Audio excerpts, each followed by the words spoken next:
What happens when Harry Potter stops asking for permission and starts demanding results? The game has changed, and the players don't even realize it yet. Welcome back to Grimoire Audiobooks.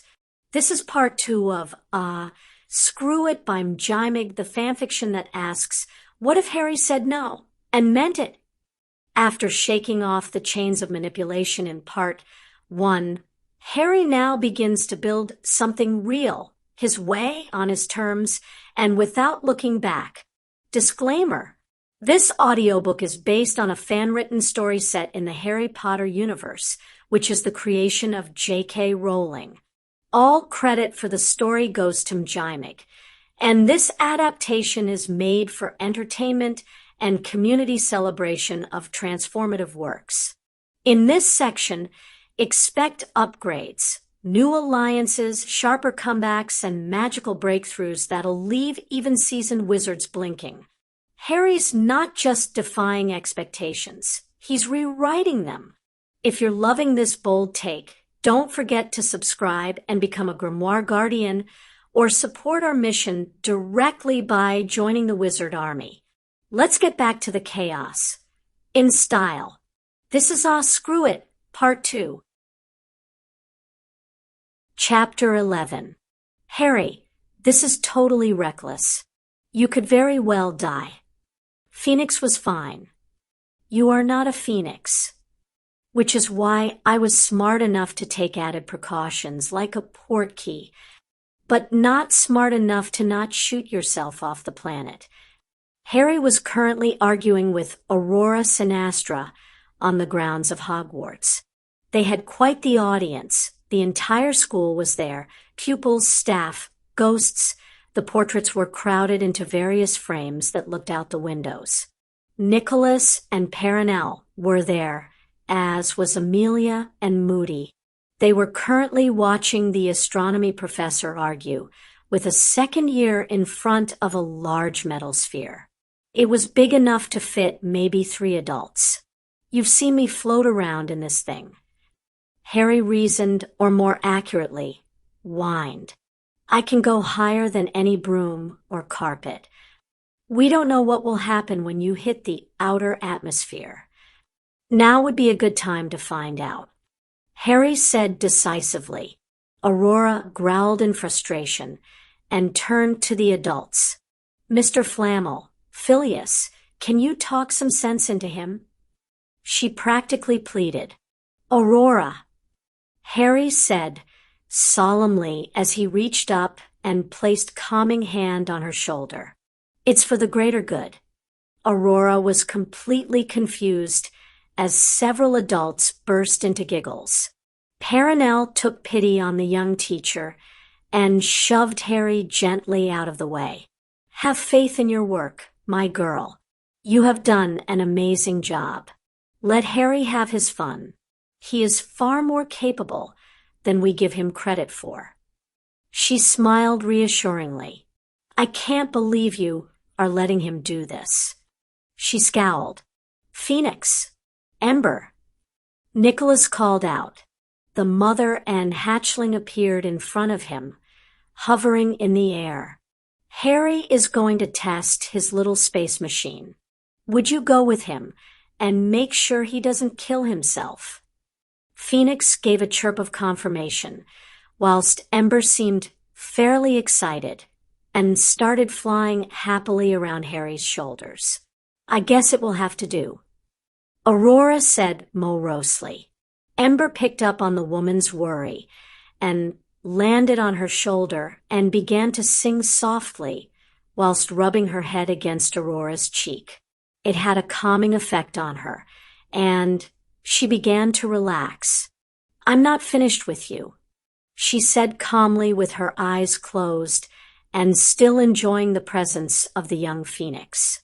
Harry paused, his foot just inside the circular opening into the spherical capsule.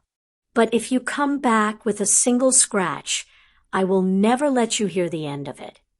It was a little unnerving to hear her say that with both complete serenity and conviction.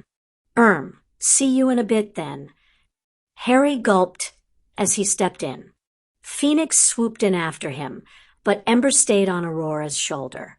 Nobody backed away from the magical craft as it lifted off. Unlike Muggle space rockets, this vehicle didn't use explosive combustion to fly. It used all manner of flight runes that were normally found on magic carpets, brooms, and a certain Ford Anglia and Triumph motorcycle. So the takeoff was completely silent, completely vertical, and relatively safe. It was Harry's idea, after all. The entire school watched in awe as the 12-foot in diameter sphere ascended into the sky, gaining speed as it went. Making a broom go fast was not a problem. Making a broom go fast and not break into little pieces or throw the rider off was. But Harry's little sphere didn't have those worries. It was made from the same material as the Muggle spacecraft and was engraved with runes and covered in enchantments that made it nearly indestructible. That was the easy part. The hard part was making sure the occupant of the sphere wasn't squished by G-forces and that there was enough oxygen. A bubblehead charm was fine in the short term, but limiting in the long. They didn't want to try carrying oxygen, though, as that meant there would be a limit on how long a person could stay up there. So Harry had sent the space engineering team, also known as Aurora, Septima, and Bethsaida, to Nocturne Alley, where they purchased a certain vanishing cabinet from Borgin and Burke's. The three engineers began investigating the process used to transfer items and created a similar system that would allow a continuous stream of fresh air to be transferred to the sphere. "Hello, Sirius?" Sirius pulled his communications mirror out of his robes. "Harry, is everything okay?" he asked anxiously. Sort of dash. "What the hell have you done, Harry?" Aurora demanded as she ripped the mirror from Lord Black's hands. "Activate your Portkey immediately. Would you relax?" Harry said in exasperation. "I just realized a flaw in our design and need your help. If there is a flaw, then abandon the sphere, and we can fix it in the next one. The sphere is fine. For Merlin's sake, I have a full-grown phoenix up here. I'm in more danger from you than I am from this trip. Just get your telescope and try and find me. We forgot to put windows in this thing, so I have no idea if I have reached space yet." "Oh, that does seem like a rather silly oversight," she said with slight embarrassment. "Wait, I think I hit space." "What happened?" Aurora asked frantically. "Zero gravity is wicked." Harry shouted happily. "I'll go and get my telescope." How is he going to get down if he can't see where he is going? Sirius wondered as he watched Aurora walk off with his mirror. Floating above the earth, literally, was Harry Potter. His only source of illumination was a set of glowing runes that were used in certain ancient ruins. Next to Harry was Phoenix, who was also enjoying the ability to fly without using her own power. The next model definitely needs a window. Harry told his companion resolutely. "Just think, I'm probably the first wizard to ever go into space," he declared with excited glee. "The first in several thousand years in this galaxy." Harry frantically tried to spin himself around at the sound of the new voice. Phoenix gently nudged him, so he drifted to the wall of the sphere where he could steady himself. Sitting across the way was a dark-haired woman wearing a white dress. Harry stared at her for a few moments. "What the hell?" he asked casually. "I doubt you're an enemy or Phoenix here would have acted." "You call your Phoenix? Phoenix?" The woman frowned in confusion. "No, I wasn't quick enough. This is someone else's companion.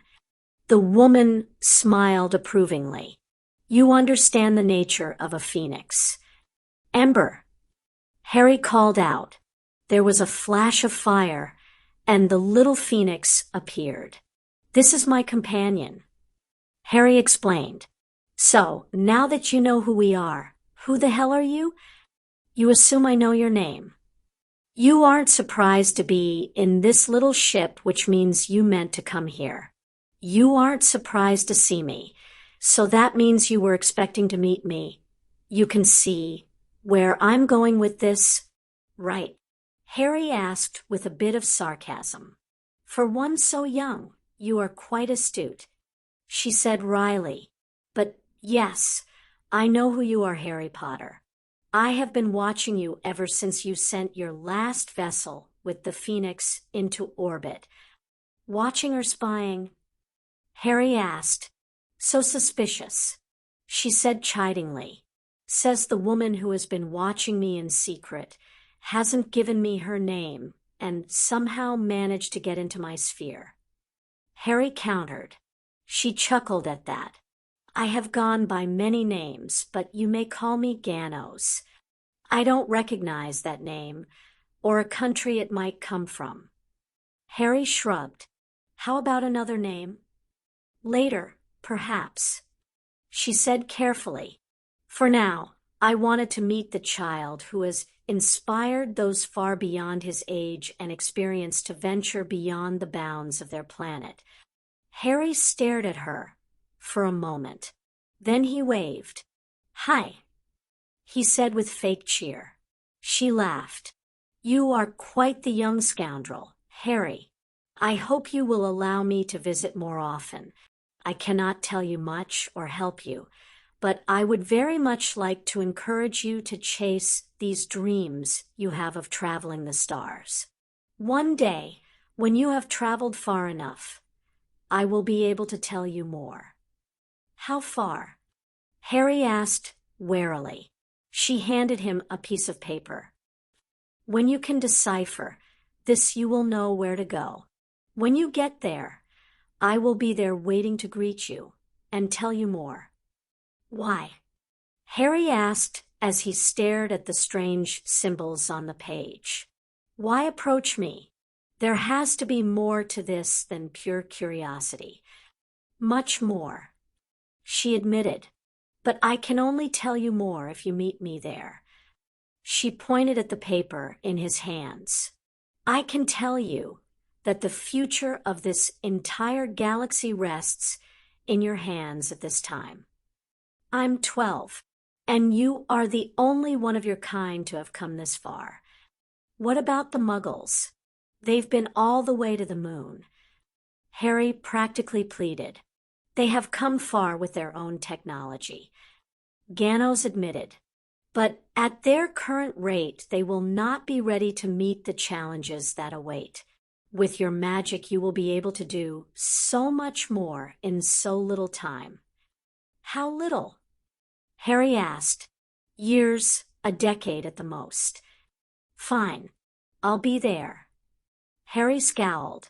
And I will be waiting. Until then, Harry Potter. Harry merely raised an eyebrow as she began to glow bright white, and her body from the neck down began to lose definition and appeared to be made of light. She then floated up through the top of the sphere. Harry turned to Phoenix. Is she really gone? Or just spying? Phoenix gave an uplifting trill. Let's get back to the surface then. Some of us need to have a long talk. Whilst I can honestly say I have never come across beings like you have described, I can recognize these symbols, Nicholas said gravely as they sat in Harry's rooms. Ganos said they were the details of where I need to go. Harry reminded him.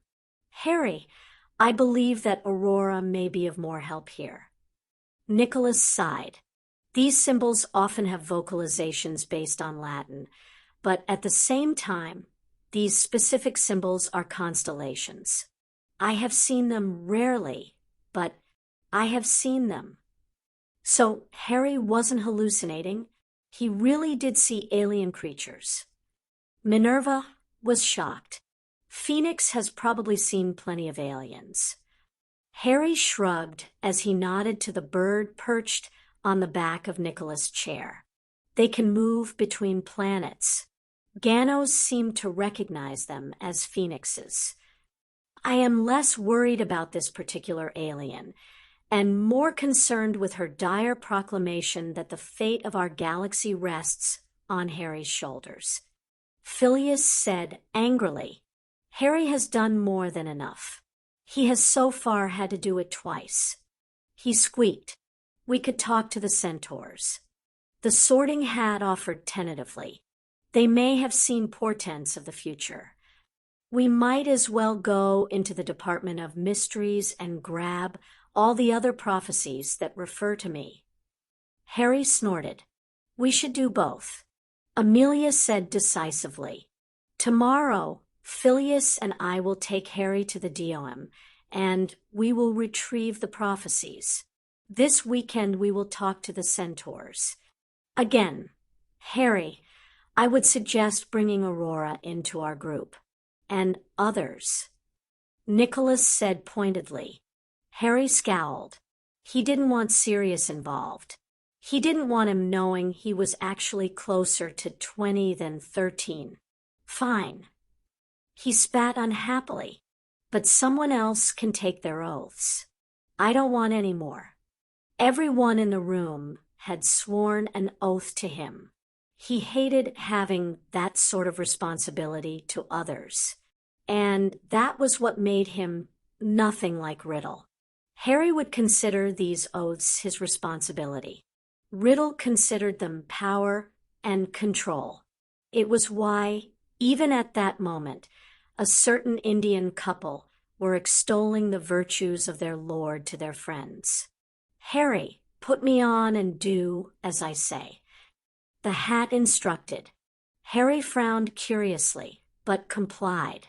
A few seconds later, he stood up with a shrug and summoned the Sword of Gryffindor.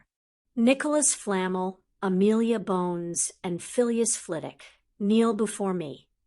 Harry instructed. Harry, hush Minnie. Perenelle chided with a look of glee. Seeing Nicholas also smiling and moving to kneel, Amelia and Phileas both moved to join him. Amelia was a little hesitant, but she wasn't going to argue with the immortal alchemist or the Sorting Hat. Each of you has proven your loyalty and your worth in my lands. Harry said, officiously, you have defended my honor and my people. In return for your services, I hereby dub thee my knights. As he spoke, he tapped each one on both shoulders, causing a light to rest upon their backs. You are granted authority to act in my name. You may enforce my laws. You may claim my favor in your dealings. Rise, my most loyal servants.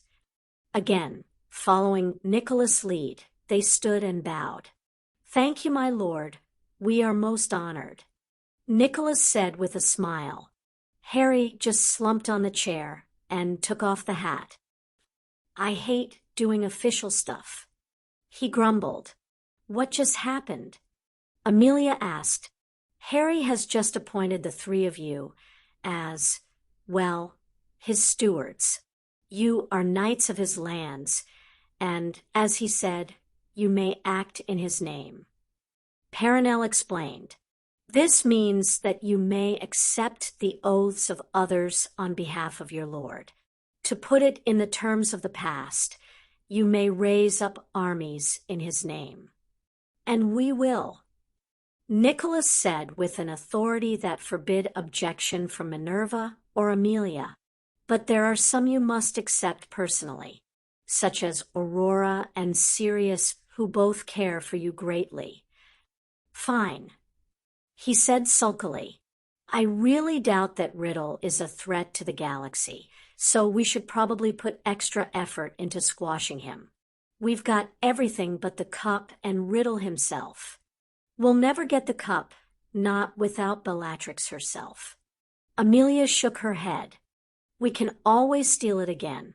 Harry did it once. Nicholas said dismissively, "Leave it to me. Just don't do it in my name." Harry warned, "I don't want that contract coming back to bite me." Relax, just because I can act in your name doesn't mean I always act in your name. Wow. You said that already. 1998. For God's sake. Yes, and you're quite sure it wasn't a dream. I swear that if you three don't pull yourselves together, I am going to tell Ember to use you as part of her training when she flames around the world. She still hasn't gotten the height issue down. Harry was sitting in his armchair in his quarters while Sirius, Remus, and Aurora sat on the couch opposite. On a small table, next to Harry, sat the Sorting Hat. Remus stopped. Like the others, he was completely befuddled by Harry's revelations. "I have no idea what to do with this information," he admitted. "You aren't supposed to do anything." Harry said firmly, "I never wanted you to know, but Nicholas and Phil were pushy." He scowled. "Why wouldn't you want me to know?" Sirius asked, slightly hurt. "Because you suffered enough in Azkaban." Harry exclaimed with angry frustration, "I wanted you to enjoy the rest of your life and just assume I was eccentric. But now you know that I am not 12, but instead I'm 19. I told you we aren't counting those years, Harry." The Hat said sternly, "You never had a childhood, and so you are going to enjoy this one." "Harry, do you remember what I told you when you warned me not to betray you?" Sirius asked with a sad yet compassionate look at his godson. "It doesn't matter how old you are.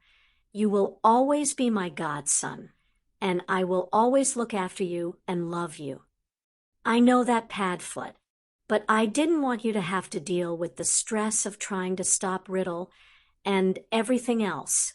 It was hard enough just trying to get you out of Azkaban. At least this time we did it legally. It doesn't matter." Aurora interrupted with a frown. "It's happened, and we can't change it." "Well, that might not be entirely true," Harry said as he shuffled in his chair. "I've already changed it once." Aurora glared at him, and he quailed appropriately. "You said that you had dealt with these Horcruxes except for one, right?" she asked. "The cup is in Bellatrix's vault. I can get it easily enough." Sirius waved a hand dismissively. All her possessions were returned to the family when she was expelled from the House of Black. "Take Nicholas with you," Harry ordered. "There are a lot of enchantments, and it could take control of you and kill you." "I'll be careful, pup," Sirius promised. "I'll even take Remus." "And then, what will happen to No Name?" Aurora asked. "With his anchors gone, will he just die?" "That is a hard question to answer." The Hat sighed. "We have never dealt with something like this before, and there are no records. Then we should save the Horcrux until we can confront No Name and confirm it works," she said decisively. Harry fought to hide his emotions and thoughts. He had planned to do that anyway, just not with this particular Horcrux. He had the one in his head to deal with after all. "Aurora, you don't need to worry about Riddle and all of that."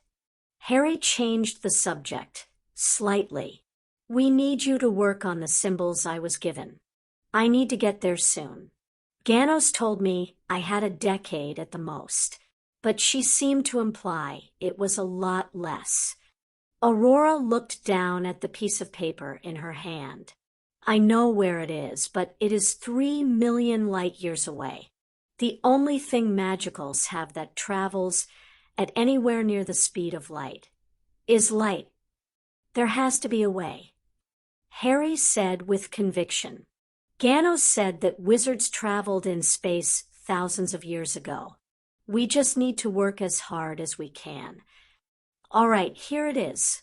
Sirius plunked a trunk down on the coffee table in Harry's living room the following day. Harry looked at the large school trunk glibly. It seemed smaller last time. Sirius grinned. Sure, but this Bellatrix's trunk. I thought we could have some fun and go through her stuff. Maybe look at her diaries. He waggled his eyebrows. You're a sick man, Padfoot. Harry said gravely. Remus, maybe you should take him to the VT? Remus' lips quirked slightly. Your mother once tried to set up an appointment for him. Regrettably, the war intensified, and we were unable to keep the appointment. Might want to set up a new one. Sirius looked between them in confusion. Nicky, old boy, old chum dash. What now, Harry? The ancient alchemist sighed as Harry flooded into his home. Is your better half here? She's shopping. Shouldn't you be in class? He asked as he put down his book. Been there and done that. I have something I need to discuss with you, and it is very sensitive, so please put up every privacy charm you can. Is this more sensitive than your last big reveal? Yes. Nicholas scowled as he stood up. Follow me. Nicholas led Harry to a bookshelf. He pulled on a book, and the bookshelf seemed to dissolve to reveal a hidden room behind it. You watch a lot of movies, don't you? Harry smirked. Of course. Nicholas smirked back. Do you like my secret little room? Harry looked inside and saw that there was a complete potions lab.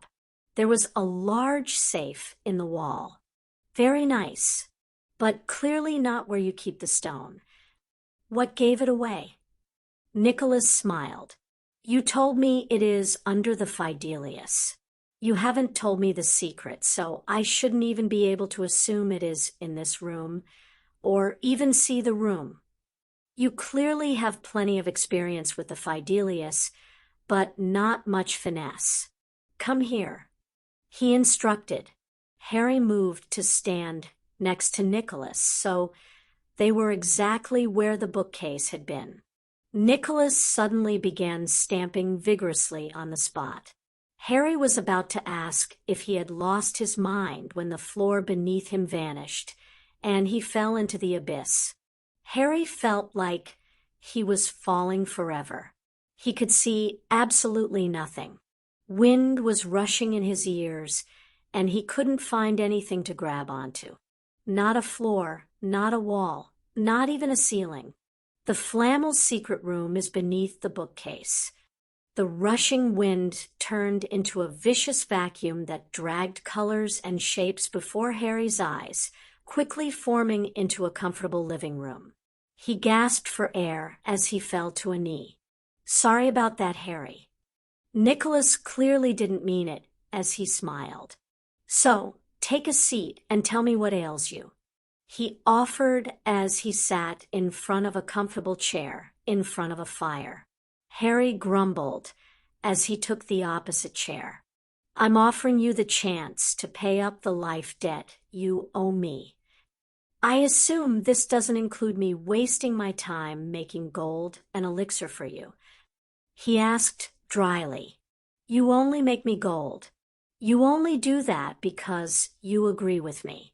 It's the only reason there is this debt between us. I'm offering to help you pay off the debt with a single spell. Nicholas wasn't sure he liked this. Harry was being far too serious. There was no spark of mischief in his eyes like there normally was. What spell? He asked cautiously. The killing curse. Harry said with a sad shrug. Nicholas closed his eyes, took a deep breath, and sat back. Killing you would be the same as Severus Snape betraying your family. Not if you're doing me a favor, and I might survive it. Harry said, as he also sat back. There are a few things that I haven't told anyone. Not even Phileas. I don't want them to have to deal with it. But you are happy to lump it on me. Nicholas said sarcastically. Payback for everything that happened in India. He smiled, but there was no happiness. Tell me the reason. Nicholas instructed. He was not pleased. There is a piece of Tom's soul here. Harry tapped his scar. The only way to remove it is to hit me with the killing curse. Last time I came back to life, and the curse just killed the soul fragment. You stupid child. Harry was startled as Perenelle burst out from behind Nicholas with tears in her eyes. She stormed forwards, grabbing Harry in a crushing hug. You are wrong, Harry, she said as she sobbed, holding Harry's head to the crook of her neck. There is always another way. It would appear, Harry, that I will have to find another way to pay off the debt, came Nicholas' dry yet amused voice. Harry and Sirius stood outside the cell of Draco Malfoy. Inside, the boy was clinging to the aging headmaster and shivering. What happened to Fawkes? Harry asked as he looked around the cell. Dumbledore glared at the annoying brat. Brat. Oh dear. He'd been in the cell too long. He shook his head to clear himself. Fawkes was unable to help Mr. Malfoy, so he headed back to the castle.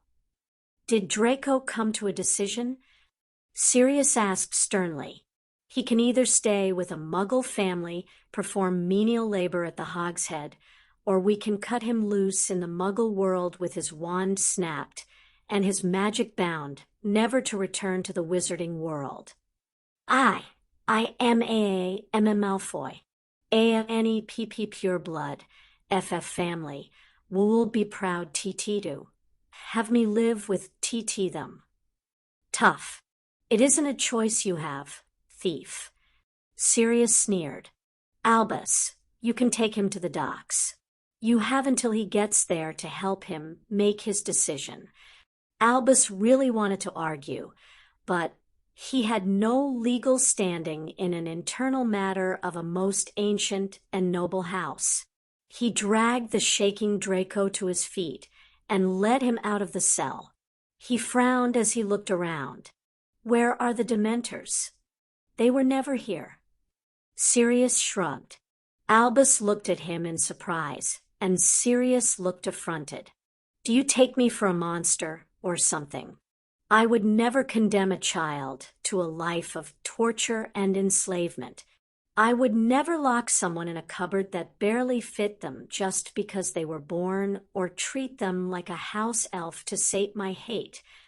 Albus scowled as he quickly led Draco away. It wasn't so much that he hated the way Black was accusing him of treating Harry. It was the fact that he had thought that his mind and spirit was so strong that the Dementors didn't affect him. Except the Dementors weren't even there. He looked down at the shaking boy. Draco Malfoy was honestly a spoiled brat. Even Albus couldn't deny that. Draco Malfoy was currently in the bathroom used by the guards. Albus had just been made an offer by Sirius. How do you expect me to look after the boy if I can't have him near me at Hogwarts? Albus argued. You didn't feel the need to have me at Hogwarts. Harry said, snidely. You were happy to leave me in a cupboard with my abusive family. You left Tom in an abusive orphanage. Those were entirely different circumstances. Albus said as he drew himself up importantly. How? Harry asked simply. Once again Albus was infuriated by the boy. Most people would have accepted his statement as it came from the great Albus Dumbledore. Harry felt the need to press. I'm afraid a young child such as yourself wouldn't understand. He tried out his grandfatherly mannerisms again. Sirius raised a hand with a smile and waved. Hi. I'm an adult. Explain it to me. Albus gave a long, suffering sigh. He sometimes regretted his part in getting Sirius out of Azkaban. I refuse to be drawn into a pointless debate with you, Sirius. He said sternly, when in doubt, pull out the disappointed teacher routine. If you are unable to explain yourself, then we won't be able to consider what you have to say. Harry retorted. Anyway, offer stands. If you are so desperate to save Draco, then you can assume responsibility for him. If you can get him to behave and respect others, then we will see about letting him back into Wizarding Society as a student, for which I need to have him with me at Hogwarts. Dumbledore reiterated. You could always quit. Sirius offered. That or you could arrange a nanny and only stay at the school during the day. No one said you had to have your eye on him 24 hours a day. Harry pointed out. You can arrange for carers or minders, but you are responsible for him and his actions and the resulting consequences. And if I refuse to take on Mr. Malfoy, he gets to choose from one of the other options. Sirius said firmly. Albus gave another sigh. Then I see I have no choice but to take responsibility for Mr. Malfoy. The following day was a Friday. The Year 7s had their Muggle Studies lesson with Charity Burbage. She had just finished taking the class register when the door opened and Harry Potter marched in with 2 first years. Mr. Potter, regardless of your station and ownership of this school, it is still polite and good manners to knock and await invitation before entering a room. She said sternly. Harry actually blanched at that. Sorry. He said sincerely. I've just been used to dealing with idiots like Dumbledore for a while now. I promise to try and not do it again. Thank you. Charity said with a bit of relief. She had lost her temper a bit, otherwise she would never have questioned a lord in his own castle. Now, why are you here with Mr. Creevey and Miss McAllister? Well, let me answer your question with a question. Harry said, as he led the 2 first eyes to the head of the class. When was the last time you actually went into the Muggle world? Goodness, Charity said breathlessly as she patted her chest. I used to go every summer. Not for extended periods, of course, but just to see how things were. Mr. Potter, are you intending to commandeer my class as you did with Professor Binns? She asked archly. Harry gave her a sheepish smile. Surely my class cannot be considered in the same sentence as History of Magic? She asked aghast. Harry turned to the class. How do Muggles get to America?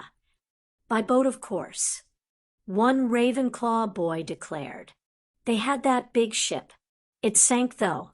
I guess they learnt their lesson and make them small now.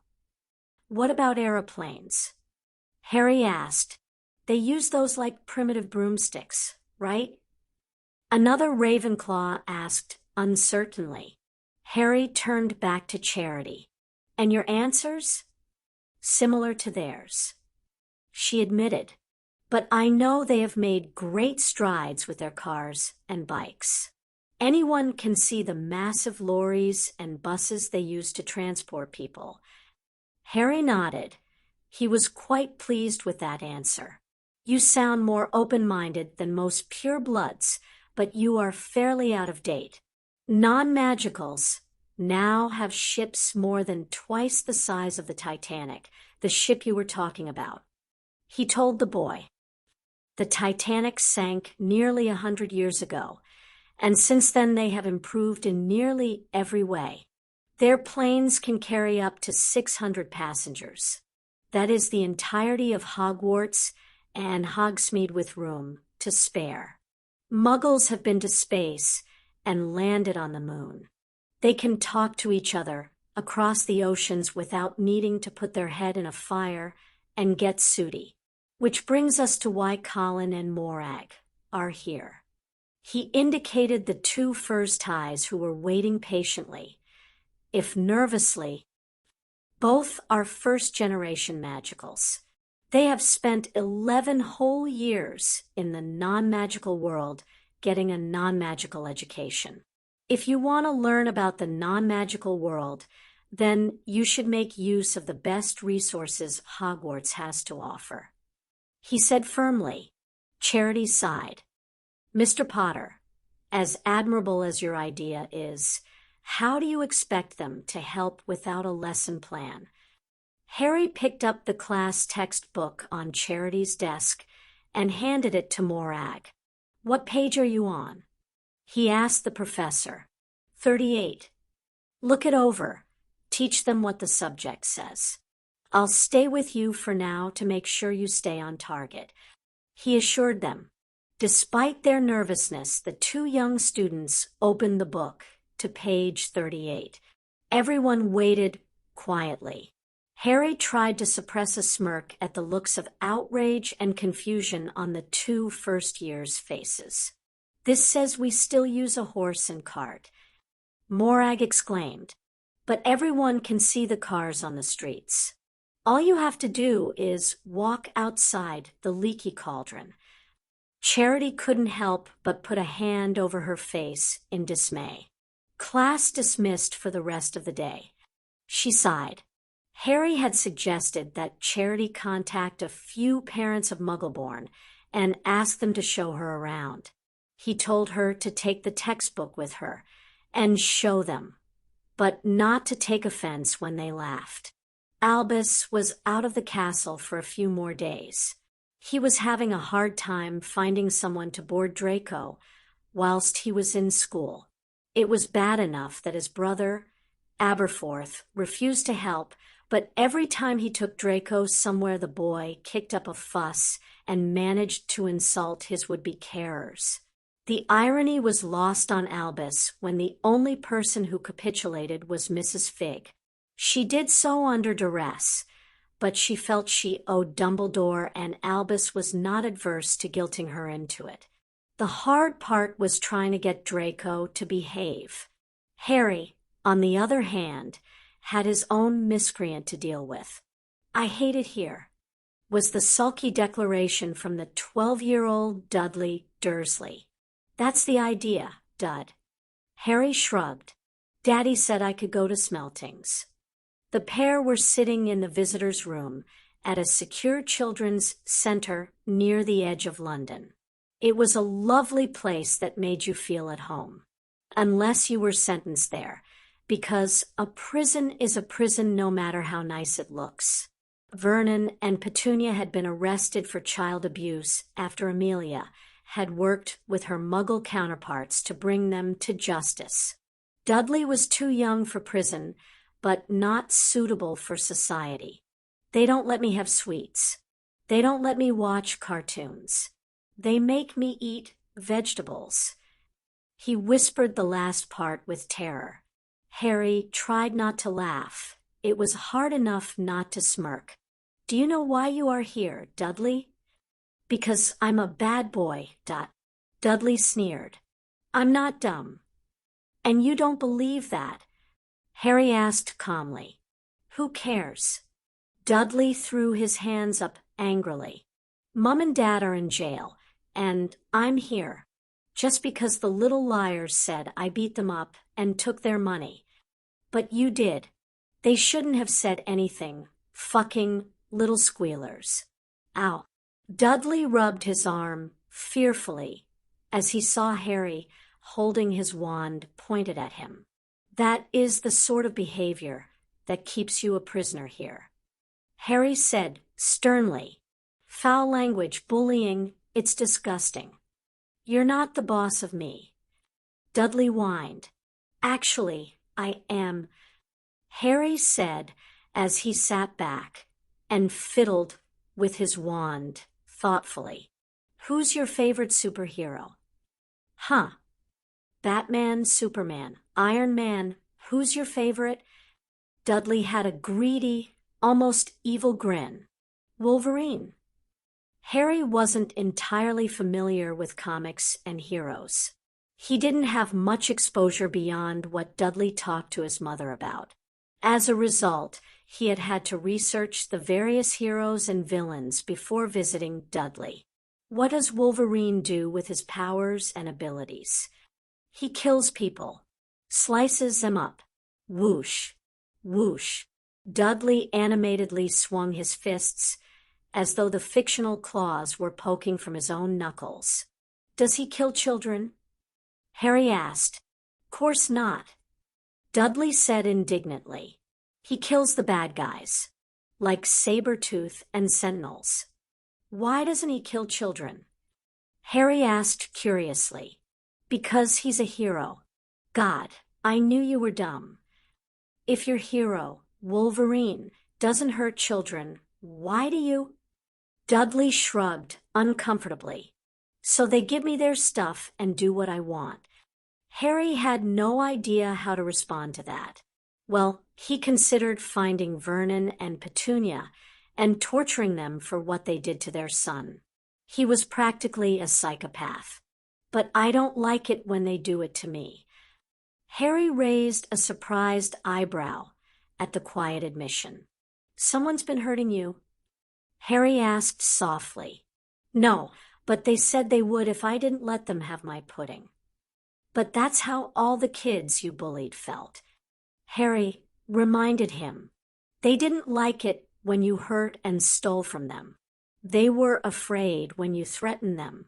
Now that you've become the victim to bullies, do you still want to be a bully? Dudley just shrugged. It was a bit strange to see the normally boisterous Dudley Dursley so subdued, scared. Do you know what is better than being a bully?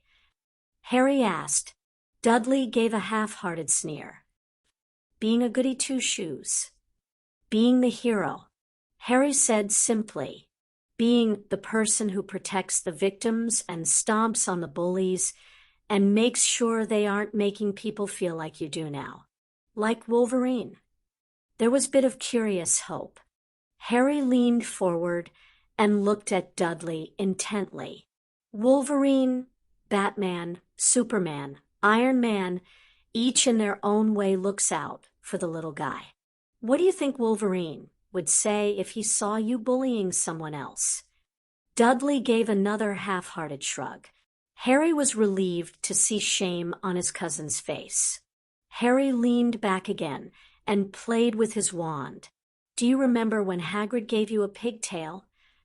Dudley's face was a mixture of anger and fear as he squirmed in his seat. Harry ignored it. Hagrid was wrong. He shouldn't have done that to you. He certainly should have reversed it before we left you. I couldn't sit down for months. Dudley grumbled.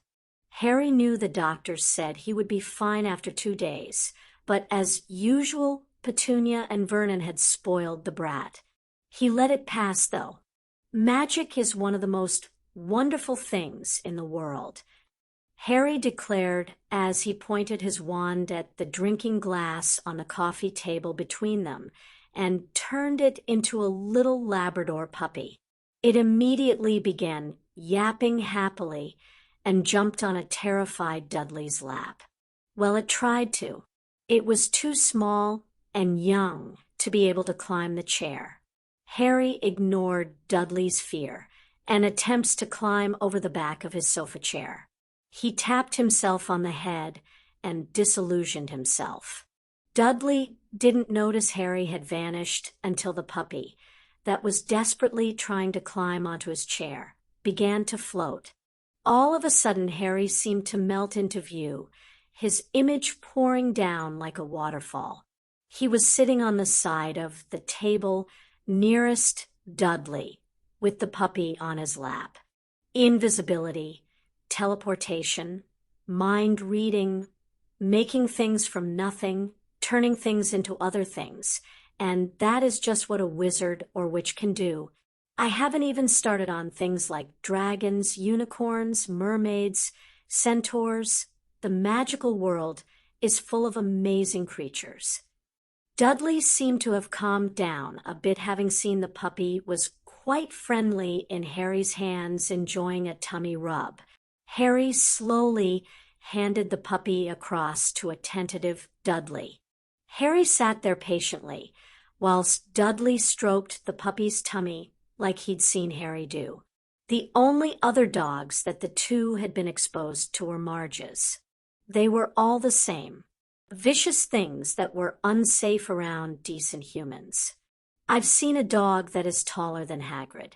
It has 3 heads and loves to play fetch, Harry said with a small smile as he watched Dudley's mood improve as the puppy rolled over and tried to reach up and lick his face. I've seen a snake that is longer than a bus. Dudley looked up in amazement. He suddenly frowned. Why are you telling me this? Trying to make me jealous? He asked with a scowl. If your parents had been good people, they would have stopped you from being a bully. Harry said seriously, you and I would have been raised like brothers. Dudley looked at him with curious disgust. But you're just a freak. Why? Because Dad said you were. Your mom and Dad are in prison for calling me a freak, for beating me, locking me in a cupboard, and barely feeding me. You are in this place for calling me a freak, for beating up me and others. Harry leaned forward intently. If I'm the freak, why are you the one in here? Maybe you tricked them. Dudley clearly didn't believe that. Dudders, I'm going to leave you now, Harry said as he stood up and smoothed his clothes. I'll be back, maybe next week. I want you to think about magic and superheroes. I would be very happy to show you magic and let you enjoy it, but at the moment you don't deserve it. Prove you can be a good person. And dash, he vanished the puppy, causing Dudley to look shocked and upset. Next time things like that puppy might be more permanent. Harry didn't say anything else as he turned and left, leaving a confused and somewhat sad Dudley Dursley alone in the visitor's room. Chapter 12. There was a lot of gossip at dinner that night. The headmaster was back, and he did not look well. He looked like he had been held hostage and fed bread and water, which wasn't too far from the truth. After dinner, Harry cornered his new Minders. Greg, Vinny, take a seat, Harry instructed as he conjured a pair of armchairs in the common room for the boys. He then threw up a muffliato. Aha! Everyone in the room turned as the same boy screamed and ran out of the room. Agatha, who was sitting at a table helping some first years, immediately ran after him. Harry shook his head and returned his attention to Gregory and Vincent. So, boys, why have you taken to following me around like you did Malfoy? Not that I don't appreciate the company. That is, I'm just curious. Harry asked with a smile. He didn't want to hurt the boys' feelings if they just wanted to be his friends. Greg and Vinny, and they really liked the nicknames Harry gave them, shared a look. Greg looked at Harry and stated simply, "It's what we're supposed to do." Going out on a very slight limb, Harry asked, "Because someone told you to?" He received a confident nod from them. "All right, tell me the details. Who gave you the instructions, and what did they entail?" Vincent sat up straight and said with pride, "Our fathers instructed us to guard the Malfoy heir until the Dark Lord returns." "Okay," Harry drawled. "So why are you following me?" "Our fathers said we had to watch Draco until you killed him or tossed him out of Hogwarts." The two boys seemed so innocent to Harry. He couldn't help but wonder if their dads had more brains than them. "Are your dads Death Eaters?" he asked casually. Both boys nodded. He was beginning to doubt it. Harry leant back in his chair, tiredly, and rubbed the bridge of his nose. Harry had a thought and dropped the muffliato. Guys, being a Death Eater is about the most horrible thing a person can be. As he had hoped, people began to pay attention. I'm not talking about the murders they commit or the torturing they do. I'm talking about what they go through themselves. Lord No Name enjoys torturing people himself. He likes to do it to his Death Eaters. Ask your dads if he ever used the Crucio on them. But that's not the only downside. You see, being a Death Eater means that you are a criminal. Like Draco, you can't go out in public. You can't go and have an ice cream at Fortescue's or a butterbeer at the Three Broomsticks. You spend your life on the run or in hiding, waiting to be told who to kill or to be summoned before Lord No Name and tortured just because he's bored. And what about when you are told to kill someone? It could be anyone. It could be Millie or Mrs. Farley, and he won't put them back together like we did with Mr. Griffey. You keep talking about the Dark Lord, Potter. What about the rewards? Lucian Bowl challenged from one of the sofas. What about what the Dark Lord stood for? What did he stand for? Harry asked calmly.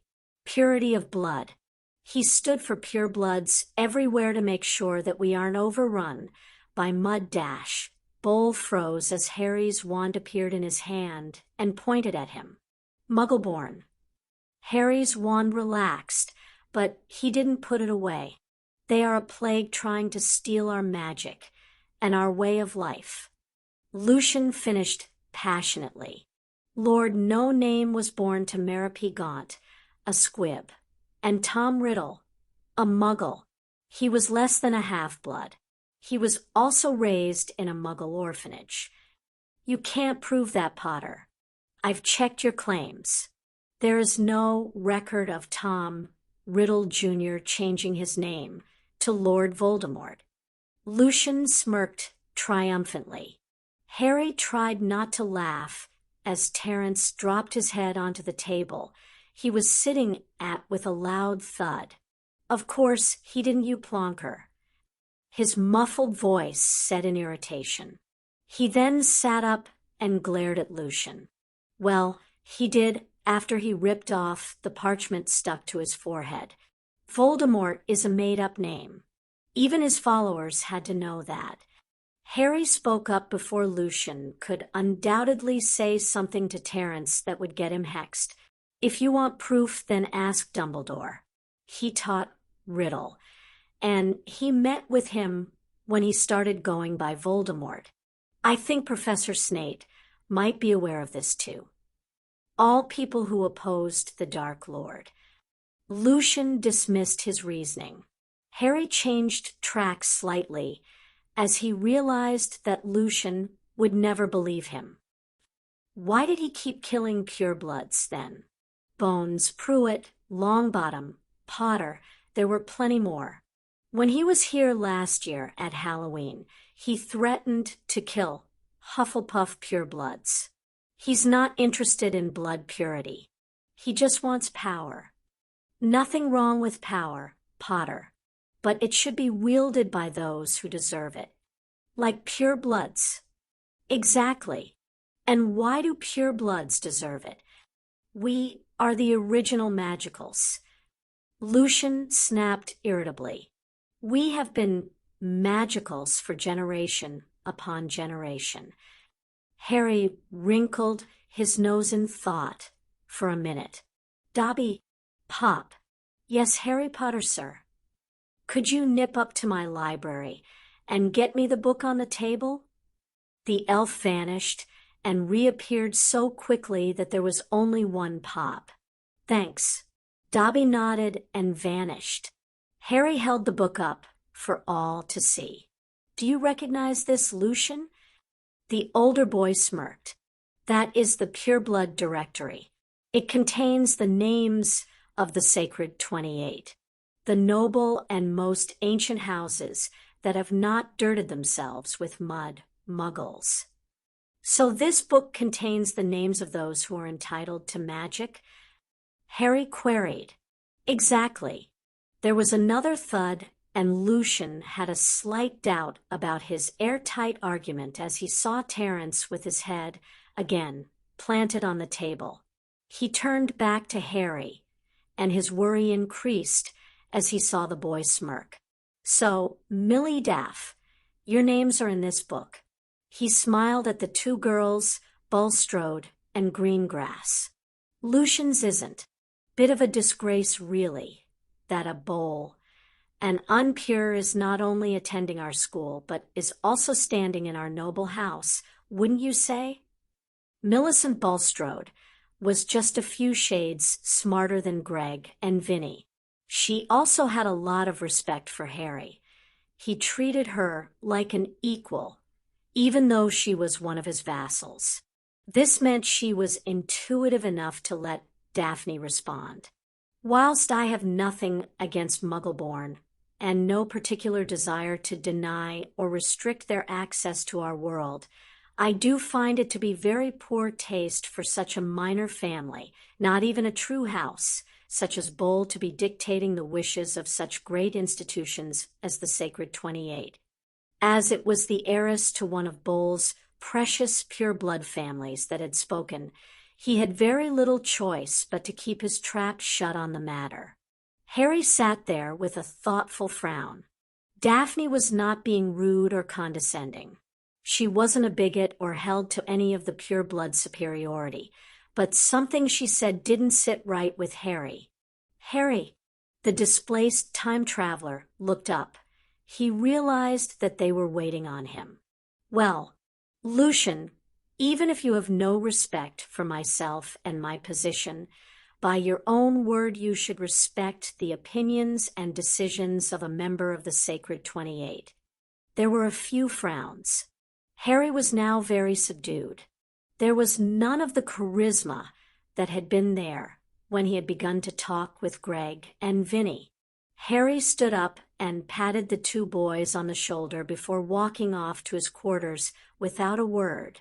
Phileas flooded into Harry's quarters a few minutes later to find him working on carving runes into a simple wooden chair. He was hissing away as he talked to Blinky. The conversation seemed to include them all: owl, basilisk, phoenix, and human. Harry, he asked softly, is everything okay? Your housemates were worried about your departure. They were... Harry frowned. Apparently Mr. Higgs suggested that Miss Davis ask Dobby to get me to come and check on you. Harry shook his head in mild frustration, mainly at himself. Ember, why don't you go and visit Tracy and tell her to let everyone know I'm fine, just thinking. The little phoenix jumped off her perch and vanished in a flash of flame. Ember was a big hit with the decent members of Slytherin House. The rest were very uncomfortable around her, especially when she sang. So what are you thinking so hard about? Phileas asked as he settled into his armchair. Harry sighed, pausing in his carving for a moment. We were having a discussion on Riddle and blood purity. Lucian was arguing for Tom and purebloods. I pulled out the pureblood directory and pointed out that his family wasn't in it. I put Daphne and Millicent on the spot about what they thought of Bowl's attitude and presumptions. And the girls crumbled under the pressure of dealing with a much older student. Phileas nodded in understanding. Harry laughed. No, Daph put Lucian. Well, she practically buried him under his place. No, Daphne didn't do anything wrong, but something she said.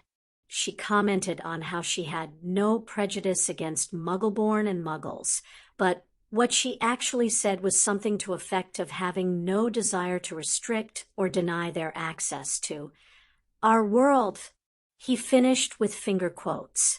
You have a problem with her phrasing? Phileas asked, He didn't understand what Harry was having trouble with. Uncle Phil, you were born and raised with magic. So was Daphne. I have absolutely no problem with you, and those like the two of you claiming a sense of ownership of your way of life. But it means that first-generation magicals are being forced into the role of immigrants, leaving the non-magical world for the magical. They don't have a choice. And because they weren't born into this world of magic, they are looked upon as parasites and thieves who steal the jobs, the houses, the potential spouses. Harry stopped and went back to his carving just for something to do. Are you upset because you have just realized this, or because you don't know what to do about it? Phileas asked quietly. Harry gave him a small smile. I already know what to do about it, Uncle Phil. I'm just annoyed that it exists. I dread to ask, but what do you plan to do? Conquer magical Britain.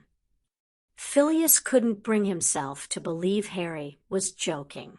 It wasn't the first time his adopted nephew had made such a declaration, and despite his obsession with going into space, he was very careful to pay attention to his role as Lord Slytherin.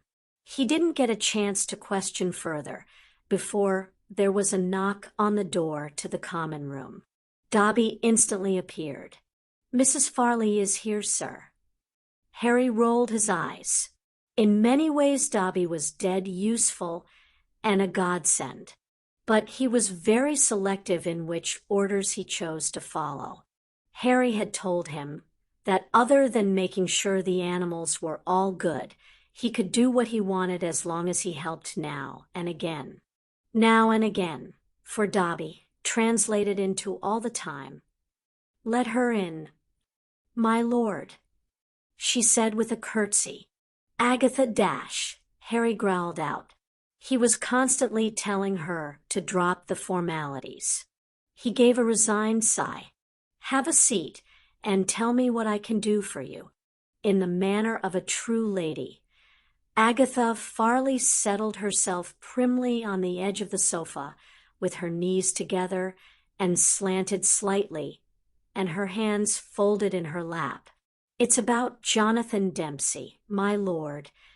Harry. My Lord Harry. Harry was banging his head against his project, so he missed the shy smile of amusement she sent to Phileas, who was trying hard not to laugh. Is there a problem with our young first year, Mrs. Farley? Phileas asked. I understand he is a half-blood, but I assume he is not being harassed. Someone would have painted the Slytherin common room, Gryffindor red with blood. No, Professor. Nothing as serious as that, she assured them. Jonathan was the boy who ran out of the common room screaming, Lord Harry. I checked on him, and he told me that he has a crippling fear of bees and wasps. He heard a loud buzzing and panicked. Harry began banging his head on his chair again. Stupid, stupid, stupid. Harry. Not Johnny, Uncle Phil. Me. Harry assured him. Agatha, can you go and bring Jonathan up here, please? She quickly stood, curtsied, and left. Dobby. Pop.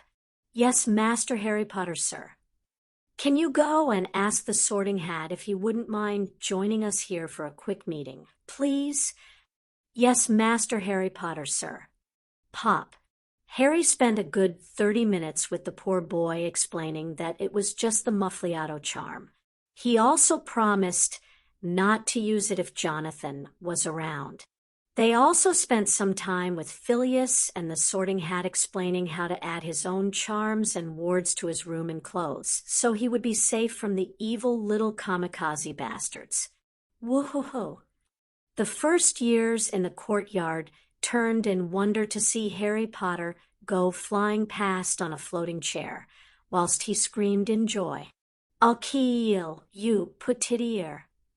The first years in the courtyard turned in wonder to see Hermione Granger go flying past on a floating chair, while she screamed death threats at the boy who lived. Ha ha, this is fun. The first years in the... Okay, so now it was getting ridiculous as Crabbe and Goyle floated by on chairs at a rather sedate pace. Mr. Crabbe, Mr. Goyle. The two boys stopped their forward momentum and turned to see Professor Sprout marching up.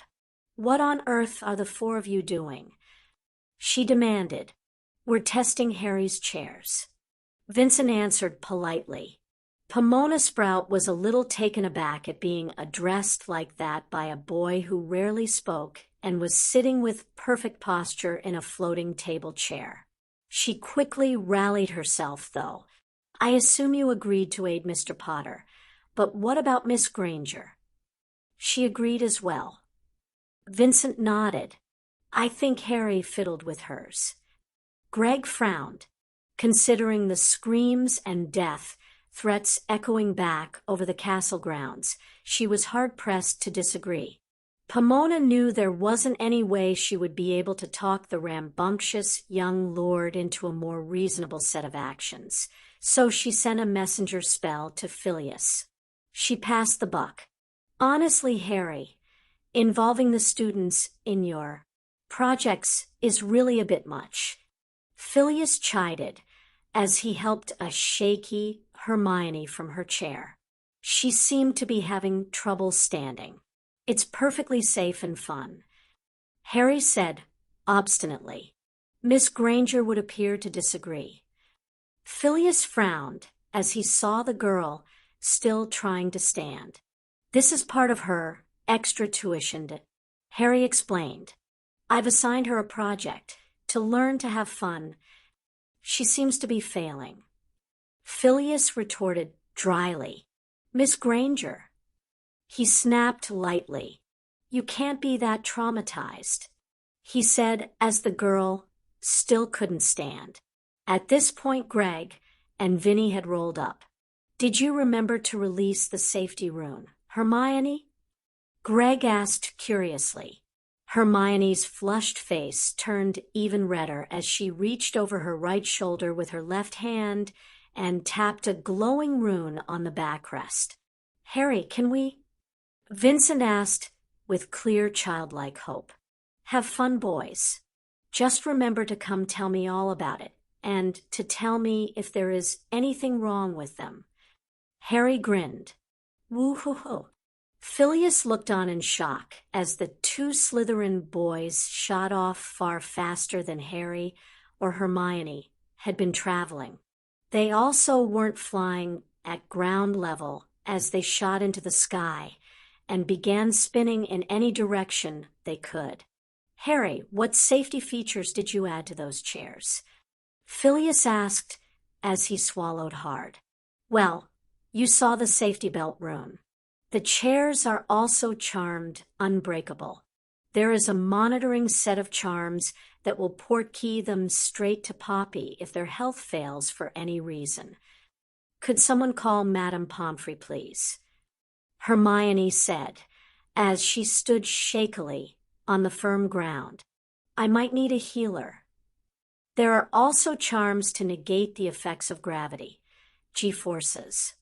Harry added, ignoring his friend. Phileas looked Hermione glibly. Suck it up, girl. If you are this queasy with Harry's chairs, you'll never survive the flu or portkeys. Albus was sitting in his office. Well, it was the small broom cupboard he had appropriated. He was currently reading over the latest reports from the ICW.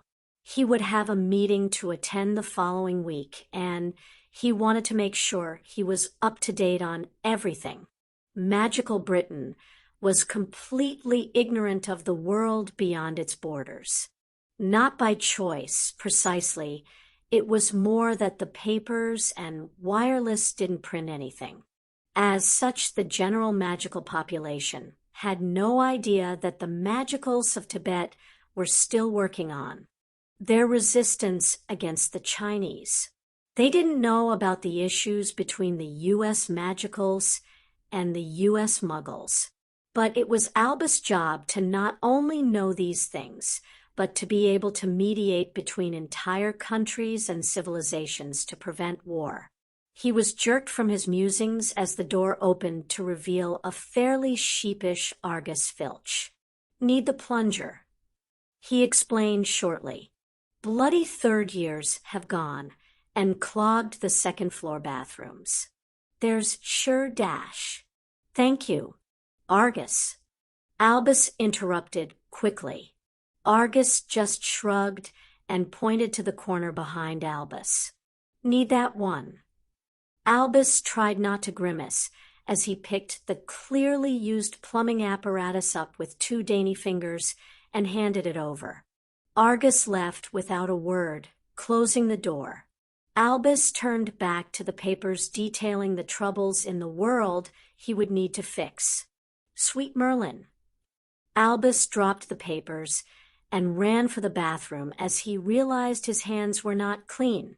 Harry was sitting in his quarters late in the evening and reading a 5th-year text on ancient runes. Lying in a messy pile across from him was a 3rd-year text on arithmancy. He had thrown it there when he couldn't understand a single thing, and his frustration got the better of him. There was a knock at his door, so he calmly, yet tersely put his book down and answered it. He was met by a very stern and tense-looking Minerva and Phileas. "Oh, for Merlin's sake," Harry exclaimed in exasperation. "She's a bloody 12-year-old girl, not the Queen of England. Learn to say no." Both professors visibly sagged as they rolled their eyes. Phileas gently pushed Harry back inside. "We aren't here about Miss Granger, Harry," he assured him. "Right." Harry clearly wasn't convinced. "However, we are here about another student and would like your input and opinion," Minerva admitted. Harry was curious, but wary. "All right, I'll bite." "Who?" "Ronald Weasley," Phileas said with a tired sigh. Now Harry was confused. "I barely even know him this time." "Which may be part of the problem," Minerva explained. "His grades are abysmal. He rarely hands in homework and spends most of his evenings in detention. He was always a bit of a slacker." Harry admitted. "A bit, Harry. The boy refuses to do the work. He actually puts more effort into trying to convince others to do his homework for him," Phileas exclaimed. "Well, usually Hermione would badger us into doing our homework, although Ron still had barely passing marks. So perhaps a tutor would help." Minerva asked hopefully. Harry just laughed. "Nah, he would drive a tutor nuts. A tutor won't fix his apathy and laziness. Plus, Ron always had a sense of entitlement. He was always jealous of my wealth and fame, despite the fact I lost my parents to get it. He doesn't realize his brothers work hard for what they achieve, but he's seen his sister doted upon by his parents. We need to do something, or Ron Weasley will be the first student in a century to be expelled for failing grades," Minerva exclaimed.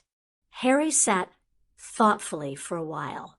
His honorary aunt and uncle knew this look. Usually it led to stress for them, but they gave him the benefit of the doubt this time. "We could do a Malfoy on him," he eventually suggested. "Draco or Lucius?" Phileas asked quickly. "Draco. We give Ron a taste of what his slacking and laziness will get him. We'll need to discuss this with his parents first," Minerva said in resignation. She never enjoyed a meeting with parents like this, especially not when Molly was one of them. "Ron, do you realize how much it costs us to send you to Hogwarts?" Arthur asked his son. He was disappointed at what he had heard from Professor McGonagall, but had no trouble believing it. The cost is why we can only afford secondhand things. Bill's got money. Why doesn't Dash? Ronald. Arthur barked angrily. Both your brothers willingly give money towards supporting their family. Money that they earned through hard work. How do you think you will get by in life if you don't earn a living? You mean work? The look of horror and shock on Ron's face would have been hilarious if the situation wasn't serious. Where do you think your brothers and I get the money to keep us fed? Arthur asked. He couldn't believe his youngest son was this dumb. A suggestion was made on how to teach Ronald the lesson he has failed to grasp. If you are interested, Arthur. Minerva offered from behind her desk. Arthur looked at her and gave a sharp nod. At his current rate of effort, when he leaves Hogwarts, he will be lucky to have achieved even a single OWL. The most he could hope to achieve in life is a position as a cleaner, probably for one of the seedier establishments in Nocturne Alley.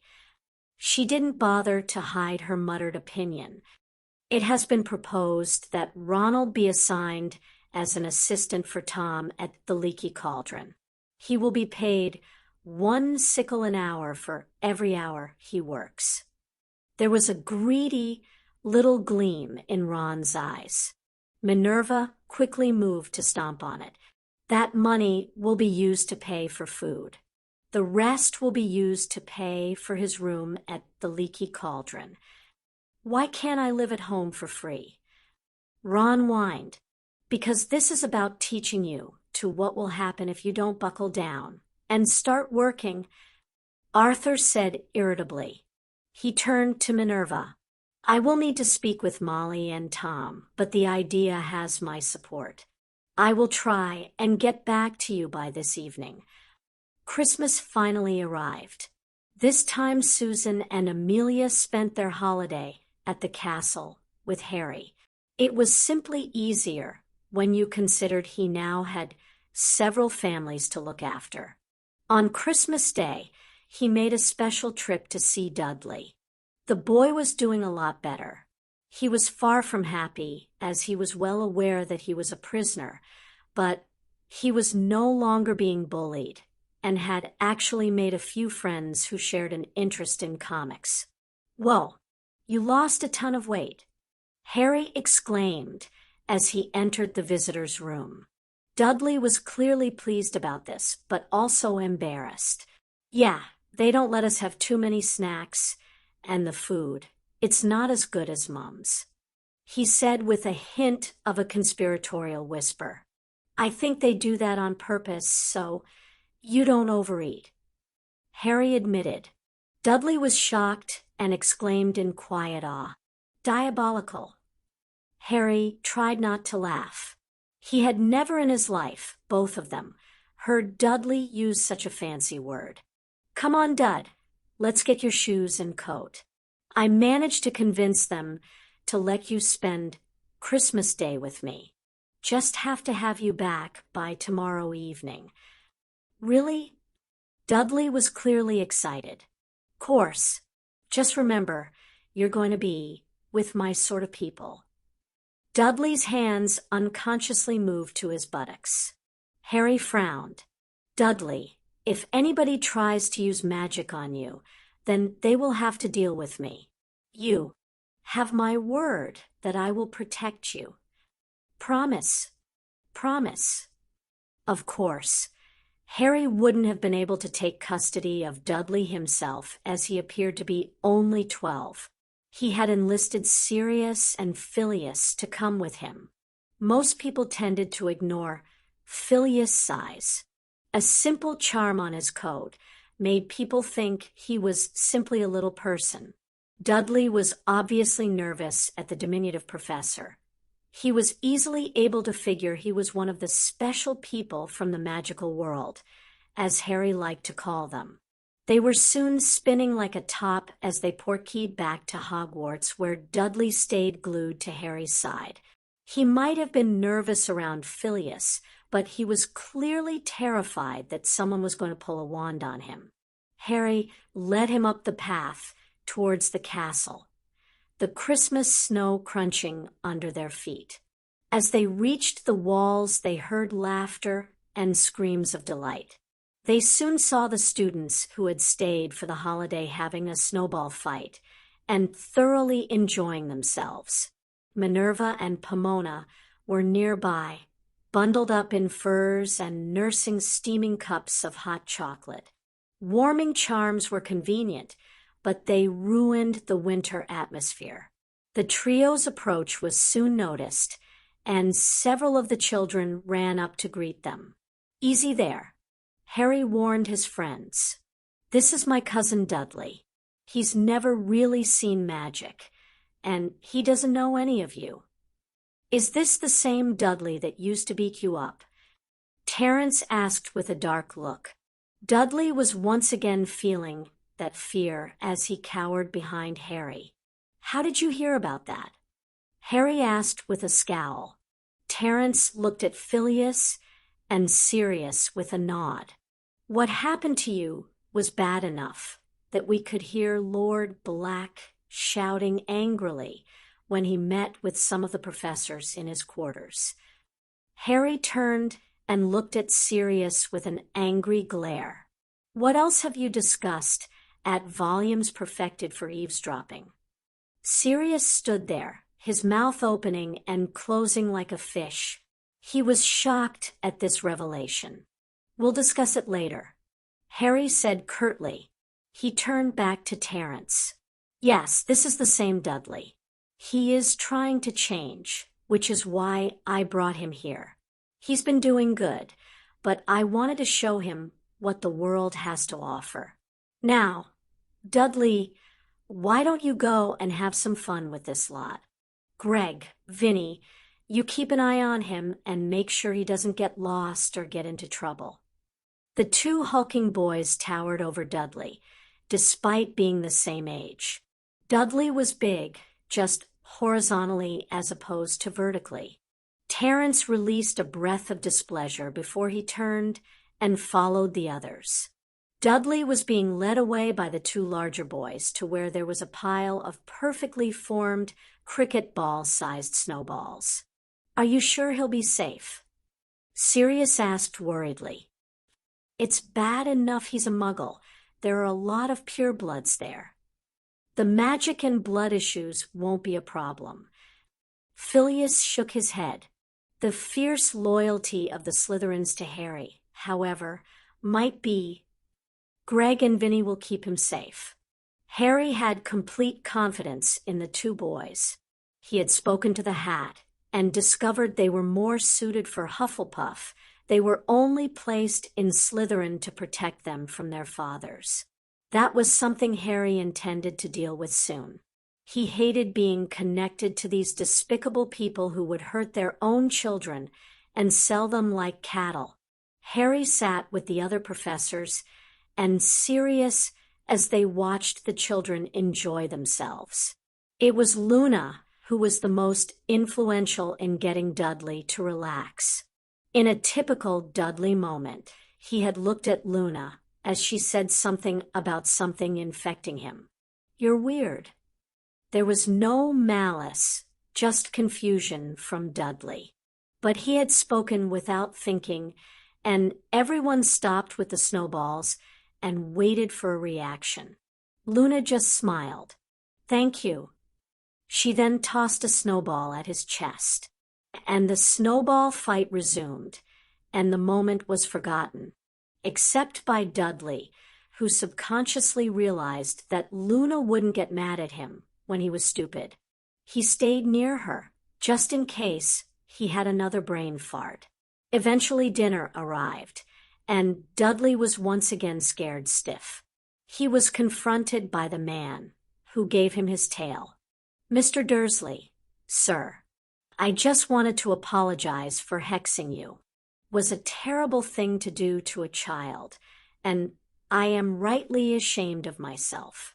Despite the very contrite nervous and embarrassed person in front of Dudley, it was still a bloody giant who gave him a tail. He stayed cowering behind Harry. Sirius saw this, but also knew that Hagrid was sincere and would never hurt anyone unless they threatened someone he cared about. He immediately threw an arm around Hagrid. He only reached his stomach, and began joking and laughing. Luna was still with him, along with Greg and Vinny, so he began to relax. Harry was leaning against the wall of the great hall closest to the Slytherin table and watching Dudley interact with the students. He smiled slightly. There was a hint of relief and hope that maybe Dudley wouldn't need a Dementor to make him see the error of his ways. "I am quite relieved to see you put your animosity for your family behind you." Harry's hope and relief pretty much packed up and moved to cooler climates. "Albus, you are a sanctimonious arsehole. I hate my uncle and aunt.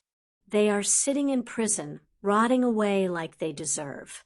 Dudley, however, is young enough that he can be rehabilitated. It helps that he can't really be blamed for the way his parents raised him.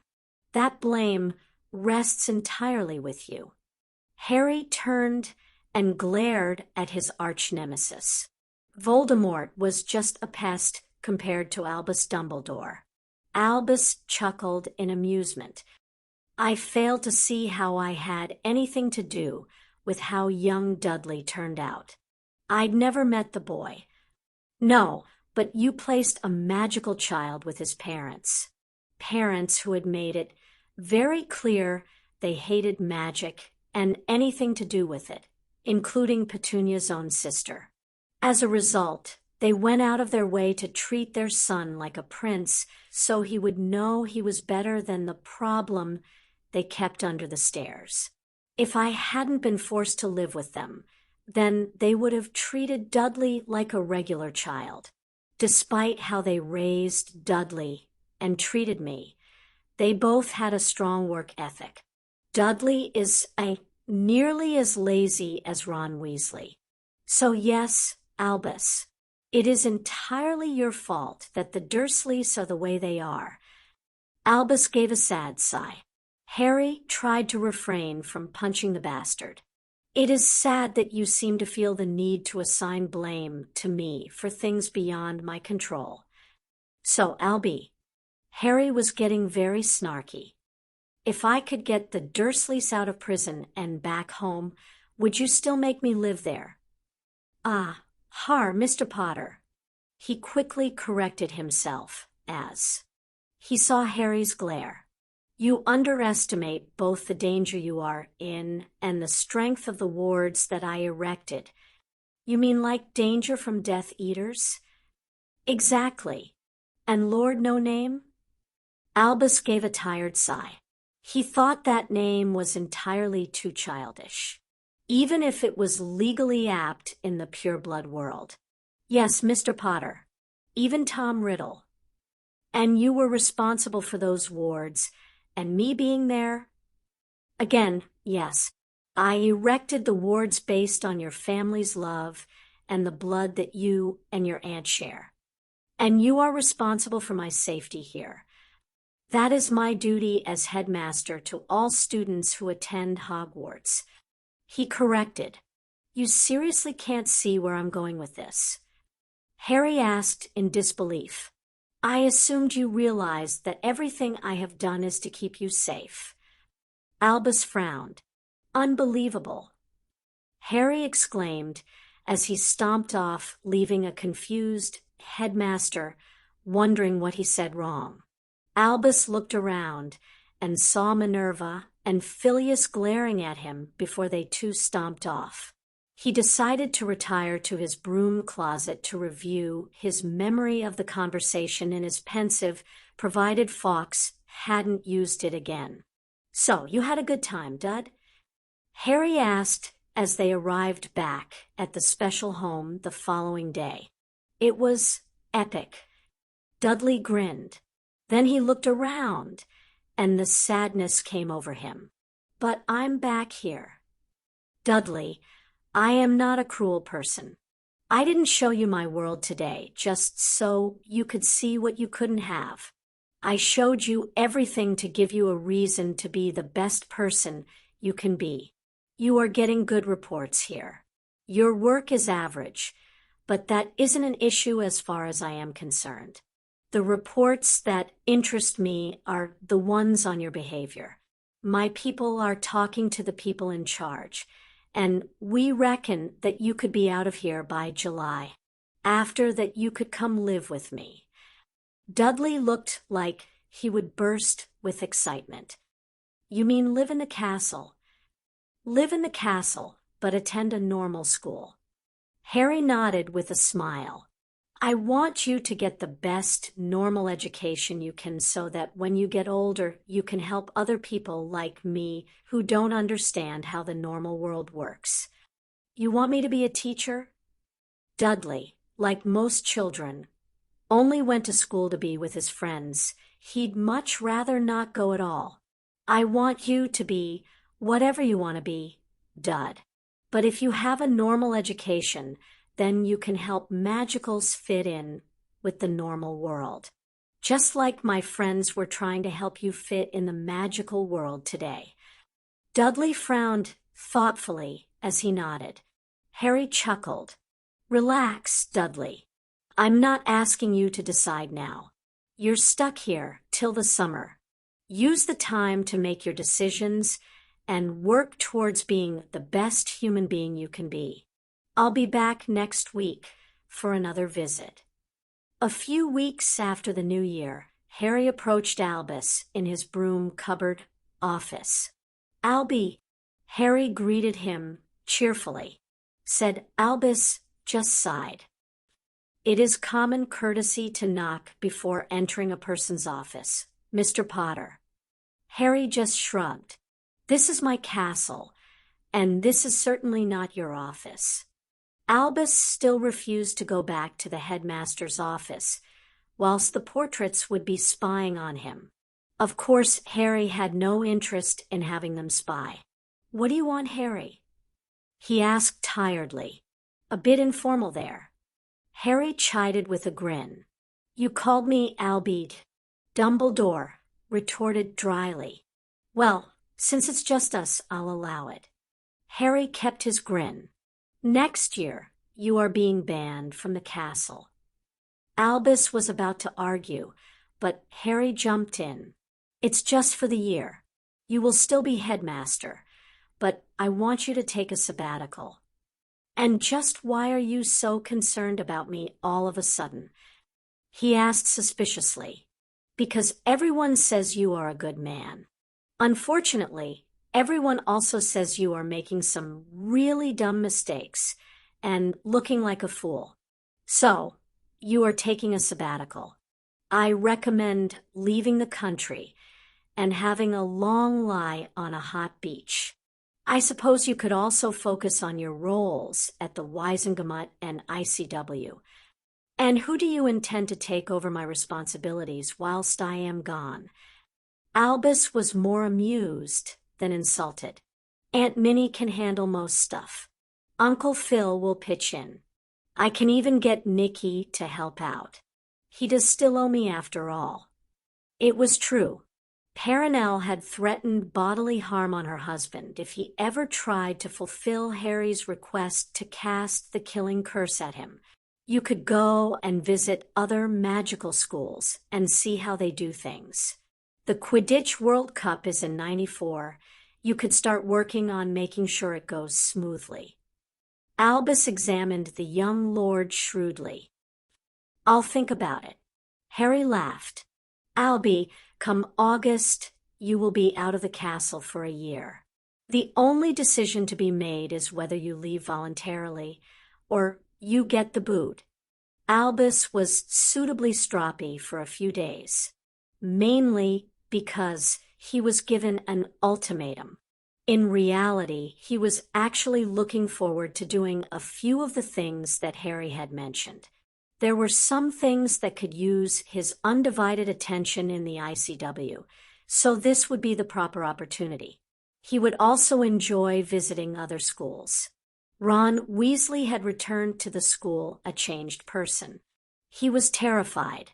It was horrible. There was glass and blood everywhere. And the vomit. Oh, Gerp. The students in the Great Hall watched as Ron ran from the hall with his hand over his mouth as he tried to hold in the puke. Where was he to see all that? Tracy asked Harry. She was a bit shocked herself by Ron's story. He was not known for speaking quietly. The leaky cauldron. Harry smiled. New Year's Eve is pretty exciting. That would scare me straight. Pansy said with a shudder. Nah, he was shook up by the night, but that isn't what woke him up. Harry grinned. Whilst he was working for Tom, he met the manager for the Chudley Cannons. The man laughed in Ron's face when he said he would give up school so he could replace the current keeper. Andy, the manager, told him that all his players had at least acceptables in 5 OWLs. He also pointed out that as they were at the bottom of the league, they didn't make much money, and they all had to hold down a steady day job. Really? Blaise asked from the Hufflepuff table. This was news to them all. Harry chuckled. The Chudley Cannons players are the worst Quidditch professionals in the country, but they are some of the best at what they do in their day jobs. Apparently the keeper is a solicitor, and their seeker is a hit wizard. There are even rumors that one of the chasers is an unspeakable. Wow. It was an expression that was mirrored in all their faces. They were astounded at what they were learning. Yeah, it's only the higher league players that don't need a second job, but they still have qualifications to fall back on. Harry nodded. The year trundled on without much bother. Remus was a hit with the data. On those specific days when he needed a break, his classes were covered by Sirius or Albus. Harry worked hard with his team of professors to create a viable spacecraft. They had everything they needed to make a trip to the moon. The plan was to create a base there, and then spend their time trying to develop a method of travel between galaxies. Harry had forbidden Aurora from telling Bethsaida or Septima just how far it was to another system, let alone another galaxy. He didn't want them hindered by thoughts of impossible. Towards the end of the year, he received a knock on his door. What greeted him made his blood run cold. Hi, Harry. The 6 chirpy voices of the Padma, Pavarti, Luna, Tracy, Pansy, and Gemma did not help. What do you want? Harry asked cautiously. Can we talk? Harry was now mentally planning his escape from the situation. He had heard horror stories from Dean and Seamus about those 3 words. Pavarti rolled her eyes at his indecision and blatant fear, and pushed past him. The 3 Slytherins timidly followed as Luna skipped ahead, dragging Padma with her. Harry was extremely nervous as he sat in an armchair facing the array of girls on his couch. Do we have plans for the summer holidays? Pavarti asked, clearly the more outgoing of the group.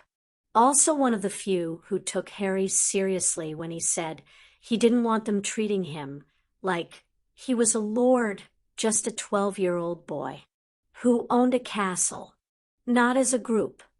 He answered slowly, I have some things I need to do, but nothing set in stone. We want to go to Africa. Harry looked at Pansy with amusement. He could relax now. Let me guess, it's got a big nose and floppy ears. Pansy blushed as the other girls tittered. I can set something up for you. Harry promised. I'll talk to your parents and some of the adults and see if they can take you. My Lord Dash. Tracy, it will be a very bad day when you need to use my titles in private. Harry interrupted her. I'm still just Harry, and I am still your friend first. Ask me what you want, and I'll consider it, and if appropriate, I will make it happen. Well, see, I worshipping to invite Daphne and Blaise. Harry had to take a moment to process what she had said. He then shrugged.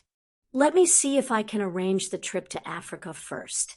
If I can, then I'll get the adults to talk to their parents. Okay? She was still a bit flush from nerves and embarrassment, but she had a big smile as she nodded. I'm assuming you will be coming too? He asked Luna. Yes, please. The young blonde said meekly. Could we invite Hermione and some others? Harry sat back and let out a large breath. Wow, that's a lot of people, he admitted, and all of them are underage so far. Harry felt so guilty when the girls began to look crestfallen. He was just happy they weren't pouting. At the moment, the number of people you are looking to invite would make this a school trip. But that would be unfair to the professors, as this is their holiday as well. Let me talk to the adults and see if they can work out a suitable amount of responsible adults for a trip. Okay. Apparently, the girls had no idea just what they were asking for when they said they wanted to visit Africa. They had quickly pulled out an old atlas from the library before running off to Professor Flitwick in a panic. Calm down, girls, Phileas pleaded as they stormed into his office. Now, Miss Farley, please explain what has you all in a tizzy. Sir, we asked Harry if we could visit Africa this summer. She explained. He said he would look into it. We went to the library and found this atlas, but the drawings are all wrong. It was clear the girls were upset about this. They had been so excited to start planning. They were going to put a presentation together to convince the adults if they needed to. But when they saw the ridiculously inaccurate drawings, they realized they didn't have any other books to use. Could we go to Diagon Alley to get a proper book, sir? Tracy practically pleaded. Phileas frowned as he thumbed through the pages. I can't see a problem with this book. Granted, there is no color, and the entire thing appears to have been drawn with a quill, but the information is accurate enough. But, sir, look, according to this, England is an ant to an elephant, Gemma argued. Phileas looked at them and frowned. You mean because the book says that Africa is so much larger than England? Exactly. The half-goblin let out a tired sigh. It was hardly the children's fault that they weren't taught basic geography. But to not even know the basic shape of the planet, he was tempted to ask if they knew the Earth was round, but decided he probably wouldn't like the answer. Harry was going to be so smug about this. The summer holidays rolled around, and quite a few people were experiencing mixed emotions about it. The girls were ecstatic as they were going to Africa, and most of their friends would be going with them. They were a little apprehensive when they heard how big Africa was, and that Harry wouldn't be there the whole time. Harry was being unbearably smug about the state of the British wizarding world's education system, but he was also fairly tense about some of his upcoming plans. Phileas was exceptionally grumpy due to Harry's smugness, but he was looking forward to the trip to Africa. Albus was feeling melancholy due to his impending one-year exile, but at the same time, he was looking forward to accompanying the children to Africa. He would enjoy the chance to just be a teacher again. He just hoped Draco would behave. Harry was currently dealing with a nervous Dudley Dursley. You're sure it won't leave part of me behind?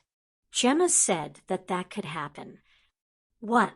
No, that's only with apparition, and only if the person doing it isn't focusing. What you will be using is, think of a roller coaster. You will be taking a roller coaster to Africa.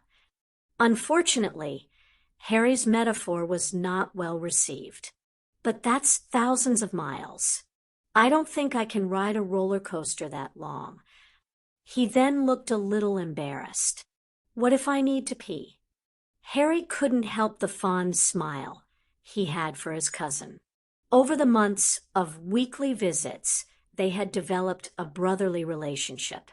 Harry was clearly in the role of the older brother. Despite being physically younger, they were finally becoming what they should have been during Harry's first time through.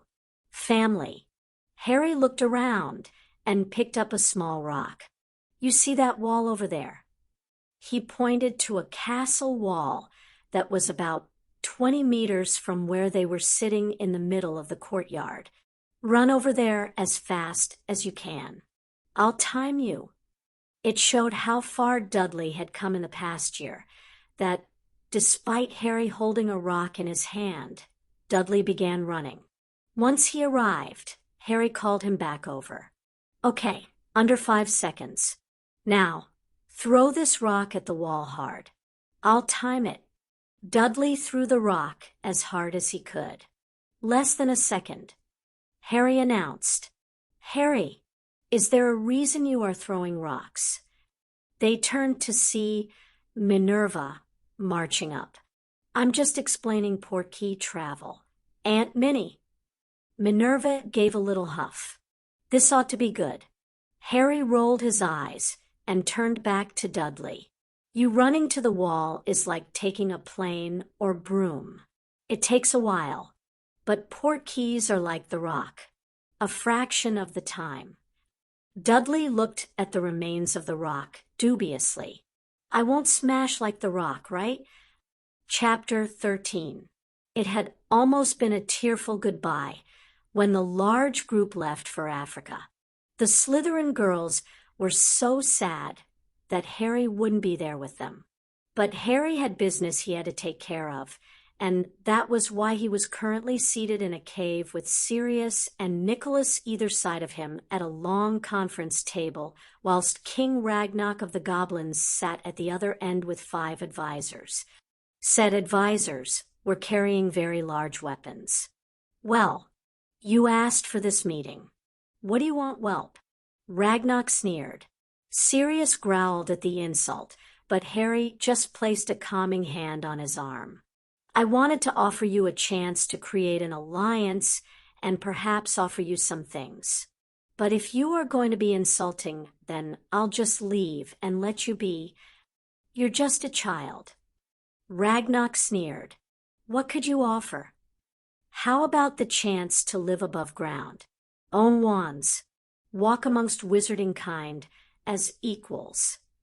Ragnarok laughed. And you think a child can do all that? Well, when you consider the fact that I am going to conquer magical Britain, yes, Harry said casually. Ragnarok looked at him with narrowed eyes. You're serious? No, that would be me. Everyone glared at the idiot.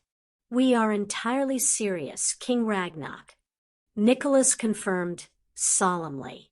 Despite the use of a respectful title, you could hear the steel in his voice. They weren't about to be intimidated. And what is to stop me from going to your ministry and telling them all of this? Ragnarok smirked. Well, first of all, it would be considered a breach of the contract we signed. Harry reminded him. Ragnarok scowled. Secondly, do you honestly think the ministry will give you the time of day, let alone anything I'm offering? That scowl deepened. And if we choose not to agree to an alliance, then you stay on your side of the doors of Gringotts, and we'll stay on ours. If you or your people decide to venture into our lands, then they will be subject to the same laws as the rest of wizarding kind. They will be treated as equals. You think you can just confine us to Gringotts and that won't be a breach of the contract. Ragnock scoffed. No, like I said, your people can enter my lands, but they will have to abide by my laws. Essentially, it will be the same as it is now, except goblins will be treated better. And what assurances will we have that you will not betray us? A magical treaty signed by both of us. Unlike the last one, we will put more into it. More provisions and the like. I propose we get our smartest minds to work on a treaty we can both agree to. Harry offered. Potter, there you are. What treachery is this? Ragnock demanded as he and his guards drew their swords. Everyone was staring at the ghost of Professor Binns, who had just floated into the cave. Cuthbert, I'm kind of in the middle of something. Harry tried not to whine. Cuthbert Binns surveyed the scene. Ah, you are beginning your attempts at conquering magical Britain. Cuthbert said approvingly, I still say you should just take over the entirety of England and be done with it. He sighed. Bert, we've been over this. Harry scowled. I don't even really want to conquer magical Britain. Cuthbert rolled his eyes and turned back to the goblins. Take whatever deal he gives you. He advised. He will be completely fair. If you avoid deception now, he will be more inclined to make more concessions later. But as an added incentive, Lord Harry James Potter of Slytherin has enemies, not the half-wit Voldemort. I'm talking about armies that he will have to face before they come to us and attempt to enslave or destroy us. I'm sure Harry would be happy to point you in their direction. More fairy tales? Ragnock sneered. It was a bit forced, and the fear was creeping into his eyes. I wish it was. Harry sighed. I don't care what anyone says. Elephants are the best animals on the planet.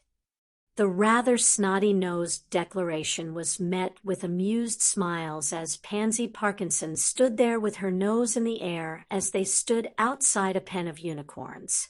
I like lions, Dudley declared into the silence.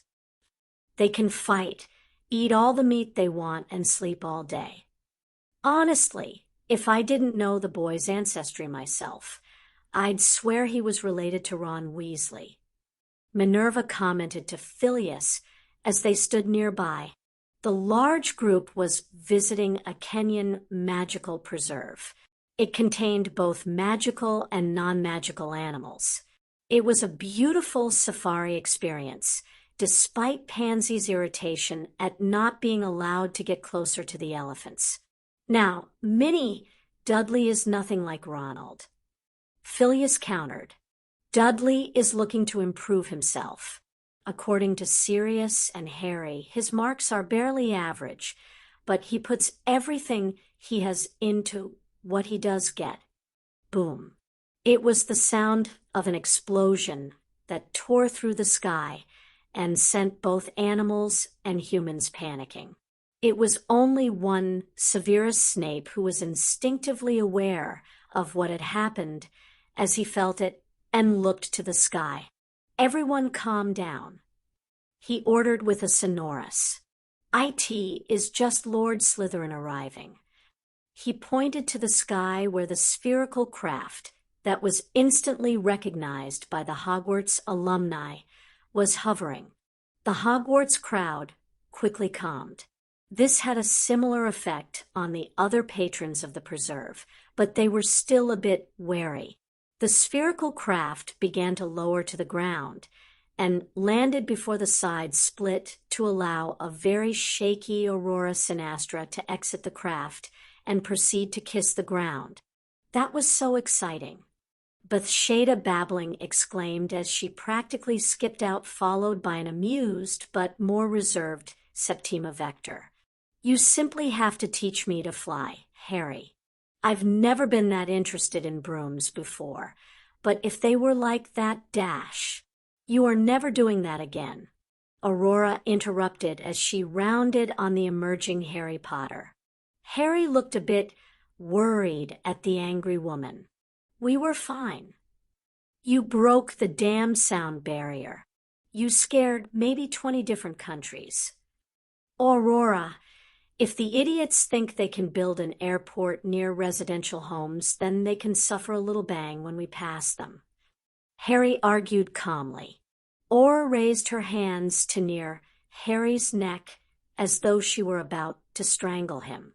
She let out an inarticulate growl of frustration before stomping off. Did you have to make such a racket when you arrived? Phileas asked as he and Minerva approached. According to what we have learnt about supersonic speeds, we certainly had the ability. Septima said with that same amused smile. But Lord Slytherin here wanted to test the breaking charms. I wouldn't worry about it. A still grinning Bathsheba said dismissively, with the right charms and runes, we can eliminate the effect entirely. Well, that doesn't sound like fun. Harry grumbled. Harry, if you wouldn't mind, could you give me a lift back home? Remus asked as he approached with Sirius. Tonight's the night, he said cryptically. Harry grinned at him. I want to conduct a little experiment. Remus was instantly wary. Ayanand, the full moon has officially passed. Harry grinned more than 24 hours later. He and Sirius turned in the craft to a large cage where Remus Lupin sat in nothing but a pair of shorts. He was gobsmacked. But that's impossible. Okay, explain to me how it is impossible if it just happened, Professor. Harry said sarcastically. But, Harry, do you know what this means? Remus asked as he grabbed the bars of his cage eagerly. That you need to learn the difference between boxers and shorts? Harry asked as he pointedly looked up. Remus looked down and gave a full-body blush as he tucked himself back in. Sirius was rolling on the floor, laughing. It was spurred on by the euphoria of knowing the last of his adopted siblings wouldn't suffer every month. Harry, it means that anyone infected can escape the change by racing the sun. We can use the flu or Portkeys. Or you could buy a cruise ship and race the sun. Harry grinned. I don't think we'd want to take the risk of losing that race. Remus said firmly, well, all we need is a few houses with large grounds at various places around the world. Harry shrugged. We can then set up some Portkeys for travel back and forth. Your mother would be so damned proud of you, pup. Sirius said with happy tears as he gave him a bear hug. Harry was spending a lot of time with a large A4 notebook and a pencil. Even Hermione, who was with the group at Luna and Padma's request, thought he was spending too much time working. But, like with his attempts to go into space, he had had an idea and refused to stop or slow down. Hurry!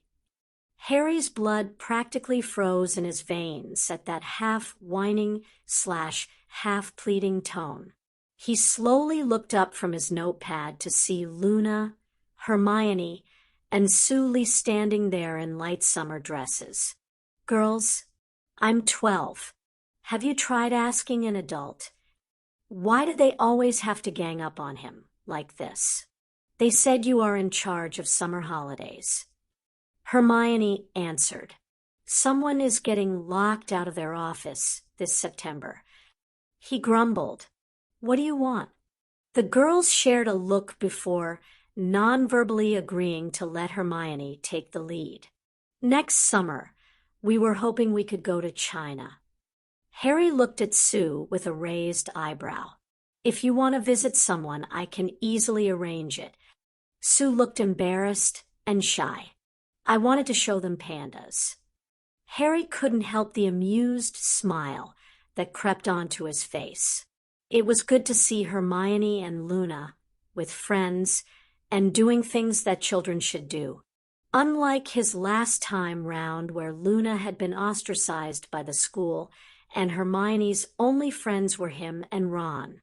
I think I can arrange that, he assured them. But he interrupted their attempt to squeal like the happy girls they were.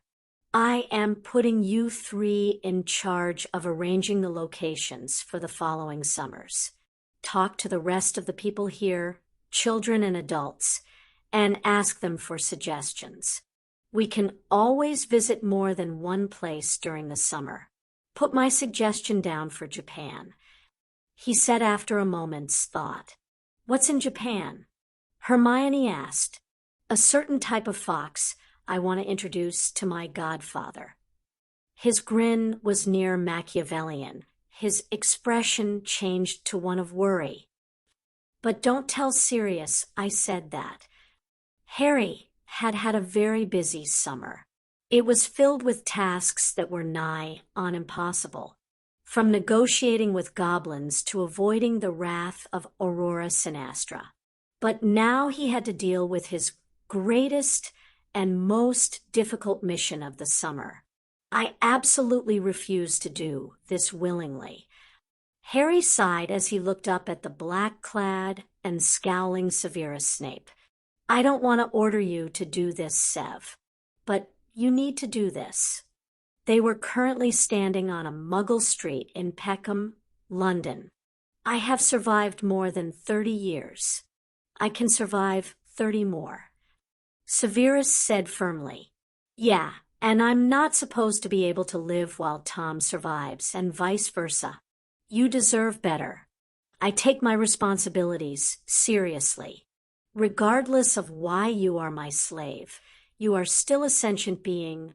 Muggles have laws about how even their worst criminals are to be treated with a modicum of dignity. Does this mean you are going to release me?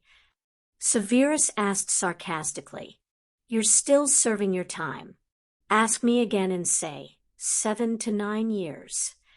Harry smirked. He couldn't actually release Severus, but he could give him permission to live as though he were free. Severus looked at him with a confused frown. You'd really release me? Sev, you can't lie to me. Harry sighed. I'll know when you are ready to be free. When you've let go of your anger and hate and learnt to actually enjoy life, then you'll be ready. And in the meantime, you take pleasure in subjecting me to these tortures. He spat. You are such a goddamned baby. Get in there. Harry barked. Around them, the various passers-by and shoppers chuckled as they watched a 13-year-old boy order a very dour 30-year-old into a Muggle barbershop named Desmond's. 2 seconds later, an older black man with a scraggly beard, rumpled clothing, and a distinctive hat ran screaming from the small shop. Inside the shop, Harry turned and glared at a rather smug Severus. That is why you are getting an image fix. Ignore pork pie. A thin, older black man said dismissively. He'd jump at his own reflection. What can we do for you here at Desmond's? The man had a strong Caribbean accent. There is an old African saying dash. Not now, Matthew. The older man snapped at a young black man sitting on the waiting chairs behind the barber's chairs. Matthew, why don't you go and see if Pork Pie has stopped running and make sure he hasn't had a heart attack? A woman instructed.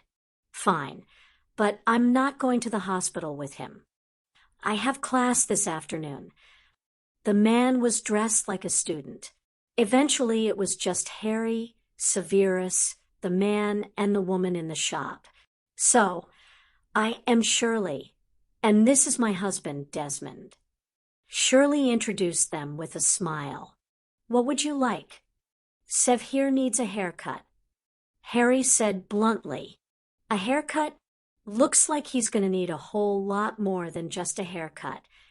Desmond said, as he eyed the scowling man warily. Is that oil in your hair, boy? The name, oof, Severus glared down at the 13-year-old with the wandering elbows. Sev works as a chemist, and he spends too much time with the fumes. Harry explained. Shirl, you better take him first. Get him cleaned, and then we can talk styles. Desmond instructed his wife. I'll just take a seat. Harry went to sit down. Oh, no, you don't, young man. Desmond quickly grabbed him by the shoulders and ushered him into the barber's chair. You look like you could use a trim for that mop top you got going. You also look like you're becoming a man. Need to start shaving now. Desmond said proudly, I'll treat you to your very first shave, whilst my wife deals with your friend. Harry was pretty pleased with that news. He was finally getting the rest of his hair. So, Matthew, where in Africa are you from? Harry asked as Desmond prepared his tools, and the young scholar returned with a very flighty pork pie. Gambia. The man said proudly, I just came back from Kenya. Just a hop, skip, and a jump from my homeland. Matthew smiled. Wah. Pork Pie looked at him as if he was nuts. You think you're Superman now? I don't know much, but I know Kenya ain't nowhere near Gambia. It's all Africa, my friend. Matthew said with a dismissive smile. I doubt I'd be able to get from Kenya to Gambia before school started up again. Harry chuckled. Ooh, sweet Merlin. Everyone turned to look over at the groan of ecstasy to where Shirley was massaging shampoo into Severus' scalp. Sounds like Shirley's found a new man. Pork Pie laughed. Watch your mouth, Augustus, Shirley warned. Augustus? That's a big jump from Pork Pie, Harry remarked. We call him Pork Pie 'cause he's always wearing that pork pie hat. Desmond explained as he began to comb and trim Harry's mop of hair. His full name is Augustus Neapolitan Cleveland Grant. Desmond managed a pretty decent British accent for that mouthful. Wow, I think pork pie suits you better. Harry told the now grumpy-looking man as he looked in the mirror. Of course I know a man called Albus Percival Wulfric Brian Dumbledore. I call him Albie for short. Dear God, I can't believe I've been missing out on this. Severus was now becoming a bit disturbing. Shirley just smirked. Shirl, put me down for after him. Pork Pie said with complete sincerity. She sent him a look that promised nothing but suffering. So, sir, were you born in England? Harry asked Desmond. Sir. Pork Pie laughed. Pork Pie, shut up or leave. Shirley snapped. Severus appeared to have fallen into a trance. Or he drifted off to sleep. No, son. Desmond shook his head. I was born and raised in Guyana. One day I dream of going back there. He said wistfully. Where's that? Harry asked curiously. Where's that? Pork Pie exclaimed indignantly. What they teach these kids nowadays. Oh, and I'm sure you can name every country on the planet and point them out in an atlas. Shirley challenged. Pork Pie backed off a bit, but looked like a sulky child. At least I know where Guyana is. He said moodily. Got any good animals in Guyana you wouldn't find in India or Kenya? Harry asked. None that a young man such as yourself should go searching for. Shirley admonished. He looked at her with a wry smirk in the mirror. Answers like that are what make young men like me go looking for them. About 2 hours later, Severus and Harry left the barber shop. Harry had to practically guide Severus as he was so relaxed. He had given Desmond £1,000 and told him to consider it prepayment for future visits. Harry made it his mission to pay close attention to Severus Hare and to send him back to Shirley on a regular basis. Despite Harry's adventures, the summer holidays came to an end and the new school term rolled around. It was now his 3rd year. Harry was hoping for a nice, quiet time. In his previous time through, Sirius and the Dementors had been his annual challenge. Sirius was now free, and if the Dementors decided to put in an appearance, then Harry would probably kill Fudge. Albus had announced his sabbatical at the end of the previous year, and Minerva was now in charge.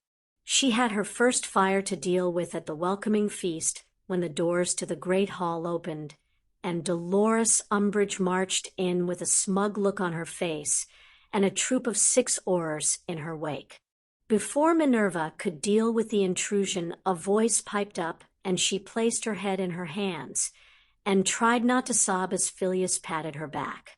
"Oi, who the devil do you think you are, barging into my home without so much as a by your leave?" The sight of a 13-year-old Harry Potter standing in the path of the ugly woman in pink made sure everybody was paying attention. The older years were excitedly telling the new First Highs that they were about to get some real entertainment now. "Out of the way, boy. This is official ministry business," Umbridge said dismissively as she tried to push past. Harry, however, was no long 11. He was a 13-year-old, and he was fairly fit and healthy. Umbridge was a pudgy little inbred woman. Harry easily pushed her back into her horse. The evidence that Umbridge was nearly universally hated was shown by the fact that the Aurors did not catch her.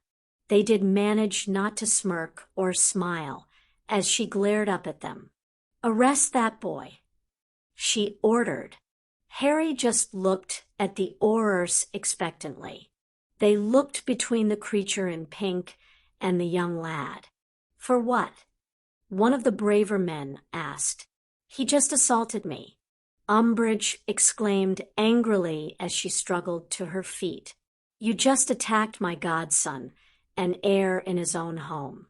Sirius answered loudly from the staff table. "I recommend apologizing. The castle really doesn't like it when people hurt Lord Slytherin. I do not have time to play childish games with a boy," she said as she stepped around Harry. The Aurors looked at Harry and just shrugged. They didn't move from where they were. Harry suddenly realized that these Aurors were there when he had confronted the goblins in his first year. His second first year. The one that 2 years ago, when he confronted the goblins 2 years ago. Aurors, arrest the werewolf. The Aurors looked unhappy. The lead Auror looked to Harry. "I'm sorry, sir, but the law is on her side on this one. Werewolves are not allowed around children, and they aren't allowed to hold positions of authority." "That's fine." Harry shrugged. Everyone in the hall looked shocked, except Umbridge, who looked very smug. "Everyone, I'm sorry, but you will need to get your belongings and head back down to the station. It seems the school will be moving elsewhere." There was the sound of a thud. Remus was at the staff table with his head smacked onto the wood. Sirius and Phileas were just grinning. Dolores just ignored him. "Aurors, what are you waiting for? Arrest him." Severus, meanwhile, had pushed his chair back and was muttering heatedly to Dobby behind the massive bulk of the seated Hagrid. "You're not taking Professor Lupin." Harry was surprised. The Aurors were amused. Dolores was outraged. More than 90% of the school had risen from their seats and pointed their wands at the confrontational group. "For Merlin's sake, Lupin, just drink the damned potion." Everyone turned at the sound of Professor Snape's irritated voice. He was thrusting a vial at Remus, who looked at it suspiciously. Harry frowned. "Remus, drink it," he said firmly. He had no idea what the potion was, but he knew Snape couldn't do anything bad because of his instructions, and he couldn't do anything to hurt Harry. Poisoning Remus would definitely hurt Harry. Remus sighed and downed the potion. Sirius was looking murderously at Snape. If this hurt Remus in any way, then he would kill the bastard. Remus began to look a little green. His cheeks puffed out as if he was trying to hold something in. Then it happened. Burp. Everyone laughed as the pink mist erupted from the professor's mouth. Even Sirius. Severus sighed in relief and turned to Harry. Situation resolved. There is no werewolf at Hogwarts. Huh? Harry asked with the eloquence of a man of his station. I was able to develop a cure for lycanthropy, he explained as he sat down. The emotional and mental stress of the situation had really taken it out of him. Wait, that's Snape. Everyone turned to the irritating redhead at the Gryffindor table. Ronald Weasley, you will mind your manners. Minerva barked. Just for that, you have detention tomorrow with Mr. Filch. Ron sat down grumpily. For your information, she addressed the rest of the school. Yes, this is Professor Snape. Considering his much shorter hair, which was slightly wavy and in no way limp and greasy, not to mention the fact that he wasn't dressed in his customary tailored robes, but instead was wearing trousers, a shirt, and a blazer, people could be forgiven for not recognizing the man. Sirius had been right pissed at Harry for taking away all the ammunition, for snarky remarks about greasy gits. Harry had left him hanging from the astronomy tower by his ankles for about 10 minutes. Preposterous. Oh, yes, Umbridge. There is no cure for being a werewolf. Nothing short of death will cleanse the taint. It can easily be verified by the standard methods. Severus said dismissively. Poppy was immediately out of her seat and running spells over Remus. When did you manage this? Harry asked Severus incredulously. Severus Snape actually blushed. Desmond's. Harry tried not to laugh. He really did. He really failed. Severus scowled, but couldn't stop the blush. Oh God, you have to go back every weekend. Who knows what else you can come up with? Harry managed through his laughter. Enough of this ridiculous fairy tale. Umbridge screeched. Remus John Lupin is Dash, not a werewolf. Everyone looked at Madame Pomfrey in amazement. Short of waiting for the full moon, I have no reason to believe Professor Lupin has lycanthropy. The laws regarding werewolves do not apply to him. Impossible. Dolores hissed. This was not going the way she had envisioned it. She had expected to come to Hogwarts, reveal that Lupin was a werewolf, unintentionally scaring the poor children, and then cart him off to be held pending a trial. She would then use her heroic actions to push through a law that called for the death penalty on any werewolf that broke the law. Nope, this was not going the way she wanted. I don't care what they say. She was shouting now. There is no cure for lycanthropy. Aurors, arrest him, and we will have our own aspects verify his condition. Fair warning, we've proven he isn't a werewolf. Harry calmly spoke up from between the Aurors and Umbridge. I can testify that I was with Remus John Lupin for the entirety of the last full moon, and he didn't turn into a wolf of any kind. As such, if you try to take Remus John Lupin from this castle, it will be considered kidnapping, and you will be booted literally from the castle. The Aurors tried not to cringe as they heard the sound of metal boots on stone floors approaching. Madam Umbridge, Lord Slytherin is right. We have no proof that the professor is a werewolf and plenty that he isn't. The lead Auror tried to reason. At this point, it is a case of mistaken identity, and we will need to consult with the head Auror and possibly Madam Bones. Oh, yeah, Amelia, Harry said in realization. Hey, Ember. The little phoenix flamed into the great hall high in the air, where she sailed down into a controlled landing on Harry's shoulder. She was about the size of a small cat now. Can you go and get Amelia? The bird tweeted, and then vanished in a burst of flame. Harry was left to grumble as he tried to put out his burning robe. 2 seconds later, and Ember returned with Amelia. She had clearly been sitting down on her sofa, judging by the fact that she was in the right position for it. What the devil? Hurry. She drawled dangerously as she took in her surroundings. Seriously, you couldn't have asked? Maybe have given her a little warning. Harry asked the phoenix defeatedly as Amelia picked herself off the floor. He turned to the aforementioned head of the DMLE, or, as Sirius liked to call her, the hot cop. This sad excuse for a human is trying to take Remus away for being a werewolf. Poppy just ran all the tests short of the full moon, and he came back clean. Dolores was outraged, but she wasn't going to try and take on Amelia Bones, head of the noble and most ancient House of Bones.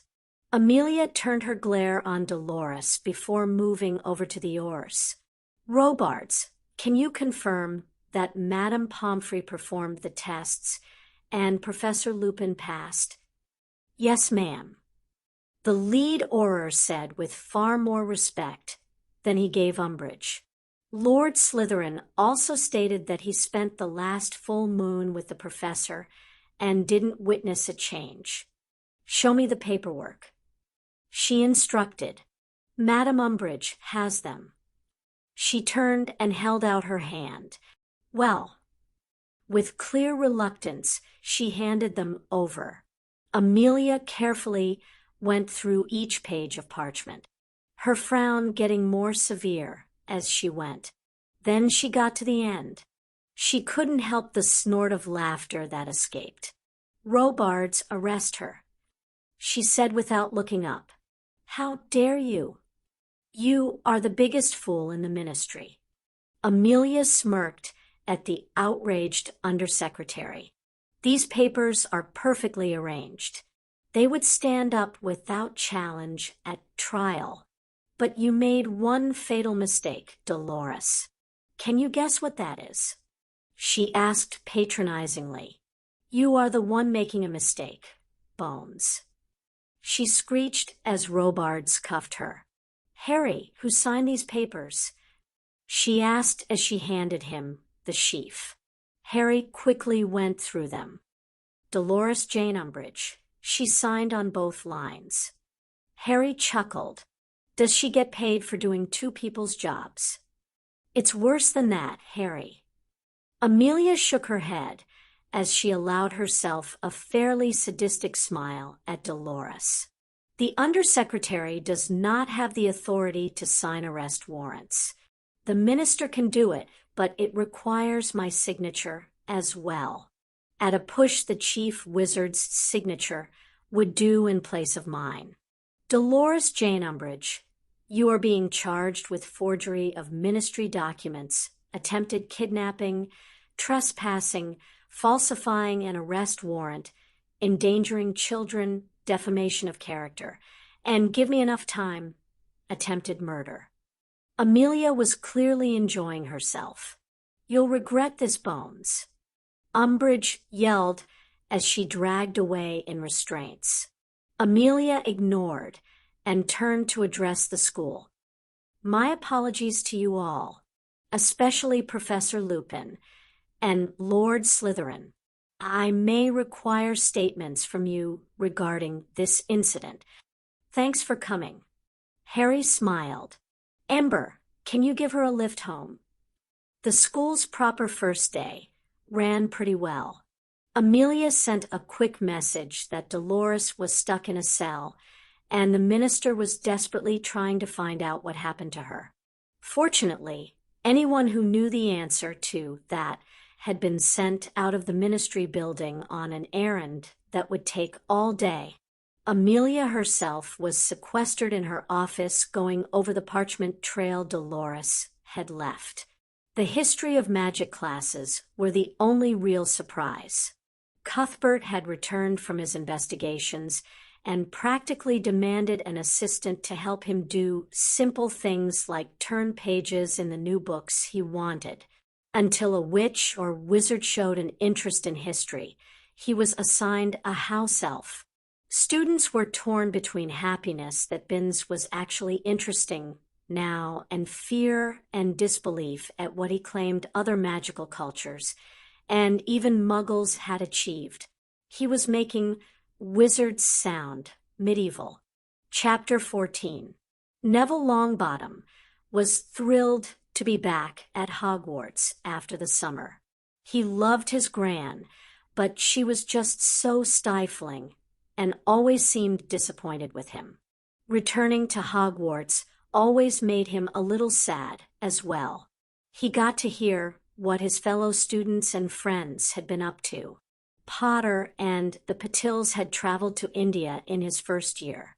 Pavarti had spent days in the second year telling stories of showing the English contingent around their homeland. Pansy and the elephants, Harry and his phoenix, Nicholas getting pranked 6 ways from Sunday by an irritated Harry. Now, he was hearing tales of Africa.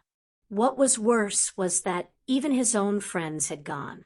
Hermione had sent him regular letters, and as much as he appreciated that she remembered him, it still upset him that he was stuck at Longbottom Manor because his Gran didn't trust him not to get hurt. Nev, the aforementioned boy, turned to see Lord Harry James Potter of Slytherin jogging up to him as he approached the Gryffindor Tower. Potter was a bit of an enigma for Gryffindor. Sure, he was the boy who lived defeater of Voldemort twice, once right in front of them. But he was also a Slytherin. He was also the Slytherin. The confusion didn't end there. He had defended a young witch from being claimed as little more than a slave, but he had killed to do it. He now had 3 concubines, but he didn't treat them any differently than he treated them before. It boiled down to this. The Gryffs were grateful for all he had done, but they were waiting for the other shoe to drop. Neville had a bit more exposure due to Hermione's friendship with him. "My lord." Neville gave a formal bow. Harry skidded to a stop. "Huh. Did I do something to annoy you, Nev?" Harry asked curiously. Dash, that one stumped the Gryffindor. He had thought he was being polite. Neutral but polite. Harry seemed to just shrug and grabbed Neville's elbow. "Come on, I've got a surprise." Harry saw the look of trepidation. "Relax. You'll love it." Harry grinned. Neville was dragged by Harry through the halls of the castle. They passed several students who, rather than aid the scared Gryff, chuckled at the antics of the young Lord Slytherin. "Are you ready for the best news of your, to date, very short life?" That grin was still plastered there. Harry didn't wait for a response as he opened the large wooden door in front of them and dragged him in. "Aunt Alice, Uncle Frank, I brought you your present as promised." Harry called out. "Wait, what?" Neville asked as he took in the view. Sitting on a 2-seater sofa in a bright and airy lounge were his parents. They had a large book on their laps, and they were staring dully at it. At the entrance of the two boys, Alice looked up, but Frank was still catatonic. Alice had a small smile of curiosity. "Harry, what is going on?" Neville asked tightly. As much as he wished his parents were well, he could easily see nothing had changed, except their clothing and location. "Well, as you know, I am an orphan."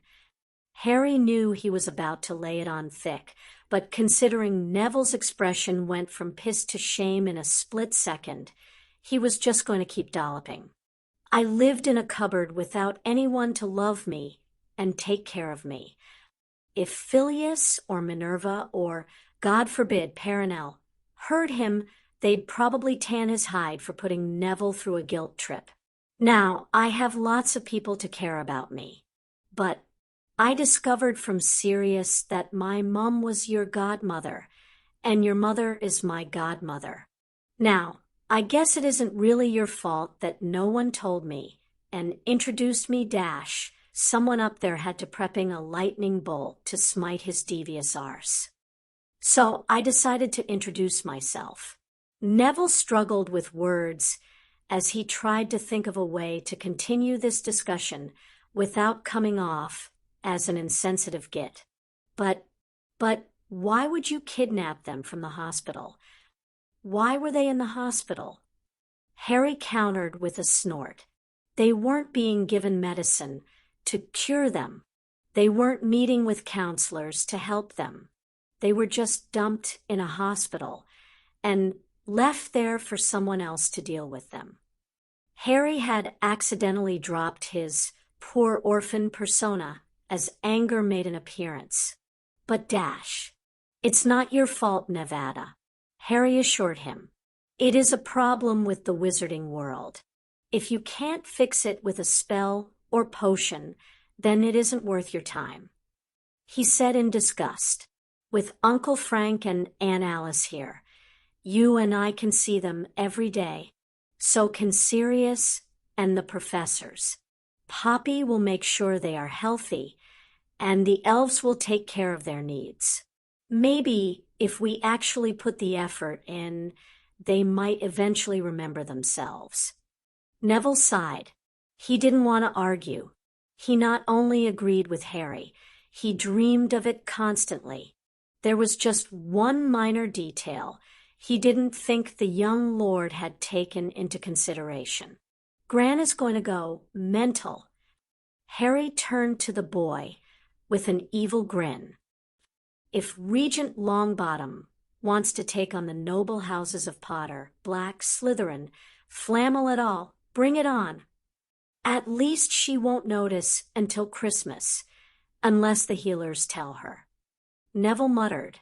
Despite Neville's fear and reluctance of both Harry and his gran, he managed to visit every day all the way up to Halloween. Neville rarely had any time alone with them, as there were always plenty of people in the tower that Harry had assigned as their living space.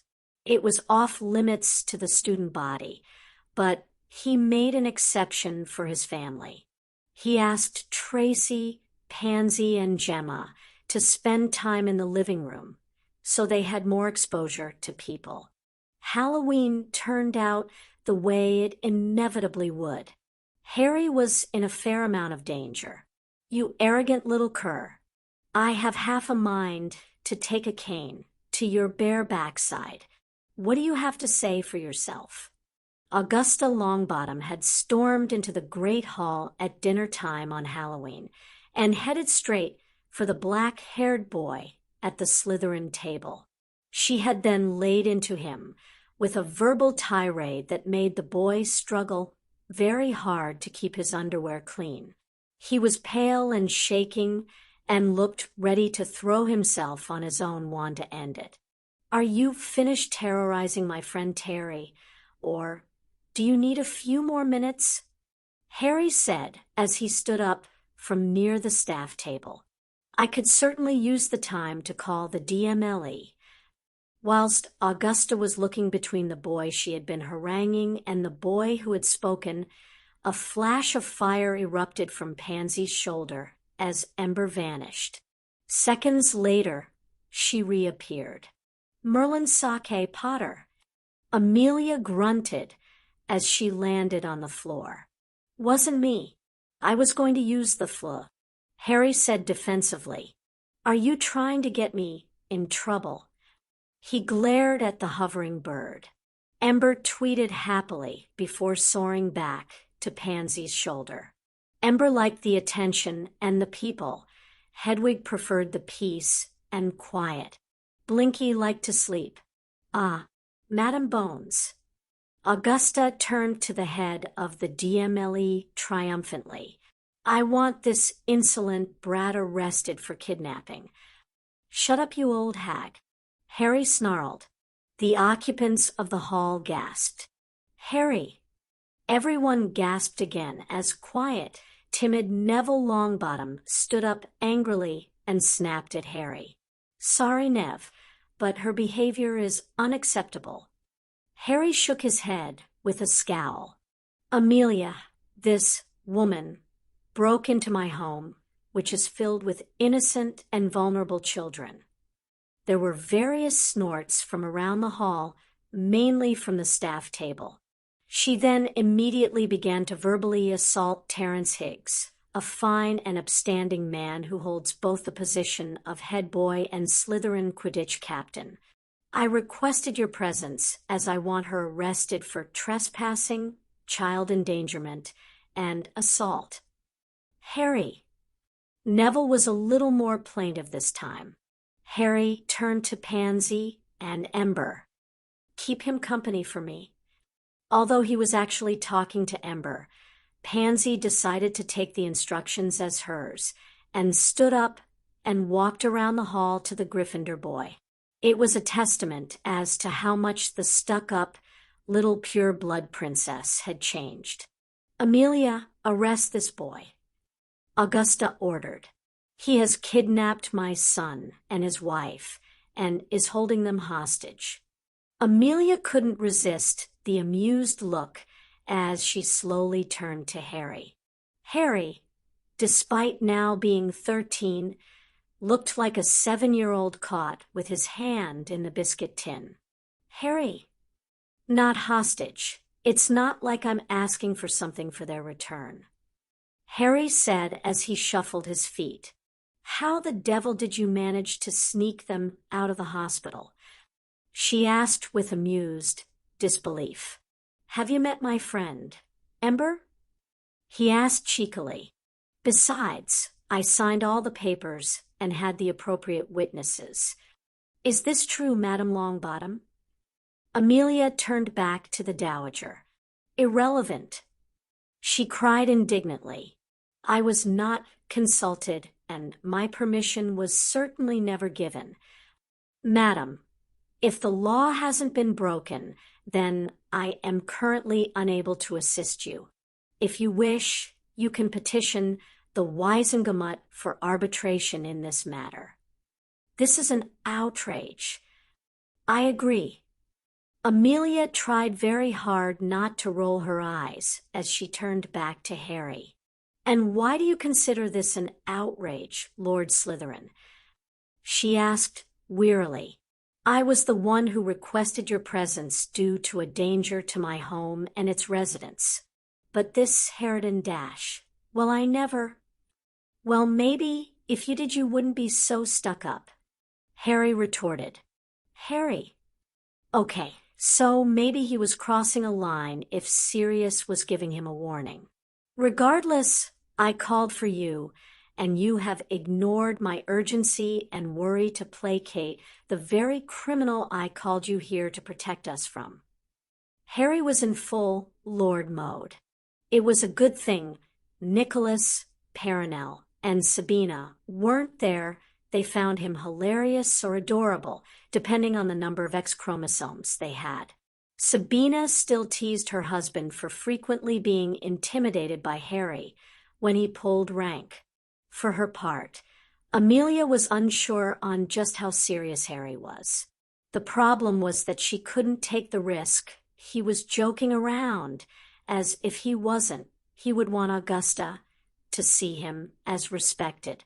"I apologize, my lord," she said with an incline of her head. "Madam Longbottom, I'm afraid you will have to come with me till I can sort this out." "Madam, you cannot be serious," Augusta said indignantly. "I am. Please come quietly, or I will have no choice but to restrain you." "This is outrageous," Augusta steamed as she began marching out of the hall. Amelia turned to Harry. "I'll need a copy of all the paperwork," she informed him before following in Augusta's wake. As the doors to the great hall closed, Harry turned to the students and addressed the new first years with a mischievous grin. "Welcome to Hogwarts." Amelia had tried to explain to Augusta that she was the one in trouble, but she was so focused on the fact that the Potter boy had kidnapped her son that she refused to listen. In the end, she had walked away from a gobsmacked Augusta Longbottom as she sat in one of the ministry cells. Amelia just hoped that a night in custody would hammer home the trouble she was in. The following day, she returned to the cell and found an extremely haggard, tired, and livid Augusta Longbottom. "You may consider your job gone and your standing in society destroyed," the Longbottom matriarch growled. Amelia just sighed and began to walk away. "And you can stay in that cell for another day," she said clearly as she walked. "Harry, are you really going to press charges against my Gran?" Neville asked worriedly as they sat in the living room of what was becoming known as Longbottom Tower. Alice was sitting on the other side of the room as Tracy and Pansy played with her hair. It was weak and lank after years of neglect. She had a small smile on her face, but no other sign of alertness or recognition. Frank was sitting quietly next to Neville, unmoving, just staring at Neville's hands as he played with his wand. Harry looked up suddenly. He had been lost in his own thoughts. Sorry, Nev, I was thinking." He stood up and walked over to the father and son. His face was a mask of concentration, his eyes flickering between Frank's eyes and Neville's wand. "Neville, give your father the wand," Harry instructed. It was times like this that everyone saw that Harry was far beyond his mere 13 years. The girls had paused their work on Alice and were quietly paying attention. "Quickly, Neville." Harry pushed. Neville jumped at the authority in Harry's voice and complied, taking his father's hand and wrapping it around the wand. "Lumos, Uncle Frank." Harry dash. "Not now, Nevada." Everyone but Frank, Alice, and Harry gasped. Harry grinned happily as Frank lit the tip of the wand. "Nice work, Uncle Frank. Now make it flash twice. On, off, on, off." "Merlin," Gemma gasped as Frank did just that. Harry knelt in front of the true head of the House of Longbottom and looked in his vacant eyes with seriousness. "Uncle Frank, very soon we are going to have long and meaningful conversations," he promised. "For now, 1 flash for yes and 2 for no. Do you understand?" The wand flashed once. As an addendum, keep flashing rapidly to get our attention. The wand flashed once. "Neville, and I have to go. Pansy, get Phileas and have him stay with you." "Harry, where are we going?" Neville asked as Harry dragged him from the tower. "I need some books, but they aren't at Hogwarts," Harry explained without slowing down. "We are going to get Aurora to escort us to the Muggle world, but it's 8 in the evening. Won't everywhere be closed?" This time Harry did pause. Then he shrugged and began dragging his godbrother again. It's open hours somewhere in the world. Aurora had made the same argument as Neville before Ember took it upon herself to flame the trio straight to Australia. There were a good few hours of shopping left in Sydney. There had been a few issues with trying to convert pounds to dollars, but they managed to find a few people to point them in the direction of the right banks that could do it. They even managed to find a magical district and were able to return with the books Harry wanted and a new wand for Neville. All in all, it only took them 2 hours, by which time Neville and Aurora were exhausted. Harry was still on an adrenaline rush and had locked himself in his quarters. Over the next 2 days, the healers from St. Mungo's were called in to witness and hypothesize on what this new revelation regarding Frank would mean. Could they help him, or would he be restricted to flashing his wand for the rest of his life? There were plenty of new theories now that they were actually able to ask various questions. But as Harry had used both his position as Lord Slytherin and the fact that Alice was his godmother to obtain legal guardianship for them, they weren't able to do anything until he permitted it. And Harry was still locked in his room. After 2 days of no sleep and only liquids, Harry burst triumphantly from his room. Done. He stopped in amusement as he found Aurora, Phileas, and Sirius standing outside the portrait to his quarters, engaged in what could only be a game of rock, paper, scissors. If you are looking for a little privacy for whatever games you are playing, then I can recommend some much more suitable places than here. He said patronizingly, "What the hell are you playing at, Harry?" Aurora demanded. She was one of the few people who had no issues with losing and displaying her temper with Harry. "You've been locked in your room for more than 2 days. Have you even eaten?" If you have to think about it, then you probably haven't." Phileas sighed. "Merlin, Harry, are you trying to kill yourself? Gemma, go get Madame Pomfrey." Sirius called down the stairs to the common room. "Tell her to meet us at Longbottom Tower." Harry added, "The only place you are going is bed." Aurora snarled, "I've lasted 2 days. I can last an hour more." Harry shook his head. "Ember." Phileas and Sirius grimaced as Aurora growled in frustration after Harry and his phoenix vanished. Despite this being his second time through life, he hadn't learnt that women are not to be trifled with. They wouldn't care if he was Merlin himself. They would rip him to shreds. The trio made their way to the tower, where they found an excited Neville hugging Harry. Unfortunately, Harry was passed out as exhaustion caught up with him. Fortunately, Poppy was right behind them and portkeyed him to the hospital wing. Harry was asleep for a lot of the response to his invention for Frank. Poppy was shoving sleeping potions down his throat to prevent him from waking up. Frank was now able to talk. Regrettably, he did so with Harry's pubescent breaking voice, but he had a method of communication. The device Harry had created was a glove with a sleeve that went up to his elbow. There was a hole in the palm for Frank to hold his wand, and there were inscriptions on the sleeve of the glove. Harry called it Morse code. "I've heard it was used by Muggles."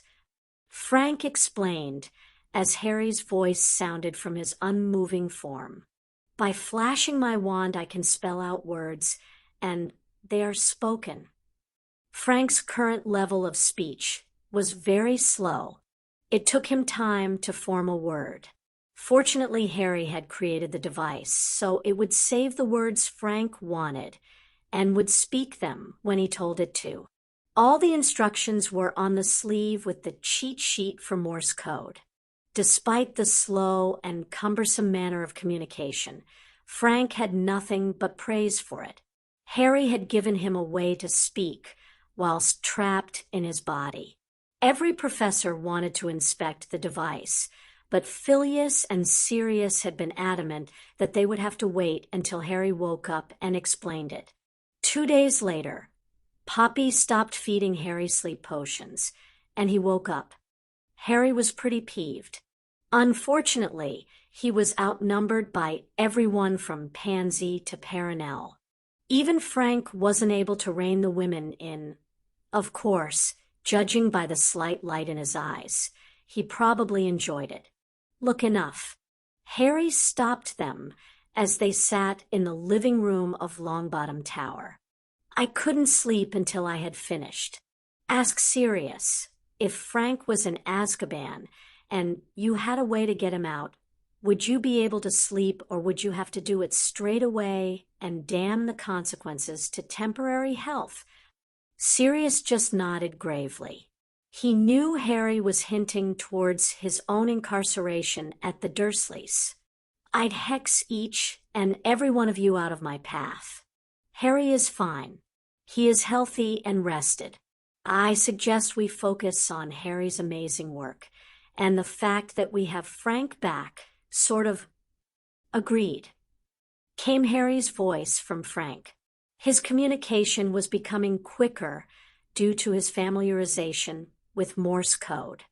Harry, could you provide us with another translation device, one that we can examine? Phileas asked. Yeah, there are 3 in my quarters. 3. Tracy asked curiously. Well, if one breaks, it would take a few hours to make a new one. This way, Uncle Frank won't have to worry about not being able to communicate. Harry stood up and stretched. Well, if you will all excuse me, I need to contact Albus. Need to ask for a fave dash.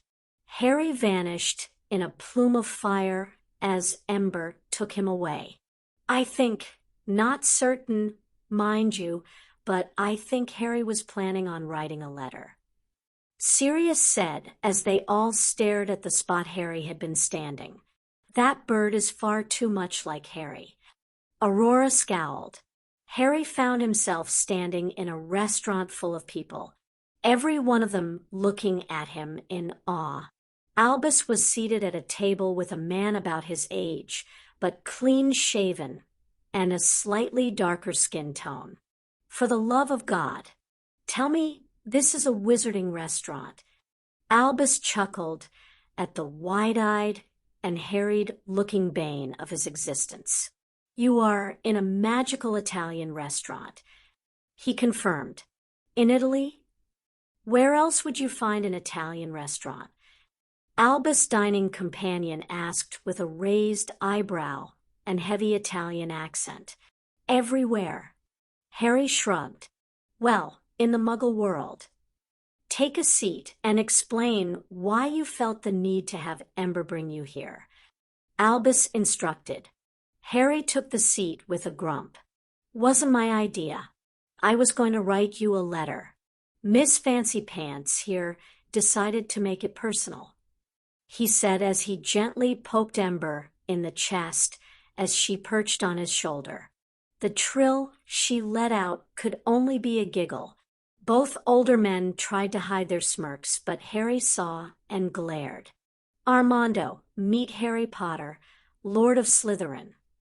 Albus smiled. Harry, this is Armando Abate. He runs the Italian education system. Nice to meet you, sir. Harry held out his hand, and Armando smiled and shook it. So, Harry, what did you need to talk to me about? Albus asked as he signaled a waiter. All I wanted to do was borrow your pensive, he said as gave Ember another glare. Albus and Armando frowned. You wish to review your own memories? Albus asked. Yeah, but also, well, I managed to create a device for Frank Longbottom to communicate with us. Unfortunately, the device uses my voice. I wanted to dash. Forgive me, Harry, did you say Frank Longbottom can talk? Albus asked, bushy white eyebrows combining with his white hair. Yeah, it's a whole thing, and everybody is angry at me. Harry said dismissively. He has a knack for understatement. Armando chuckled. Harry, I'm going to need more than that. Albus said in exasperation. Despite the trouble Harry caused him, he really did love him. He had the fun and easygoing side of James, but the caring and meticulous attributes of Lily. Unfortunately for Albus, Harry also had Lily's lack of awe regarding him. James, like most purebloods, grew up on stories of his deeds. Anyone who doubted his word was a fool. Harry took that lack of awe and combined it with his father's mischievousness. Then he pointed the whole mess at him. Frank was trapped in his body, near catatonic, but not quite. I could see his eyes were always on Neville's wand, his old wand. I told Neville to give it to him, and told Frank to cast a Lumos. It worked, so I created a device based on Morse code. It takes him a minute or so to create sentences, but he can now communicate with us. I wanted to borrow your pensive, as the device currently uses my voice. I need someone's memory of Frank talking, so I can change it to that. I also want to see some of Frank's memories in case I can help him further. Armando snorted. I remember, many years ago, Albus was scouring the globe, trying to find anyone that could help the Longbottoms. They are almost as famous as you and Albus now. Seriously? And no one could help them? Harry asked incredulously. I had everyone from Poppy Pomfrey to the head of International Magical Healers Council. Albus sighed. It doesn't matter. He shook his head. You have done something incredible. Come, Armando and I are finished here. We will get you your own pensive. I will even give you my memories of Frank and Alice, as well as my discussions with healers. Augusta Longbottom should have plenty of memories, too. Harry grimaced. What did you do? Albus asked with a resigned sigh. We'll dash. Harry. Look, she signed custody over to St. Mungo's. Apparently, it's the norm for lifetime patients, so that the healers can make important decisions for them. Yes, I signed as the witness. Albus confirmed. Right, but I claimed familial privileges and removed them from the hospital. They are living in Longbottom Tower. Well, Hogwarts, an empty tower. How are they being cared for? What about their potions? Albus asked worriedly. Harry was clearly unimpressed with the headmaster. You've just heard that I managed to legally gain custody of them and developed a method for Frank to talk. But you still think I haven't thought of the little things? Ember began trilling at Albus. Nobody doubted she was scolding him. Armando just laughed as he paid the bill the waiter had brought and stood up. Come, Harry, I know a rune master who will be able to sell you a pensive. Albus had a thoughtful look as he walked behind the two males. He had finally managed to put aside his belief that he needed to be responsible for Harry. He certainly didn't need the protection of the Blood Wards, as he had proven himself able to care and defend himself. But there was still something, he didn't know what, and he didn't have a clue what it might be. Harry arrived back at Hogwarts in his quarters in the early evening. He stretched before heading down to the common room. It had been nearly a week since he had just relaxed. Harry was greeted by most of the Slytherins. Only a few older purebloods still wanted him dead. It probably had a lot to do with the fact that Dudley was staying in the dungeons with them. What caught Harry's attention was the fact that Dudley was sitting at one of the tables with Terence, Pansy, and Greg. Nothing unusual there, as he often did his homework with others. Terence had taken Dudley on as a mentor. No, what caught Harry's eye was the rather guilty look on their faces as they tried to look innocent and continue working. Harry sighed.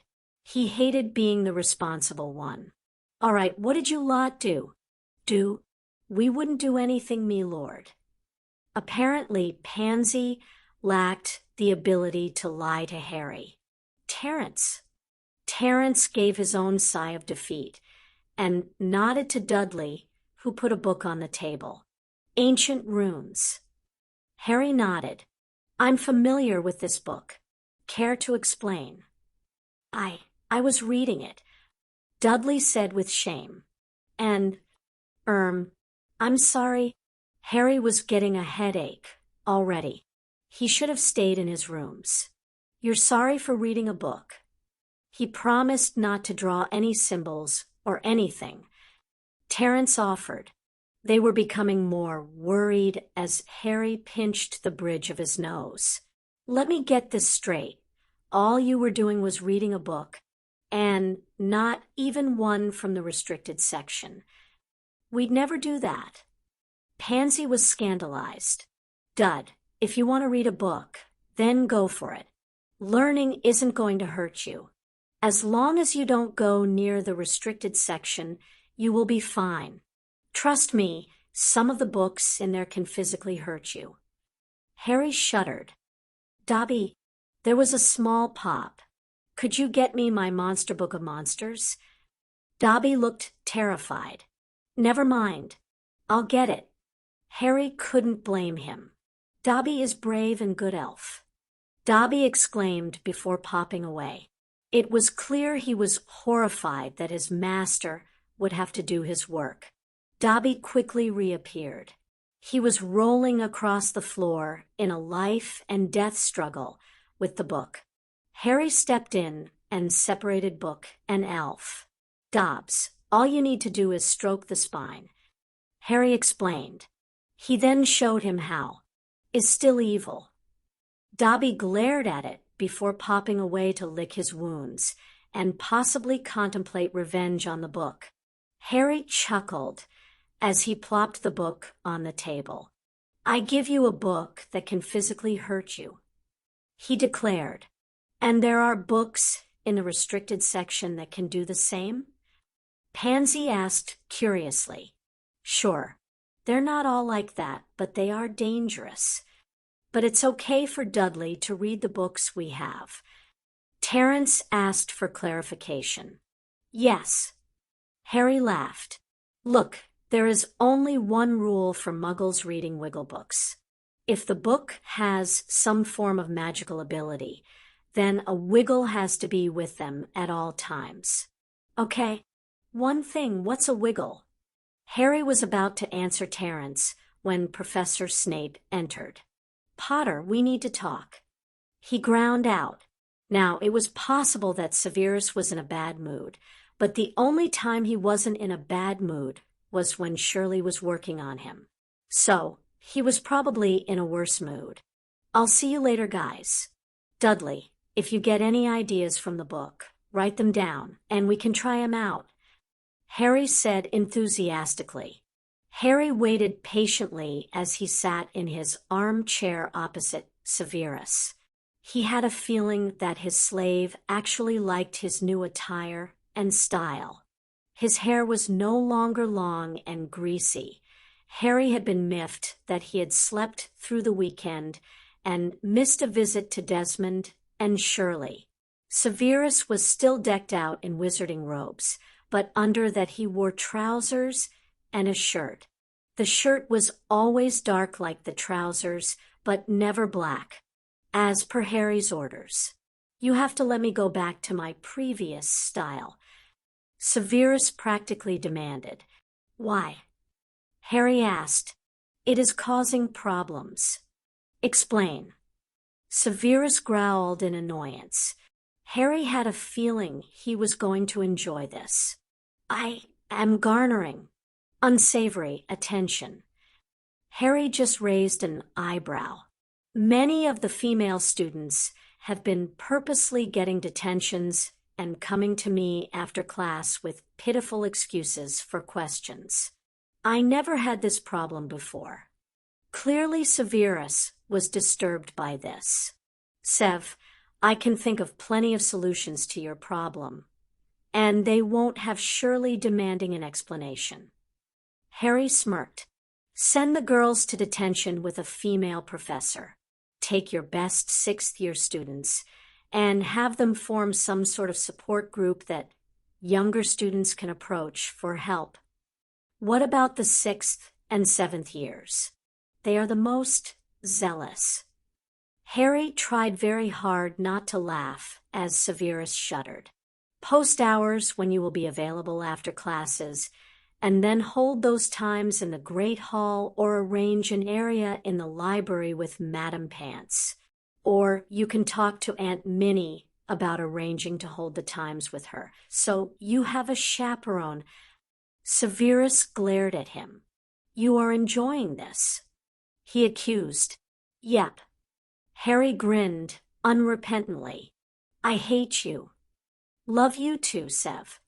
Chapter 15.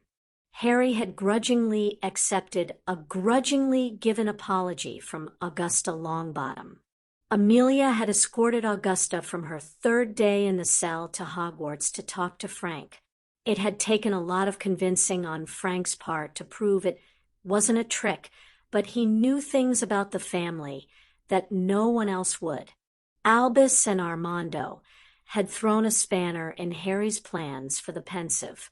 They had successfully purchased one, but pointed out that you needed to be an occlumens to withdraw your own memory or allow a legilimens do it. All right, hold up. Harry huffed as he caused his teacher to pause with wand poised in front of his face. Just how do I clear my mind? Severus grumbled and lowered his wand. Everyone is different. They have their own methods that work for them. What do you do to your mind? When you empty it, would a legilimens see it? They would see what you want them to see. The true master occlumens does not keep intruders out, but deceives them into believing they are seeing what they want to see. So, the whole thing is about lying. Severus gave a long, suffering sigh. No, it is about hiding your thoughts, which is the same as deceiving people about where they are. So, lying. Severus leaned forward on the couch. You can order me to teach you this, and I will have no choice. But it will be your own fault if you destroy your brain, because you weren't listening properly when I instructed you, Whoa, hold up there, Sev. Harry laughed. Now, I understand that the mind arts are a delicate and dangerous subject, but you started your lesson with the instruction, clear your mind. And that was it. I had to ask you for further instruction, so I don't really think you have a leg to stand on when blaming me for not listening. Severus could only grumble. It was going to be a long few hours.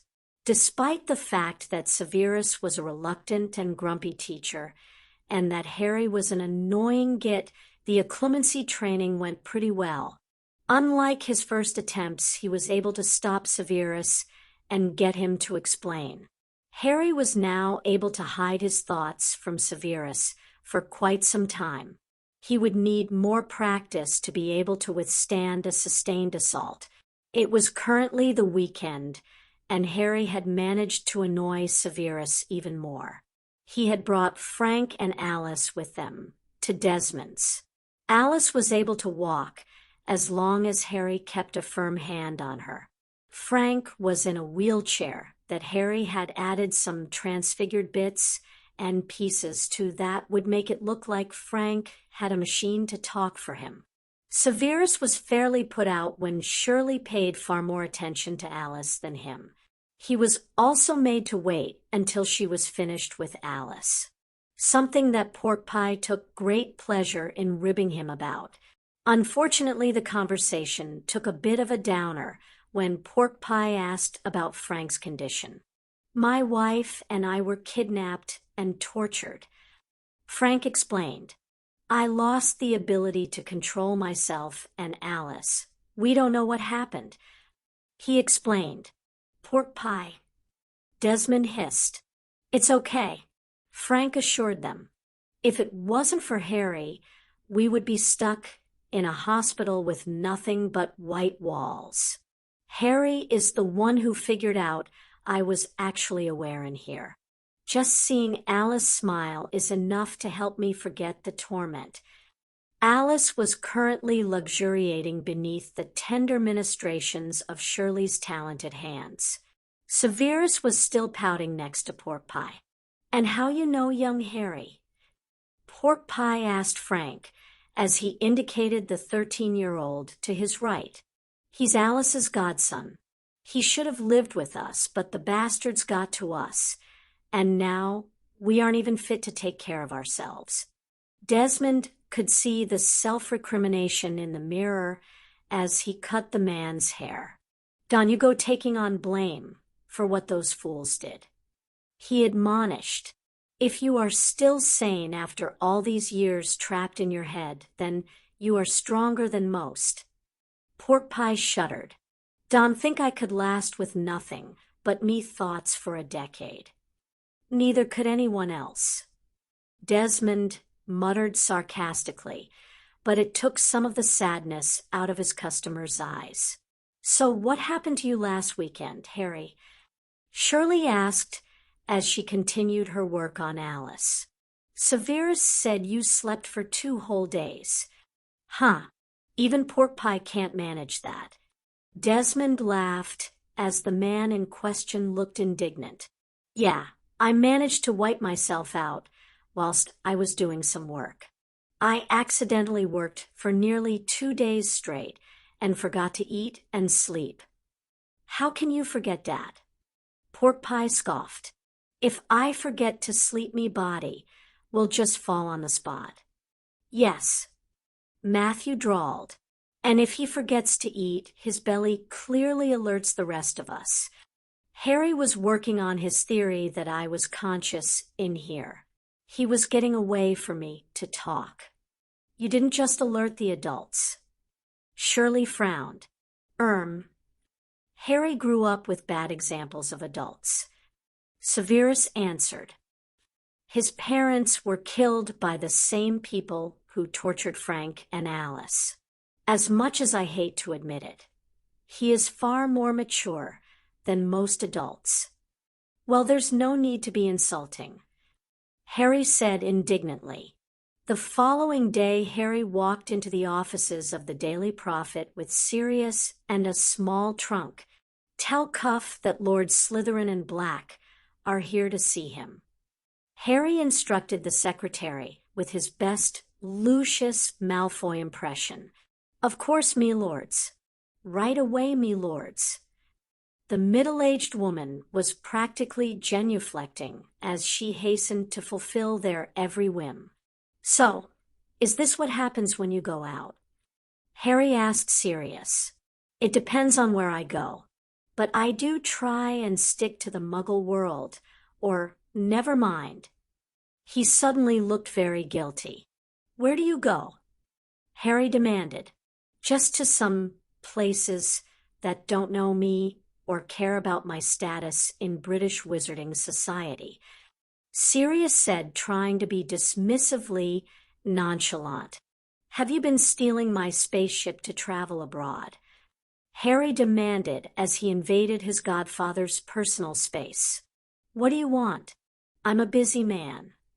The pair turned to see a slightly overweight man standing at the door to the office. He was clearly not as impressed by who they were as his clearly embarrassed secretary was. Let's talk in your office, Harry said as he marched past Cuff. Sirius grabbed the editor-in-chief of the Daily Prophet by the elbow and led him in. Barnabas was not used to being bull-rushed like this. He was usually the bull. Harry turned to Barnabas as Sirius closed the office door and put up privacy wards. Here's the deal, Cuff. This trunk is filled with pure gold. Not galleons gold. You can have it all if you agree to sign over ownership of the profit to us and agree to step down. Now, you might think that a man like Barnabas Cuff, a man who was not afraid to print stories about powerful people, even if he didn't have any evidence, might not be swayed by riches. No, he was a greedy bastard like every other wizard out there. Of course, that meant he would try and fleece these fools for all he could. He waved a nonchalant hand. I can tell you right now that there is no way that box holds enough to cover the worth of my paper. Oh well, we tried, Harry said as Sirius picked up the small trunk. Barnabas was stunned and confused. This was not how negotiations went. Wait, maybe we can work something out. Harry and Sirius paused at the door. The offer is final, Cuff. Sirius informed him. Did you honestly think we would negotiate with you? He said with a hint of disgust. We have read your paper. You know, we've seen the lies you've printed about us and our friends. We want you gone, and we're willing to pay a substantial amount to see it happen. But if you aren't willing to cooperate, then we will seek other methods. Barnabas scoffed. You've been listening to those damned mudbloods you always have at that school. There is no law against what we do. The Wisengamot won't listen to your claims of libel and slander. No, but Wizarding Society does have its own set of available actions for disagreements. Harry smiled nastily. A wizard's duel. Barnabas gasped. Well, considering some of the articles you've written about myself and my godson, the houses of Black, Potter, and Slytherin can demand nothing less, not to mention the insults written about my vassals. Harry added, calling myself and Lord Black murderers for winning a legal duel that was supervised and approved of by the ministry.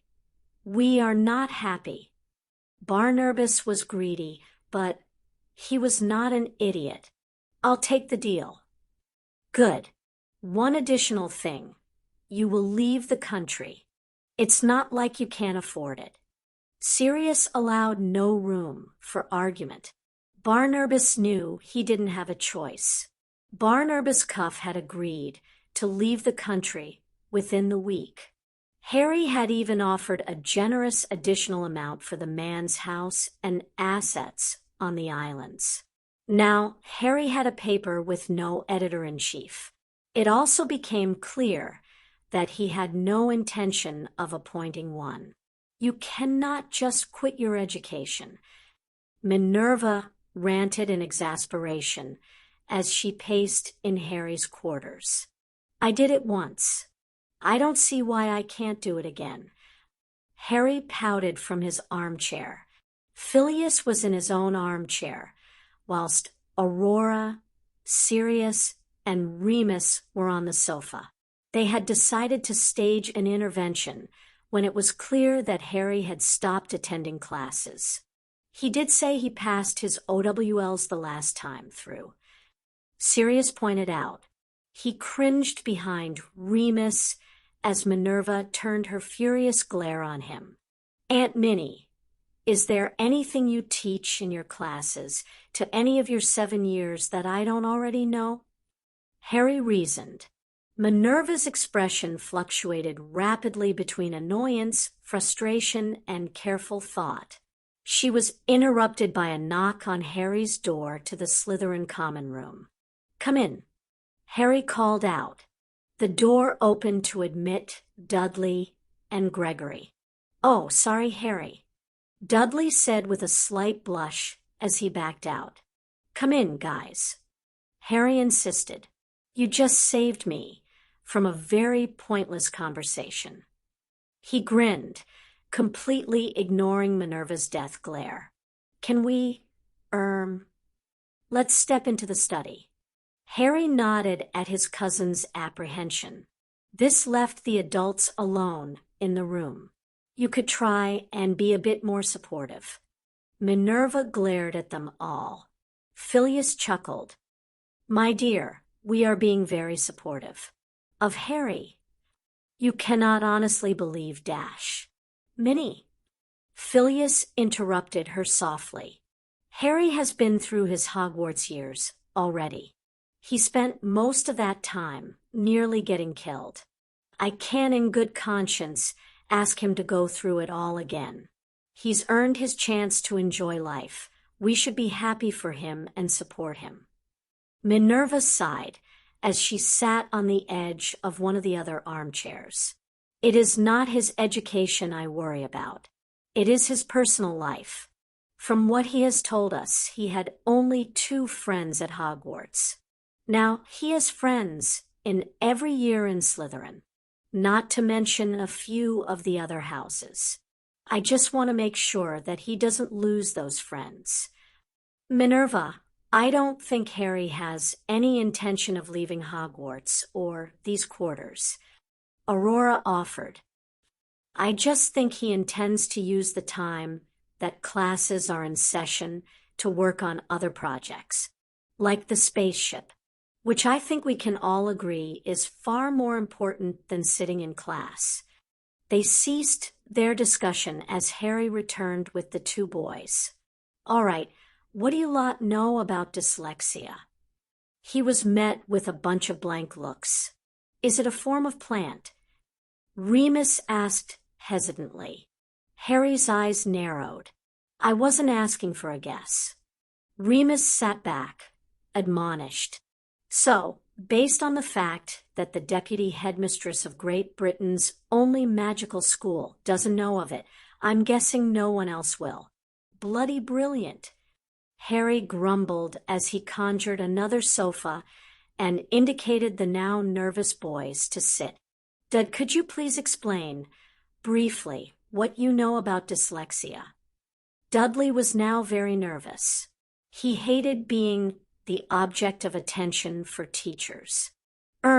It's when someone can't read or write properly 'cause the letters get all jumbled.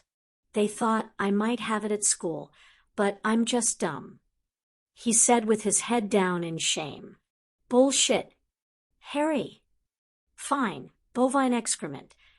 Minerva just glared at him. The only way you would be dumb is if you refused to learn. Harry told his cousin with authority.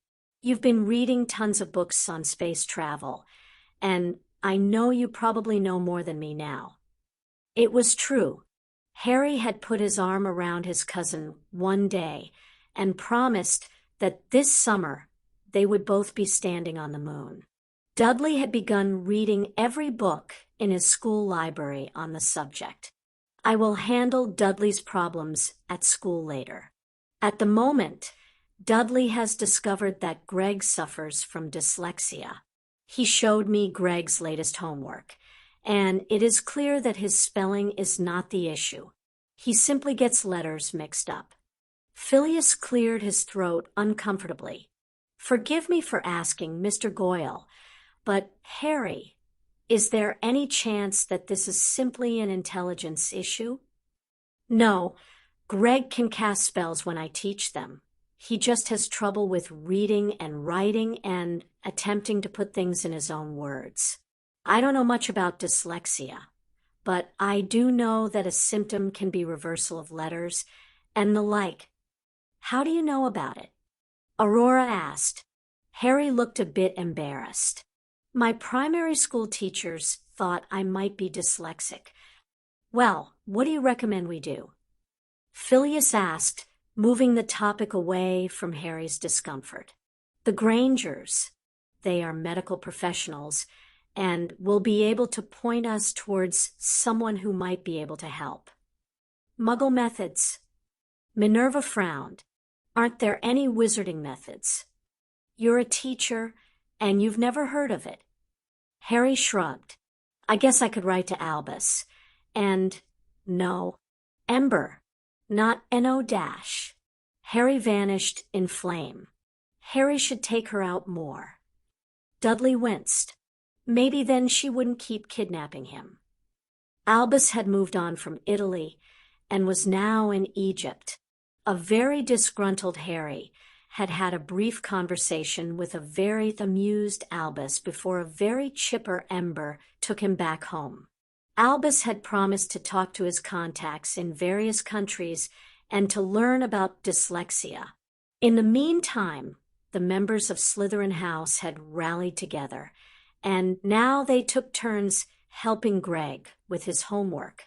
With the teachers now aware that Gregory Goyle's abysmal grades were due to something beyond his control, they took this into account when marking his work. He was marked on content as opposed to presentation. Phileas had taken to speaking with Greg between classes and testing his knowledge in lieu of requiring written homework. Severus had refused to let his student near a cauldron unless he had a suitable partner that could make up for his student's issue. Harry had suggested Hermione would make a good partner, as it would also help her learn to communicate information better instead of her normal method of recitation. Severus didn't care. He was just relieved that he didn't have to keep waiting for the boy to blow them up. He was actually worse than Neville. But now things were improving. Gregory smiled more often. He also talked a bit more. This had an effect on his best friend, Vincent Crabbe, who also became happier and more verbose. Once again, things calmed down. The only issue occurred just before Easter, when Luna started screaming in her dorm room. Harry was called in because Luna refused to talk to anyone but him, despite the fact that she was ensconced in Doreen's arms. "They tell me you had a bad dream," Harry said softly as he knelt in front of Luna and Doreen as they sat in an armchair in the Ravenclaw common room.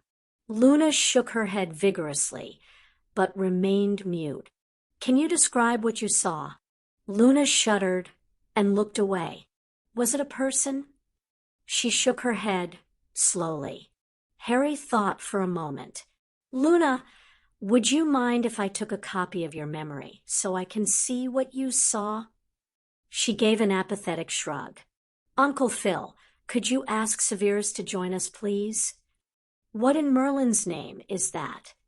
Severus was dumbfounded by what he was seeing in the pensive as they viewed Luna's memory. Probably a Raxbert or Nargle. Harry shrugged. It clearly isn't what scared Luna. Severus looked at him like he was insane. The girl clearly has mental problems if she is imagining these things. They were currently looking at some sort of yellow and blue insect. Giant yellow and blue insect. It was at least foot long. "Hoel, why crap?" Harry said with wide eyes. Poking its head through the walls of Luna's dorm was an actual giant bug. It was like a cross between a leech and a worm. It had a large red opening filled with suckers, and its body was mottled green. It filled the entire wall. "Good Merlin!" Severus nearly screeched. The memory of Luna suddenly noticed the creature, and she began to scream. "You might be right about the mental problems, Sev, but I don't think the creatures are part of the problem. No, because it is completely normal to imagine disgusting monsters that no one else can see." Snape said sarcastically, "Let me put it to you this way. Could you put a copy of your imagination into a pensive?" The potion's master frowned. Perhaps you are correct. But that would mean the girl is actually seeing these things and not imagining them, which would mean they actually exist. There are more things in heaven and on earth. For once in their time as companions, Harry had actually asked Ember to take him to see Albus. "Albie, you're flaming." "Harry, that is not a PPR. Oh my. Albus began patting his beard as he noticed the flames Harry was indicating. He was hit in the face with a blast of water and began spluttering. When he caught his breath, he sent a withering glare at his student. I had it under control, he said tetchily. Fire retardant charm? Harry asked. Excuse me? You used a fire retardant charm. I suppose that would have been prudent. Albus admitted, somewhat chagrined, as he looked down at the glass containing the flaming topped beverage that had been the culprit of his flaming facial. Moron! Harry muttered as he sat down at the table in what appeared to be a restaurant. The other patrons were laughing at the spectacle. So where are we now? New Zealand. Can I interest you in a kiwi cup? Albus had a small smirk as he indicated the fiery beverage. I'll pass. Harry would never understand Wiggles and their ridiculous obsession with things that could kill them. He ignored the fact that he was attempting to travel to the moon. I've got another problem with a student, but this is a little more serious than helping with the 3 R's. 3 R's. Reading, writing, and arithmetic. Albus frowned. Arithmetic starts with an dot. Considering the Wiggle world doesn't teach any of them as a matter of basics, I don't think you get to comment. Harry said blandly. Albus sighed. Must you continue to use that word? I'll stop saying wiggle when Wiggle stops saying muggle. Harry grinned. What is your student's problem? Albus changed the subject uncomfortably. Luna Lovegood can see things we cannot. We all thought she was talking about fantasies she created. Then she woke half the castle with screaming. I looked at her memory with Sev, and she was not imagining them. You are referring to the creatures that her father writes about in the Quibbler. Albus frowned. Harry nodded. I went back over a few editions that Luna pointed out, and they describe what she sees perfectly.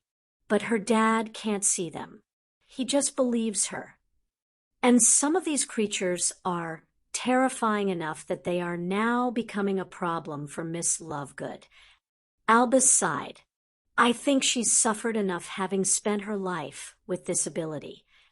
Harry said seriously, especially as she has been scorned and ridiculed as a result. I need a way to either suppress her ability or grant it to others.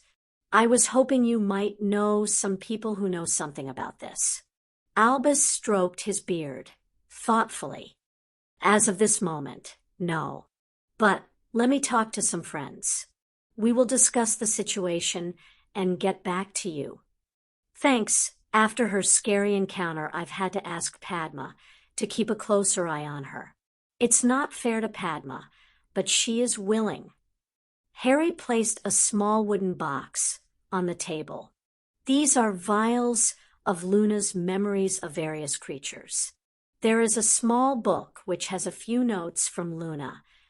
Albus took the box and tucked it in his robe. Is everything else going well at the school? He asked conversationally. Sure. Greg is coping with his literacy issues, and he has a lot of support from the staff and students. Some of the Ravenclaws have started making tests for him, so they can try and get an accurate picture of how he sees things. They keep chucking Dudley back into London or Glasgow to get more books on the subject. Albus chuckled at the grumpy young lord. And have you finalized your plans for this summer's excursion? I would gladly offer my services again, but there are some big events occurring this coming school year, and I will need to be available to deal with them. The Quidditch World Cup and the Triwizard Tournament. Harry sighed. Albus was shocked. Everyone knew about the QWC, but the Triwizard Tournament was only known to himself and his fellow school heads. He had approached them and gotten an agreement and promised to approach their government heads. That was merely a courtesy, though. And how do you know about that? Albus asked sternly. Harry looked at him and waggled his eyebrows with a mischievous smile. Considering you didn't ask if you could hold a potentially life-threatening event at my home, I think I'll keep that tidbit to myself. So, how's Draco? He asked before Albus could press. Albus just huffed at the dismissal before he sighed. Draco is currently residing with some individuals in Australia. Harry frowned.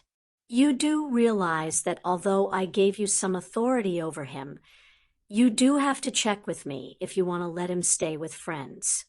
I am technically his guardian. They aren't friends, per se. Albus said uncomfortably. Harry looked at him with narrowed eyes. I think you had better start talking, and quickly. Albus sighed resignedly. Draco is currently staying at the Melbourne Home for Boys. He doesn't have a wand, and he wouldn't survive in a non-magical place without getting everyone obliviated because he couldn't keep his trap shut. Harry reasoned. It is a wig magical home. Albus glared as Harry grinned at his slip-up. It is a school for children who are not ready for civilized society. Albus really hated that smug look on Harry's face. I had no choice, he said defensively. The boy wouldn't listen to me or anyone else. He kept trying to steal people's wands. Harry gave a pleased sigh. Oh, Albie, you've made my day. Let me know when you get some word on Luna's situation. Ember. Albus glared as boy, and Phoenix flamed out. He picked up his glass and downed it quickly. He was hit in the face with another blast of water. He looked at the middle-aged man at the table opposite, who had his wand pointed at him. The kid did warn you about the flames. Albus looked down. For the first time in his life, he had black hair. It didn't smell good. Harry Potter slumped back into his chair, slightly out of breath. No luck. Harry turned to his Uncle Frank, whose translator now had his own voice. Harry had been using his fledgling skills at legilimency to try and learn more about Alice's condition. To Frank's left was Neville. To his right was Augusta, who still took every opportunity to glare at him. I think she's hidden all her memories. Harry frowned as he reached for his drink. She only has one memory and one real association. Neville. Me. Harry smiled at him softly. In her darkest hour, when she knew she was about to die, her only thoughts were for her son and his happiness. It's why she always approaches you. And you can't find the memories? Frank asked. I'll have to get Severus and possibly Albus to check, but I think she has pretty much set up a form of occlumency. She is using her memory of Neville to hide everything else. I might need to see if there are better methods of accessing the mind. I do not approve of allowing that man anywhere near my daughter-in-law. Augusta said stiffly. Lucky for Alice, it's not up to you. Harry and Augusta just couldn't help antagonizing each other. Oh dear. Harry turned to see Albus standing behind him with Ember bouncing happily on his shoulder. You are a bloody menace. Harry glared at Ember. Albus looked at Harry with a gimlet eye. You do realize that the young tend to take on the traits of others, especially in magical companions and familiars. So what? Does that mean Ember is taking after the girls? Harry scowled. Harry, I think he means you. Neville whispered loudly and nervously. Huh. Harry said in confusion. The headmaster is saying that you are the reason for the Phoenix's eccentric ways. Augusta snapped in irritation. Nah. Harry shook his head in vigorous denial. If anyone is corrupting her, it's Nicky. Grow up and take responsibility for your mischief, Harry. Frank stated. It was lucky that Harry had refined the translator, so that Frank could convey an element of emotion. Harry pouted at Frank's teasing voice. Albie, just try and see if you can find any of Alice's memories, will you? Well, I never. Such utter disrespect. Augusta began to build up steam. Enough. Everyone jumped, including Alice. Maybe adding the ability to shout was something he shouldn't have given Frank. I have had it with your bickering. Frank stated, Mother, Harry has done more for this family than anyone in the history of the Longbottom family. I am aware of all that the headmaster has done to try and help us, but Harry is the one who has saved me, and likely is our best hope for saving Alice. You disgrace the name of Longbottom with your constant belittling of Lord Slytherin. And Harry, grow up. Stop rising to her taunts and stop throwing them at her yourself. Sorry, Uncle Frank. And don't pull that malarkey on me. Harry moved from timid schoolboy to pouty teenager. I certainly look forward to my return this coming year. Albus chuckled. Harry, I will take a look at Alice now. Would you mind if I stayed a while after to talk with Frank? I would have come earlier, but you exiled me. Mother. Frank's warning voice caused the two to look at Augusta, who was about to comment on that. Sure, I'll make myself scarce. Just let me know what you find. Of course. Harry just sighed as Ember appeared on his shoulder and flamed out with him. She just seemed to have no impulse control. Of course, he didn't have long to ponder this fact before he realized that he was staring at a standing and smiling Frank Longbottom. Hey, son. Frank croaked with a voice that hadn't been used for more than a decade, as it became clearer to Harry that he was only standing with Neville's help, who was also smiling. You found a way out, Harry said with a look of shock. Actually, it was Albus. He nodded to the old man in a conjured armchair. How'd you do it? Harry asked excitedly. Can we use it on Auntie Alice? Albus smiled gently. I merely followed your lead. I searched for Alice, but, like you discovered, she has hidden her memories. Frank allowed me to enter his mind. I was able to go deep enough in his memories to pull wisps from his childhood, memories of learning to walk and talk. From there, I pulled them to the forefront and forced Frank to experience only those memories. For a few moments, he was much like Alice, hidden behind a few memories. So you tricked him into think he was a toddler who wanted to walk and talk like his parents. Harry nodded. Yes, essentially. It is a little trickier, and not something I suggest you try yet. Albus warned with a nod to Alice, who was sitting on the sofa next to a beaming Augusta. Alice was still her semi-detached self. Did you have any luck with Alice? Harry asked with troubled look. None, aside from confirming your own theory. Albus shook his head. But that should be enough to get me started on new investigations. Chapter 16. Don't we need spacesuits? Dudley asked nervously as he stood next to Harry on the grounds of Hogwarts, staring up at the latest model of Harry's spacecraft. This one was the size of a house. It had the interior of one as well, although there were handholds and railings everywhere, so that they could move around in zero-G. They still hadn't fixed that issue. We're wearing them, Dud. Harry said as he patted his cousin's shoulder. The pair were dressed in a set of red jumpsuits. They had helmets. Technically, they were just large fish bowls charmed and enchanted six-ways from Sunday.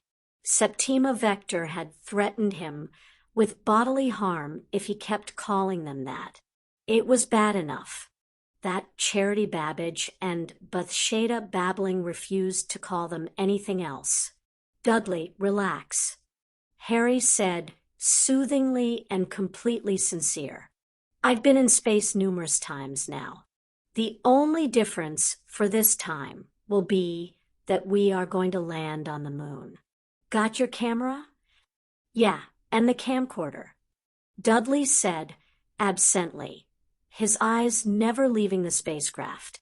Harry turned to face the assembled crowd. It was the day before everyone boarded the Hogwarts Express to go home for the summer holidays. Harry had agreed to hold his mission today so they could all witness. I promised to bring back enough cheese for everyone, he declared solemnly. Harry broke into a grin as he heard several people chuckle. That wouldn't have been so bad, except he also heard a few students comment that they wondered what it would taste like. Purebloods were so gullible. Phileas and Aurora covered their faces in shame at their fellow Wiggles. As Harry ushered Dudley onto the spherical ship, flashbulbs went off as select reporters from the Daily Prophet and Xenophilius Lovegood documented the event. There were also camcorders and one very high-quality film camera. A few of the older Muggle-born students had gotten together and asked Harry if they could create a documentary about Harry's project. They had interviewed everyone involved from Dudley to Septima. At the moment, the revelations of Harry meeting an alien and that there was imminent danger from the stars was being kept very quiet. It was considered part of Harry's secrets, and so only those who took the oaths knew about it.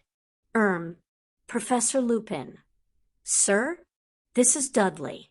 Remus and Dudley were the official communications officers, mainly because Sirius couldn't be serious, and Aurora was likely to try and strangle Harry through the communication mirrors they were using. Harry was forbidden due to the fact that it was unlikely he would say thing useful. Entertaining for the Muggle-born? Sure. I can see you, Dudley. The sphere is closed and sealed out here. You can take off when whoosh. Remus and the rest of the closest spectators were staggered backwards as the sphere shot into the air from 0 to more than 100 miles in less than a second, and the vacuum left in its wake was refilled. As they regained their footing, Aurora grabbed the mirror from Remus.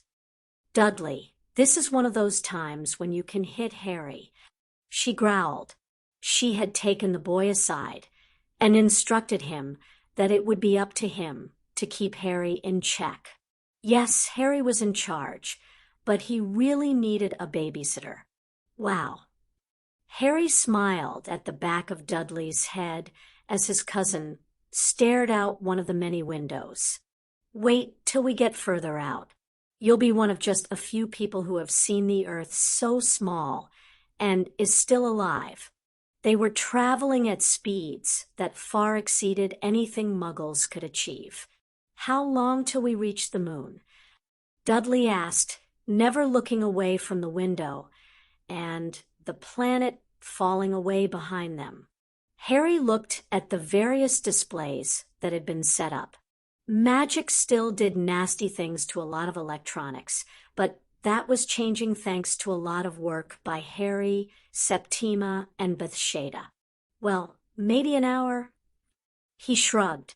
This did make Dudley face Harry. But it took NASA 3 whole days to get to the moon. First, that was decades ago. Second, magic. Harry grinned that annoying grin of his. What he wasn't telling Dudley was that they weren't even traveling at top speed. They could easily make the trip in under an hour. Harry, what happens if Muggles see us? Like NASA? Dudley asked with a frown. Gotta be honest, Dud. I really don't care. Harry sighed. But won't they try and shoot us down? Well, try is the right word. We are moving faster than anything they can build. Their fastest bullets couldn't hit us. But ultimately, why should we hide what we are doing? Just because we are using magic. What about the ministry? Terry said that there was a global government. Meh, leave the politics to me. Harry said with a dismissive wave. I've got it handled.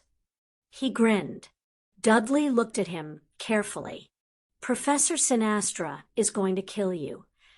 So, where are the parts for the base? Dudley asked as they finished landing on the moon. He was currently putting his fishbowl on. You're standing in it. We're leaving the whole ship here. How are we getting home? Phoenix power, Harry declared as Ember flamed in, trilling excitedly. Oh, okay. And Ember will be taking us back and forth. Dudley nodded in understanding. But what about others? She can't take everybody all the time. Just Septima and Bethsaida. Harry assured him. They are going to be working on the vanishing cabinets to make sure they can handle the distance. Right, so why are we going outside? Dudley asked as he tapped his fishbowl. Come on, Dudley. We are going to be the youngest people in the 20th century to stand on the moon. We could be breaking plenty of other records as well. I am going to bloody kill that boy. Aurora growled as she peered through her telescope. Phileas sighed. What's he doing now? Aurora stepped back from the eyepiece and tapped it with her wand. It was one of Bethsaida's alterations that allowed it to project the image into the air for others to see. Minerva's lips were pressed together, so tightly as Phileas just covered his face with his hand and shook his head. Remus and Sirius were laughing and desperately trying to avoid the wrath of Aurora. Many of the students found it hilarious as well. Seemingly carved into the surface of the moon was a phrase that would be clearly visible to anyone with a telescope. H&D was air. Yeah, looks pretty good, right, Dud? Everyone turned to see Harry and Dudley standing there with their fishbowls under their arms. Harry was admiring the view on the telescope, and Dudley was desperately trying not to laugh. Potter. Harry blanched at the venomous hiss. Aurora, take a breath and think for a moment. Harry began to panic as he backed away from the seething astronomy professor. You defaced the moon. She snarled. I just spruced it up, she-I-T-T-T-T. Harry turned and fled. Aurora was about to chase, but found a pair of fairly strong arms trapping her. Run, Harry. I'll hold her as long as I can.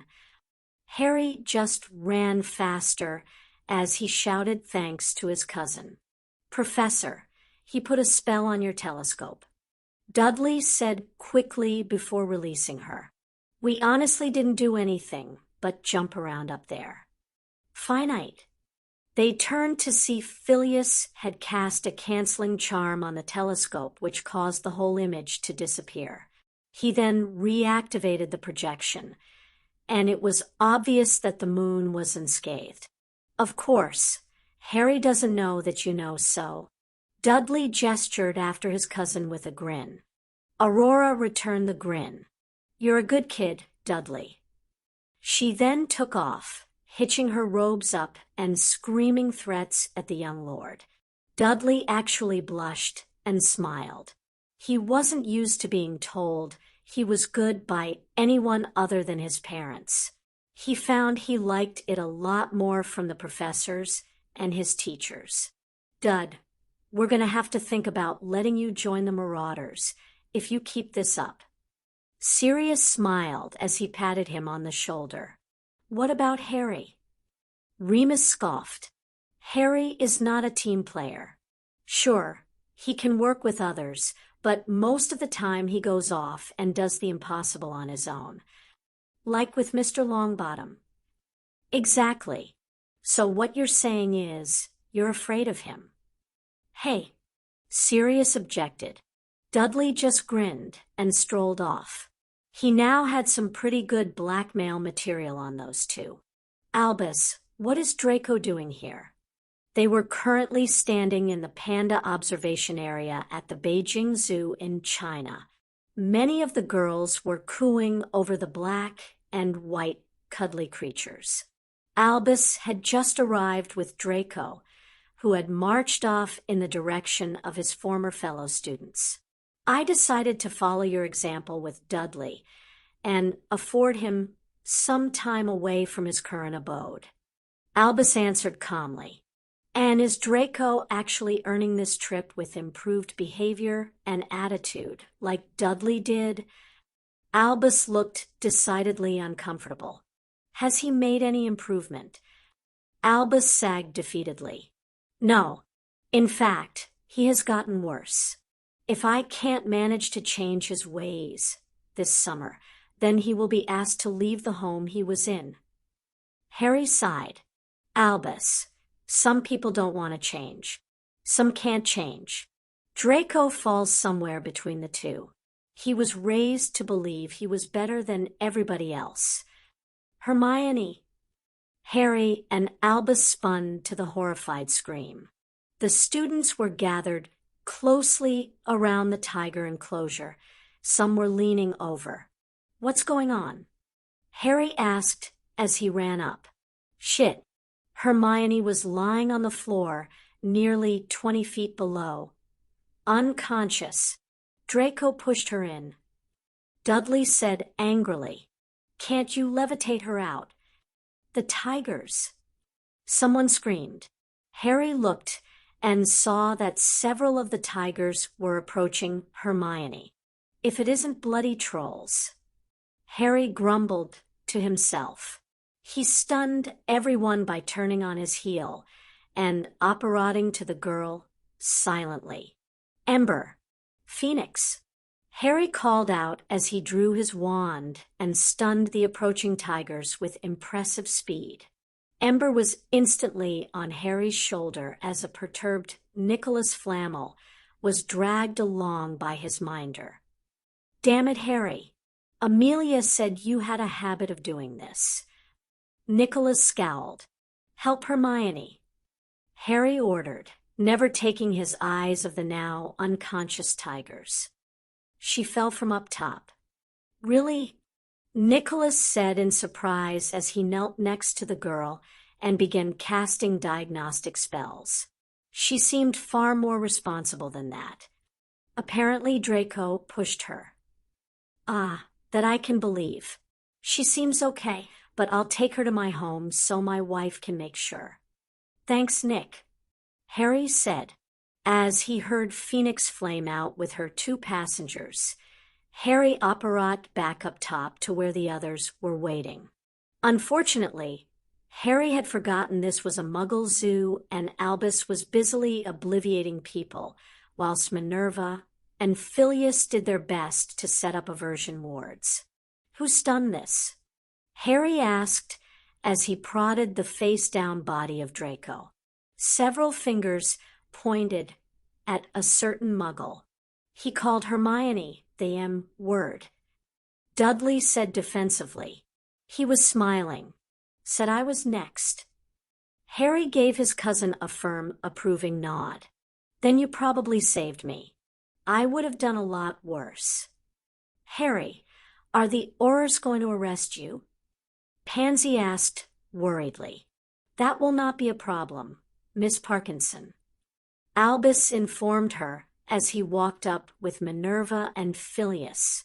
"The Chinese government does not have a magical population, so they have no way of detecting magic." "How come?" Everywhere we've been has had magicals. Padma frowned. You really don't want me to answer that. Harry shook his head, sadly. Come see me in private if you really want to know. The truth was that there was a magical population, but they were completely insular, as the Chinese Muggle government would kill any magical they came across. They were attempting genocide. Draco's head and nose were killing him when he finally woke up. His limbs felt exceptionally heavy. Can you hear me, Mr. Malfoy? Dumbledore? Where are we? Draco asked as he looked around. Why do I have these chains on? You are currently in Azkaban. Albus informed him sadly as he sat on a conjure chair. You tried to murder Miss Granger. It was a callous and despicable thing to do, and I cannot find it in myself to argue against your sentencing. Poppycock, Draco said dismissively, more focused on trying to remove the manacles. Mudbloods are just animals. He never noticed that Albus had left. His shouts and calls were answered only by the screams of his fellow inmates as the Dementors arrived. You can't save everyone, Albie. You of all people should know that. Harry was trying to comfort the man as they sat in a drinking establishment in magical Japan. Albus had returned from Azkaban and clearly was wallowing in depression. Harry had grabbed him, and Sirius so they could drown their sorrows in sake. They had been there an hour. Sirius had already passed out, and Albus was getting tipsy.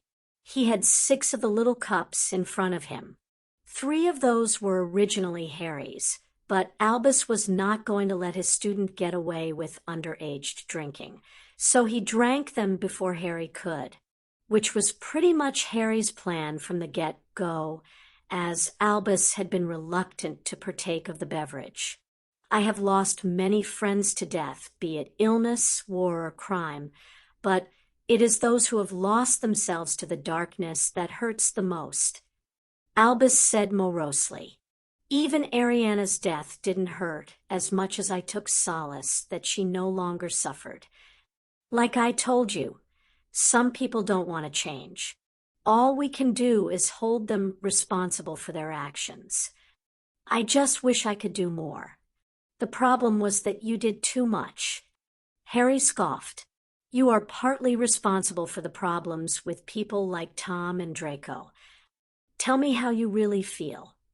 It was clear that Albus was being affected by his drink, considering he had devolved to snarking. You spent so much time watching Tom. You didn't trust him. You, the man who single-handedly defeated the greatest and most evil dark wizard of the century, the very bastion of light that was revered by all wizard kind, didn't trust a 10-year-old boy. And you weren't exactly subtle. What did you think that child would do when someone who is recognized as the very definition of light doesn't trust them, sees them as a problem? Tom was headed down a dark path long before I met him. Albus said gravely, and your actions just helped him on his way. You didn't discipline him. You didn't correct him. If you had taken your fears about Tom and turned them to fruitful actions, then you would have had him as your apprentice, just like Nick did for you. I was not Dash. Harry, they took Daphne, Dudley said as he gasped for air, running into the bar. Who? Harry asked as he quickly stood. I don't know. Dudley was clearly distraught. It looked like he had a black eye forming. There was these men. They had guns and tattoos. They just drove up and grabbed Daphne. I tried to stop them, Dash. Dudley, you have a black eye. You clearly did all you could. Leave this to me. Harry said calmly as he comforted his cousin. Albus, please take care of Dudley and take him back to the others. I need to go and deal with some bastards. Ember. Harry, wait. But Harry was gone before Albus was finished talking. There was a sleepy snort. "Where airy go?" Albus grumbled as he sent a sobering charm at Sirius. From what Dudley had described, Daphne had been kidnapped by Muggles. Many of the people that traveled with them to China and Japan garnered a lot of attention. Westerners were a novelty in the Orient with their different colored eyes and hair and fair skin. Daphne was one of those that was the biggest draw, along with Luna. Their blonde hair and pale skin made them stand out in the land of the dark hair and eyes. The good news was that Daphne spent enough time with Ember that the little phoenix could easily find her. The bad news was that Harry wasn't expecting this to be a trap set especially for him. He woke up tied to a very familiar gravestone. He didn't even remember being knocked out. He was clearly in the graveyard at Little Hangleton. It was nighttime, which likely meant he hadn't been unconscious that long as it was daytime in Japan. The only light came from the huge cauldron on flames in front of him. "Finally awake, are you, Potter?" came the sibilant, high-pitched voice that still haunted his nightmares. "Working with Muggles, Tom? I thought that was beneath you." Harry tried to remain calm. Sure, he was in England and at the mercy of the same fool that spent years trying to kill him, but he had prepared for this. Plus, he needed to find and rescue Daphne. "My name is Lord Voldemort," came the scream of anger. Harry ignored it. "So, who have you conned into doing your dirty work?" "There are always those who are willing to serve someone as powerful as myself," the voice said smugly. "Can we get on with this? I have an appointment that involves my godfather and a trickster," Harry said impatiently.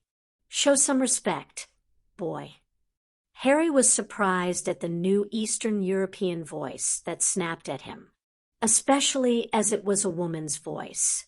"Look, I really do have places to be. I assume you've set up wards and defenses against phoenixes, as I wouldn't be tied to this rock if you hadn't. It looks like you are about to perform a ritual based on the cauldron. Why don't you come out so I can see you, and then you can get started? Once I have regained my true form, I will curb that insolent tongue of yours." Came the snarl. A figure dressed in dark, ragged cloaks stepped out of the shadows. He assumed it was the woman who had spoken. She was carrying that same small bundle that haunted his nightmares still. She lowered the bundle into the cauldron before drawing her wand. She began waving it at Harry and the gravestone. Harry smirked, knowing what was coming. This caused the woman to falter. The brat was supposed to be terrified. She set her shoulders and continued. A thin trail of dust rose up from under the gravestone, and she guided it into the cauldron. "Bone of the father, unwillingly given. You will renew your son." She stepped back in surprise when a bright light erupted from the cauldron with sparks. The purplish flame that floated on the surface of the potion was really confusing for her. She then held her arm over the cauldron. Flesh of the servant, freely given. Surprisingly, she simply sliced her along her arm as though she were peeling a vegetable. Still, a large piece of flesh plopped into the cauldron. "You will revive your master." She began to approach Harry. He knew exactly what was coming next. She began to roll up his sleeve. "Here, let me help you." Harry gave the woman a winning smile as he relaxed his arm, so she could pull his sleeve out from the ropes that bound his wrists. Harry couldn't see her face, but he could tell she was baffled as to how to continue. Blood of the enemy, forcibly taken. She dug the knife into Harry's arm, and he tried hard not to react. "You're welcome," he told her happily. You will resurrect your foe. The purple flame that had been wavering over the potion now exploded upwards as the cauldron itself exploded outwards. The woman was thrown backwards by the blast, and Harry was covered in shrapnel. As the smoke cleared, Harry could see the thin, pale form of Tom, Riddle hunched naked on the ground. His body was emitting a lot of smoke. "Robe me," came the order. The voice was hoarse and filled with pain as the self-styled Lord tried and failed to stand. There was no response. Unfortunately, Harry was still stuck. "Something wrong, Tom?" Harry asked before coughing in pain. He looked down and saw a large piece of cauldron sticking out of his stomach. What happened?" "Olga," Riddle rasped.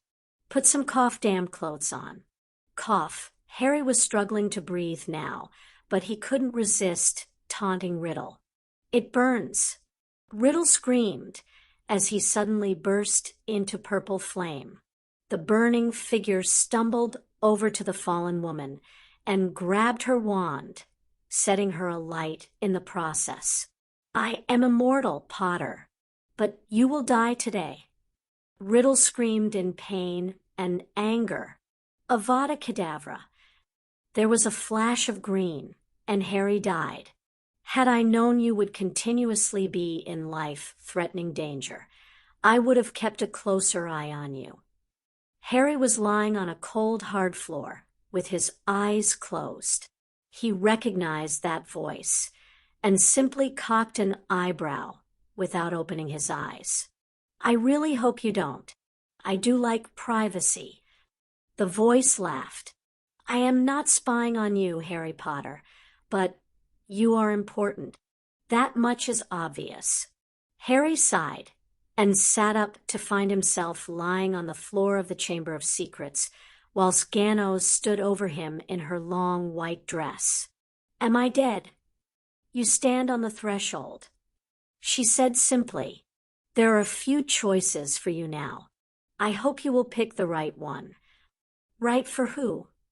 Harry challenged mildly as he stood. "Right for the people of Earth and many others who need you. So dying isn't something you recommend." Harry nodded. "Are we in my mind?" he asked curiously as he looked around. "In a sense, we are. But at the same time, we are not." "I hate cryptic." Harry glared at her. "We are on a higher plane." She smiled indulgently. "But you are shaping it with your mind." I'll have to see if I can come here again." Ganos' smile widened. "I would be very happy to see you attain access to this plane on your own.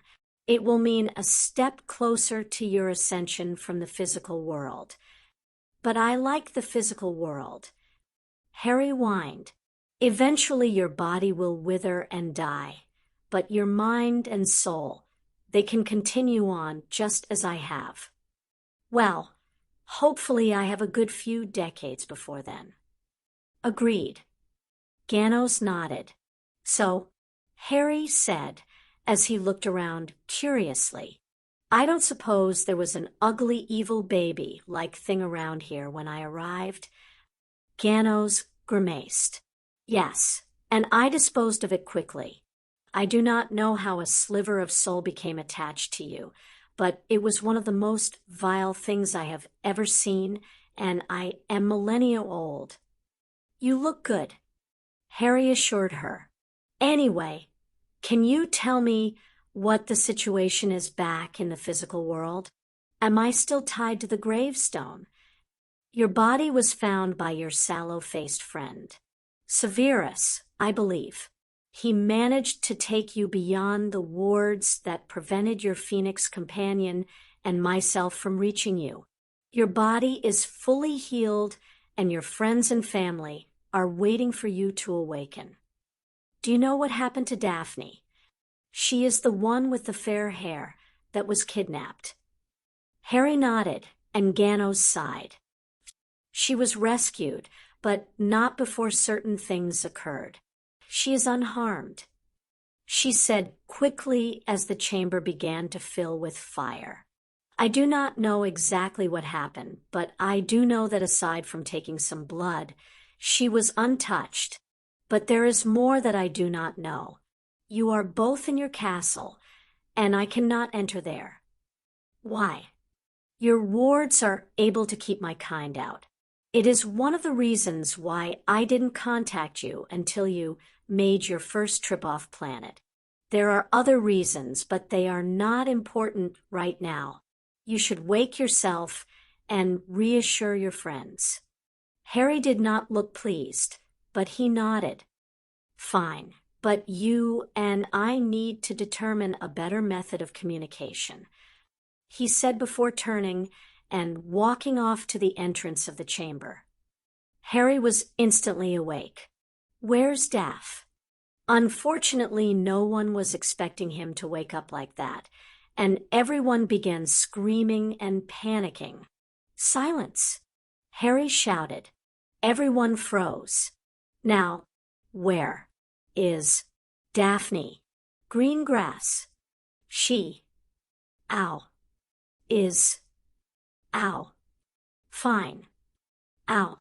Harry grimaced as Perenelle flicked him on the forehead with every word. "Perhaps you could tell us what happened," Nicholas suggested from the end of the bed. Sirius, Aurora, Phileas, and Flitwick were all in the room and clearly very worried.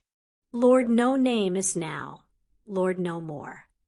Harry shrugged with a forced grin as he shuffled back in the bed to sit up.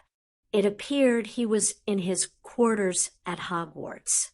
"He performed the ritual?" Phileas asked curiously. This time Harry's grin was easier. "It was quite the show." "Your plan worked?" "Amazing. Well, there was a slight snag in that I was ambushed, kidnapped, mutilated, and then killed. But sure, my plan worked. Killed." Perenelle growled. "I was tied to a gravestone. I didn't have much choice. Is Ember okay?" Perenelle gave a frustrated sigh as she ripped the covers back to reveal the little phoenix. Harry almost cried at the sight. Someone had clearly tried to kill her, as she was back to being a chick. He gently picked up the sleeping chick from where she was ensconced on his lap. He stifled an amused snort as he noticed Blinky coiled at his feet. The basilisk was now 10 feet long. He got fairly grumpy when told he couldn't accompany his daddy everywhere now. "Ow." "What?" "Ow." "Happened." "Ow." "With Riddle." "Ow. Would you please stop doing that?" Harry scowled at the near immortal woman. "Answer the question before she does it again." "Harry." Nicholas smirked. "Amber took me to find Daphne. Next thing I know, I wake up tied to a gravestone in Little Hangleton. Déjà vu. Anyway, Tom was there in his baby form with some unknown woman. She never said much apart from a few threats and the words for the ritual. When she completed the ritual, the cauldron exploded and possibly killed her." He looked to Nicholas, who nodded in confirmation. "Riddle was currently on fire and looking ready to explode himself when he manages to get a wand and send the AK at me. I've got to give the fool credit for being able to withstand that much pain. Why did all that happen? According to your memories, he should have been reborn and quite powerful. Probably because I replaced the bones of his father with potassium." Everyone but Nicholas looked confused and lost. "Because you couldn't find another Arumpen horn?" He demanded. "I didn't want it to explode before it hit the potion Tom was swimming in." Harry countered defensively. "Can someone please explain this? Potassium?" Minerva demanded. "It's a substance that tends to go boom when added to water." Harry shrugged. "I knew about the possibility of him trying to use the ritual again, so I sabotaged it. Let's just do this the easy way. Sirius chuckled at Minerva's befuddled look. He pulled out a small, empty vial and handed it to Harry, who put his memory of the even inside. Aunt Minnie, Penny, Aurora. Word of warning, Riddle is naked, but has no bits. They're all dead, right? Phobias and myself killed them personally after I signed the contract. How did she and her family take it? Not too well. Her mother collapsed in shock, and her father went into a rage and tried to attack me when I told him what I had done. And Daphne? Harry looked up at Nicholas as the alchemist sat in the chair next to his bed.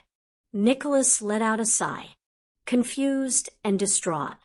Although physically unharmed, she went through a traumatic experience that will give her nightmares for years to come.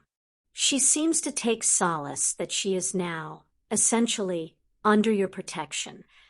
Harry looked down at the contract in his hand with disgust. It was a slave contract that was blood-bound to Daphne. Apparently, she was the payment promised to the Yakuza for helping Riddle capture Harry. As soon as Ember had been killed by the members of the Japanese mob, Phoenix had known and taken Nicholas and Phileas to aid her chick. On seeing the unconscious Daphne in chains and bleeding, they had been enraged. Phoenix herself had attacked the fools after she had secured Ember and Daphne. They had been too late to stop the binding of the contract, but early enough to prevent it being sold. Nicholas had signed the contract on Harry's behalf with a vial of Harry's blood, knowing Harry would hate it, but would take the responsibility with the utmost seriousness. Make sure Mr. Greengrass knows I will be extremely displeased if he upsets his daughter. Where is she now? Agatha and Sirius set them up in private quarters in Longbottom Tower. Frank has taken responsibility for them. He booted Derek Greengrass from the castle when he began to get too much for the women to cope with. He's still tottering around like a newborn. Harry exclaimed. How did he manage to kick anyone out? 3 certain behemoths of young men have taken to acting as his personal bodyguard. Nicholas chuckled. Vincent, Gregory, and Dudley can easily handle a fully grown wizard when they act as a unit, which they do with scary proficiency. I'll sort something out for them later. For now, get the girls who have a contract with me in here now. We should have a talk about what these things will mean, he said as he brandished the slave contract for Daphne. In that case, you might want to do it in the sitting room, so as not to give the wrong impression. Nicholas said with a pointed look at the bed. It was clear that the 4 girls were exceptionally nervous, but what brought some pride to Harry was the fact that they had rallied around Daphne. The only other people in the room were Minerva and Perenelle. Despite the fact she looked barely out of her early 20s, Perenelle had become like a grandmother to the girls, and they loved her. All right, all of you are bound to me by a contract of some fashion. Harry said seriously, hopefully you have realized I have absolutely no intention of enforcing those contracts in any manner. If you find a guy you like, then we will work something out, provided I and a few others approve of them. Now, I know that you all think that you will never find anyone who will accept you in spite of the contracts I hold over you. But that is just because of how Wiggle society thinks of people bound by contracts. There was a deep exhale of Scottish disapproval for the term Wiggle and a giggle of Scandinavian amusement. Harry ignored both, even though the girls struggled to figure out who was right, the deputy head of their school, or the woman who was more than 6 times her age. Staying on track, Harry said with a bit of volume, What I am about to tell you is top secret. So secret that I will need an unbreakable vow from you not to tell anyone before I can tell you." The girls gasped at that. Unbreakable vows were rare for a reason. It was easy to be killed by them. The information is exceptionally important. Perenelle explained kindly. But it is not necessary for you to know. Harry simply wants to tell you as it will give you some hope for the future. Despite the rather dramatic nature of the discussion, the girls' decision came down to two things. They trusted Harry and Perenelle completely. Perenelle performed the ceremony for each of them to Harry, until they got to Daphne. "I don't need to take the vow," she said. "As his slave, he can just order me to keep his secrets." "Daphne, as far as I am concerned, you being a slave is just a bunch of words on a piece of parchment," Harry said kindly. "I will always treat you as a regular girl, just like everyone else. As such, you take the oath because it is voluntary. I refuse to impose my will on you because you were forced into a slave contract. So that means you have the right to refuse to take the oath and to not hear what I have to tell you." Daphne just sighed in mild exasperation. "You just have to do things the hard way, don't you, Harry?" It was an hour later that Harry finished his tale. Perenelle had insisted that he tell them the whole story, including the time travel. Pansy had the first question. "So when you looked 11, you were actually 17. Harry nodded. He rubbed the stubble on his chin appreciatively. "And now you are 14. Minerva said firmly. Harry's body is only 14 years old. His mind and experiences are a few years older, but we believe that Harry should base most of his personal life choices based on his physical age. Minerva and Perenelle were seated slightly behind Harry, so he missed Perenelle's saucy wink at the girls. He didn't miss the giggles. Harry didn't bother to turn around. He just slumped his shoulders and sighed. "I have a question." Gemma spoke up. "Why haven't you told Dumbledore? You have seen how he treats me? You do remember what I told you about his cock-ups last time round," Harry said with a hint of disbelief. "But you've done everything." She explained. "Riddle is dead. Those soul thingies are also gone. Pettigrew is in Azkaban. The basilisk has been dealt with. There isn't anything left for him to meddle with." He. Harry chuckled nervously. Did he make that noise before he tried to kill the goblin leader? Tracy asked Minerva. "No, he just insulted them." Minerva shuddered in memory. "Harry intends to take control of magical Britain." Perenelle explained. "He has plans in motion that will give him full control of the country and the ministry. That's why I was saying the slave stuff won't matter. I'll make it illegal for anybody to treat you differently." Harry smiled, still nervously. Oof. Harry was dogpiled by 4 very happy witches. "And you have proof of all you have told me?"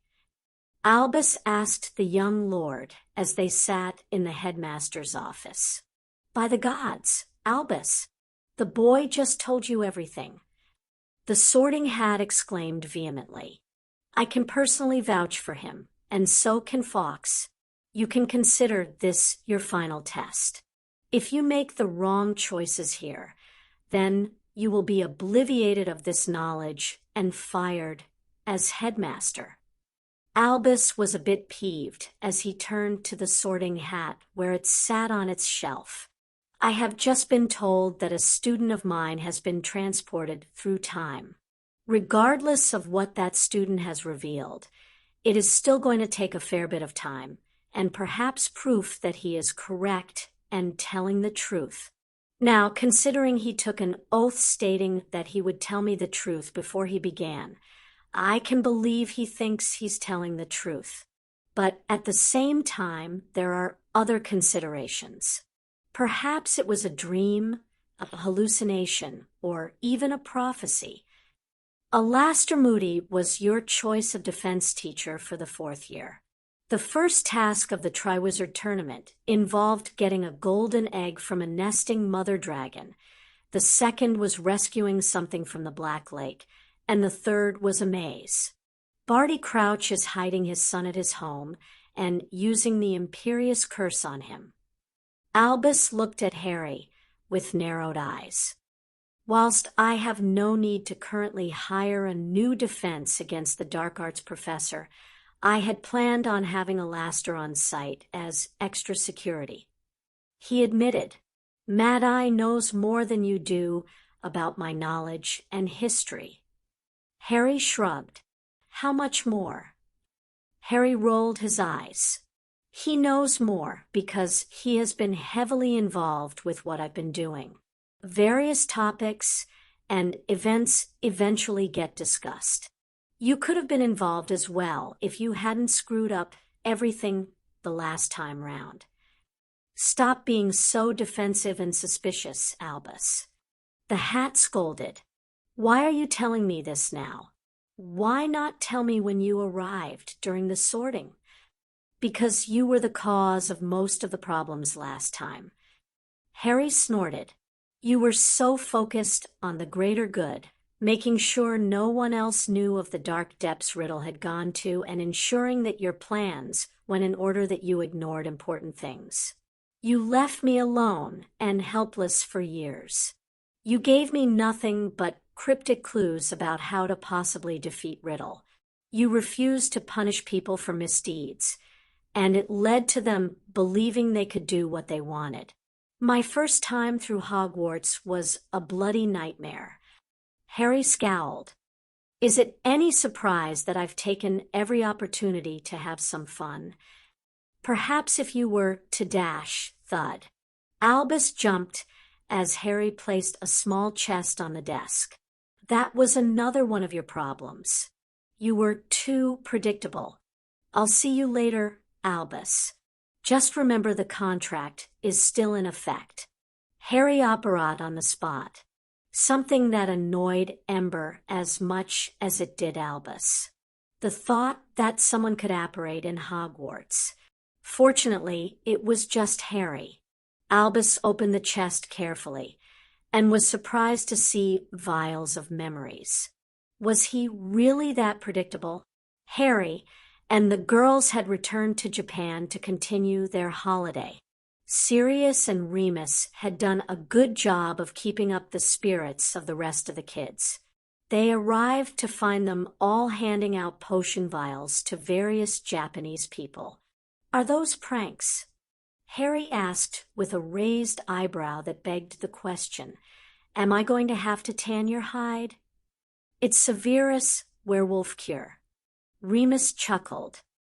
The kids needed something to distract them, so we got them helping to hand it out. We really need a better name for this stuff, though. Sirius grimaced. Severus's werewolf cure just puts me right off. Because it has Sev's name in it. Harry asked with a smirk. Sirius just grumbled and turned away. I was thinking we could call it Snape's Lupin Banisher. Remus tried very hard not laugh at Sirius' outraged expression. Excuse me? They turned to see a timid young Japanese woman standing there with an empty potion vial in her hand. Everything okay? Harry asked kindly. I think potion wrong. She said in broken English. I knew that bastard had poised Dash. Shut up, Sirius. Remus sighed. What happened? He asked the woman gently. She turned around with an embarrassed look. Oh my. Remus exclaimed quietly. Bloody hell. Sirius was less quiet. Harry was just grinning at the woman. Hanging down beneath her long skirt was a long, bushy tail. Harry caught the woman's eye and winked. He saw a response, very slight, but it was there. But werewolves don't have long tails. Remus frowned. This looks like a bad case of contaminated polyjuice. Unbelievable. Harry suddenly exclaimed, heatedly, "Did either of you two morons mess with the potions?" He demanded of the remaining marauders. Peter was no longer considered. Sirius was outraged.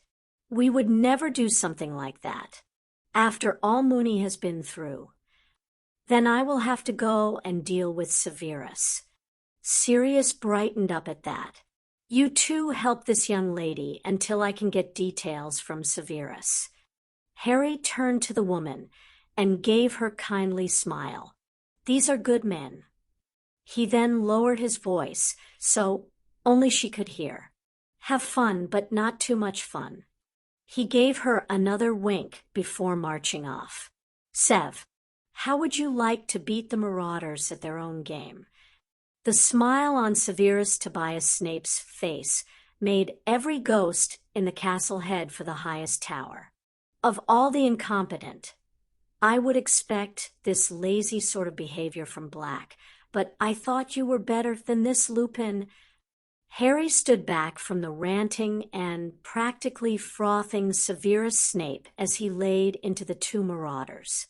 Standing next to Harry was the young lady. Now she was sporting a further two tails. "I swear, Severus, no one has tampered with these vials." Lupin tried to placate the man. "And yet you don't have a tail yourself." Harry leaned over to the woman. "How's your English?" He whispered.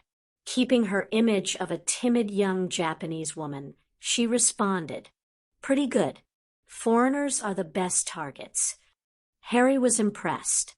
Despite her current demeanor, her voice sounded like she was really enjoying herself. "So, how many tails have you got then?" "Just 3. Or do you have the whole set?" "Just the 3. Hopefully, I'll get my 4th soon." "You seem pretty well informed about my kind for a gaijin. The two that are being yelled at consider themselves a couple of tricksters. I've been planning to introduce them to a real trickster for over a year. Glad I could help. Perhaps we should go all the way." Harry mused. "What do you mean?" "When you shift forms, is it gradual like an animagus or werewolf or instantaneous?" "Gradual." "Then make it look like you are struggling against the change. We can really scare them." "You would have been a great kitsune." Harry could hear the awe even if her expression hadn't changed. "I know you rarely wash, Black, but when handling delicate potions, it is imperative that you not contaminate them." Severus sneered. He had been going all this time, and Black actually looked like he had been caught doing something wrong. Oh, Sev, problem here." Harry called out worriedly. The 3 adult men turned to see the young woman shaking as she began to morph. "Merlin!" Sirius cried as he leapt over the small table that had once held the potions. Remus was frozen, not in shock but in thought. As the transformation finished, he had to struggle to hide his smirk. "Not a word, Lupin." Severus muttered quietly, so only the lapsed werewolf could hear him. He then marched over to Harry and Sirius, who were fussing over the former woman. "Look at what you've done to the poor girl." He snapped at Sirius. "Can you understand me?" Sirius asked the canine creature loudly. It looked at him curiously. "Oh, Merlin, we might have to put it in a cage." Sirius said worriedly as he backed away. "Well, I say, a kitsune." Harry and Severus sighed in disappointment as they heard Albus Dumbledore approach them. "Albus, great. We need help. She had a bad reaction to the werewolf cure. Sirius said desperately. Albus just frowned. Why would a kitsune need that potion? Kitsune, you might as well change back. Harry grumbled to the multi-tailed fox-like creature. His Majesty here has gone and spoilt our fun. The kitsune slowly morphed back into the pretty young woman. Only now she had a playful pout. He was so easy, too. She said, typical gaijin, doesn't learn about local culture. Oh, I apologize, Mississippi. Albus said sincerely. I had no idea you were in the middle of prank. I remember when I was tricked by a kitsune years ago. After the laws, yes? She asked nervously. Albus chuckled. I'm not quite that old. I believe it was during the 50s. He turned to Sirius and Remus. A kitsune is a trickster. It used to be that their tricks could be malicious, but laws were passed in magical Japan to ban them from harming others in any way. It is much better now. The woman grinned. Children love our tricks, and we often stay around schools. You were pranking me? Sirius was incredulously. I can't take all the credit. The woman smiled, very pleased with herself. These two young men saw my plan and escalated it beautifully. She indicated Harry and Severus. From the look of shock and fear on Sirius' face, I would have to say you were very successful. Albus said happily, but I must borrow Harry for a while. Then this one can come with me and tell me more about his tricks and how he has done them, she said as she latched onto Severus' arm. Remus tried not to laugh as he saw both Sirius and Severus looking equally shocked as she led the potion's master away. What do you mean? Harry demanded harshly as he sat in the same bar as before with Albus. I went to the Hall of Prophecies to make sure. It is still active. Albus answered. They were covered by a privacy ward, but they still kept their voices low. But the bastard is dead. Even the fucking Horcrux in my head is gone. Harry, language. Albus chastised him. He then sagged tiredly in his seat. Harry, you have no idea how relieved I was to hear that you had survived the abduction. But then, when I watched the memories and saw that you knew far more than I did, I had more hope than ever, since the night I placed you on that doorstep. If the sphere still glows, then the prophecy is still active. Tom still lives. Harry was beyond frustrated. Why are you telling me this? Usually you don't tell anyone anything. Albus gave him a sad smile. I've seen your memories. I have no intention of having so many people die. I still have trouble believing that in that timeline I had intended to send you off to hunt the Horcruxes alone, and without help. Besides, I believe you have given me a taste of hope, and I have become addicted. I will do all I can to ensure I get more. Harry just gave small nod. I can think of two possibilities. One we can easily check. The other is impossible to prove and has many additional possibilities. First, we should question Trelawney under Veritaserum to see if she gave a true prophecy or if she faked it. A seer never remembers their own prophecy dash. We only have to ask her if she faked a prophecy to you. We don't have to mention real ones. That one took Albus aback. Huh, impressive. Where was this guile and cunning in your last timeline? He asked accusingly. The humor was clear in his twinkling eyes. You saw my memories. Do you really want me to answer that? Albus cleared his throat uncomfortably. What was the second possibility? We completely misinterpreted the prophecy and applied it erroneously. Albus looked to object, but Harry spoke again. There are no names actually mentioned in the prophecy. There are no specific dates, just the 7th month. This prophecy could be talking about some other Dark Lord years in the future. Hell, it could be talking about Gellert. Albus paled at that, but didn't comment. Nick is going to be so smug about this. Harry grumbled. If I hadn't destroyed the resurrection stone, we could have used it to see if the bastard is dead. Sev, are you smiling? Harry asked warily as the usually dour man entered the hotel they were staying at in Japan. Severus, actually, and now you're blushing. Severus straightened and cleared his expression as he saw Albus was also smirking from the small table in the hotel lobby. Am I not entitled to be happy? Sure, for me, it's just the fact that you actually are happy. Harry scoffed. So what's her name? He finished with a shit-eating grin. Severus seemed to struggle before Harry realized what he'd done. Sorry, you don't have to answer. Severus relaxed as the order from his master was cancelled. Yoshiko. Her name is Yoshiko. He answered warily. And will you be seeing her again? Albus asked with a small smile. I do not know.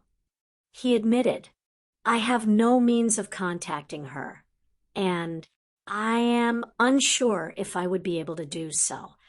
Harry saw the subtle glance towards him. I say that if she finds you or you can find her, then you have as much happiness as you can. Severus nearly sighed in relief.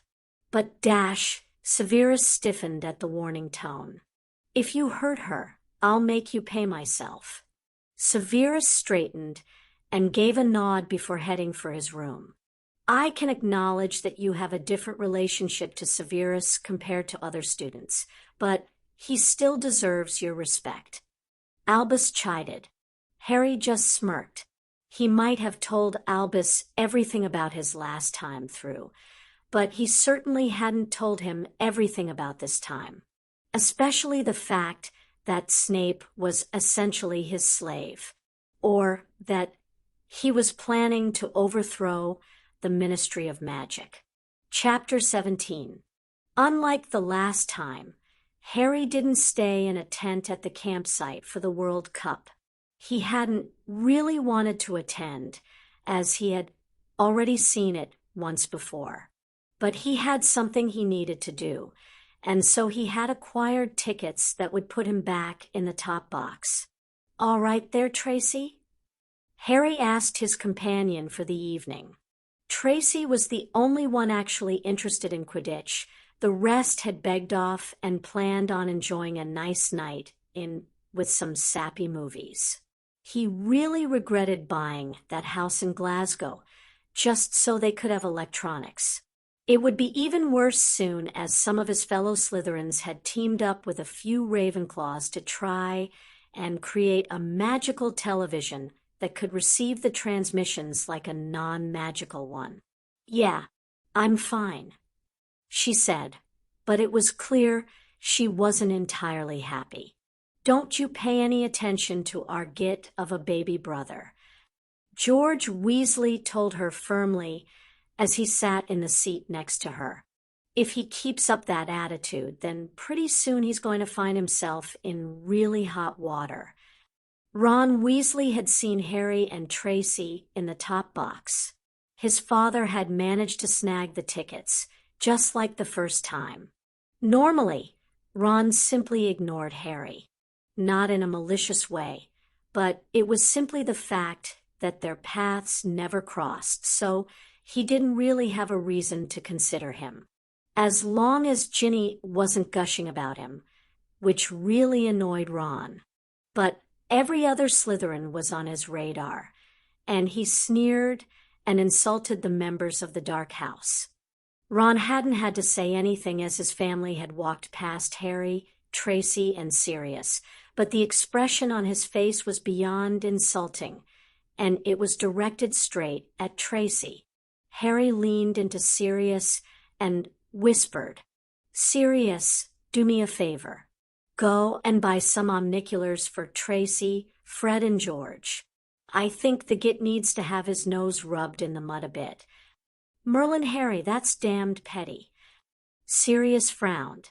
Harry just leaned back so he could see the very sad face of Tracy as she tried to ignore the evil Weasley.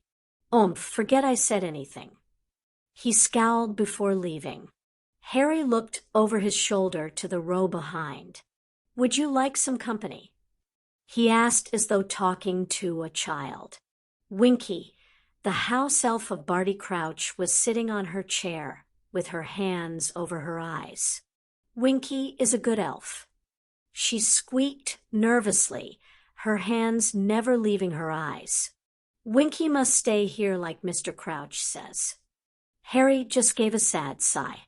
Sirius returned with his arms full of various paraphernalia that he happily gave to Fred, George, and Tracy. He had even gotten Ginny a pair of omniculars.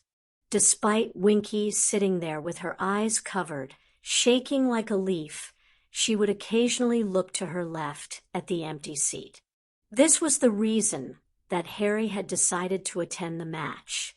He had managed to sneak in earlier with Ember and replace the seat with a modified one.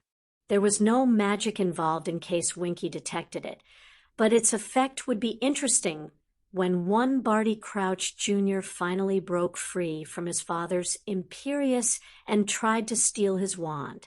Eventually the mascots came out as the pregame entertainment began. Harry shook his head as he saw Ron stuffing his pockets with leprechaun gold. He passed the message to George through Tracy that the gold would vanish in an hour. Just as the Bulgarian Vila were coming onto the pitch, he cast a few sticking charms at Fred, George, Sirius, and himself. They looked at him questioningly as they wriggled in their seats.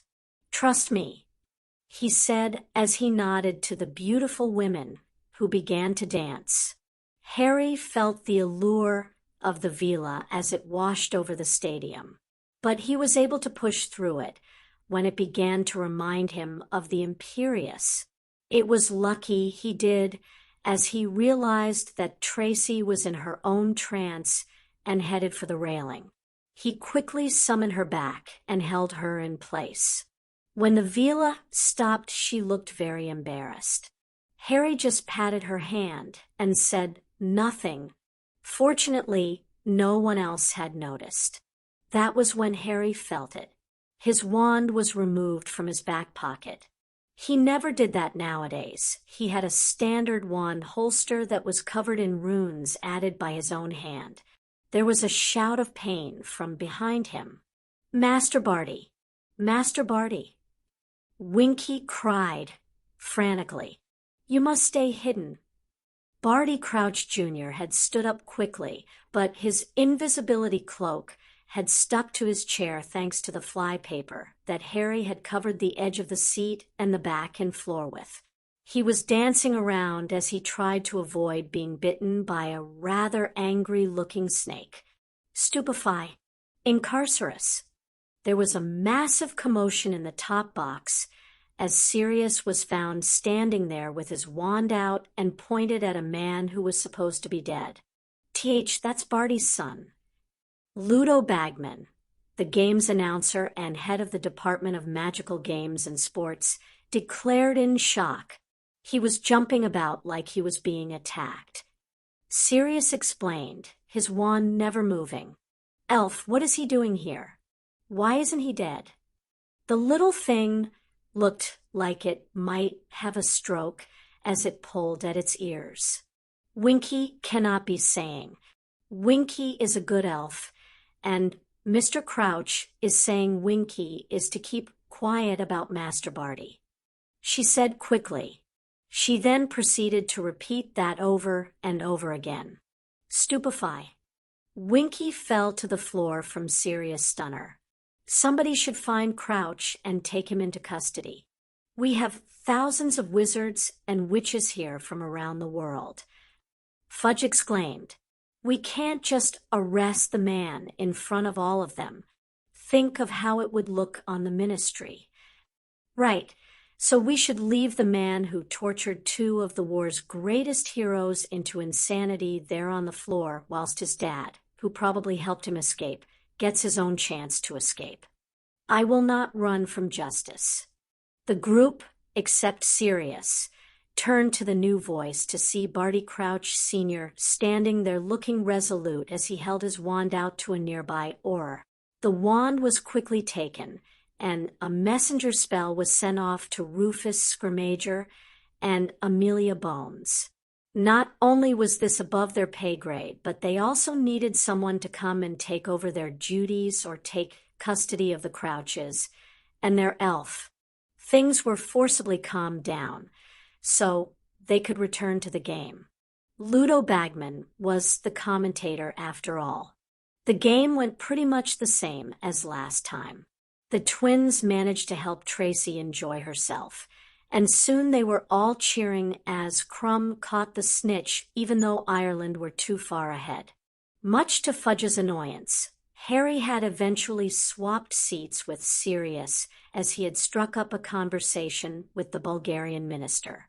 Harry was curious about Durmstrang as he knew Victor Crumb was a student there.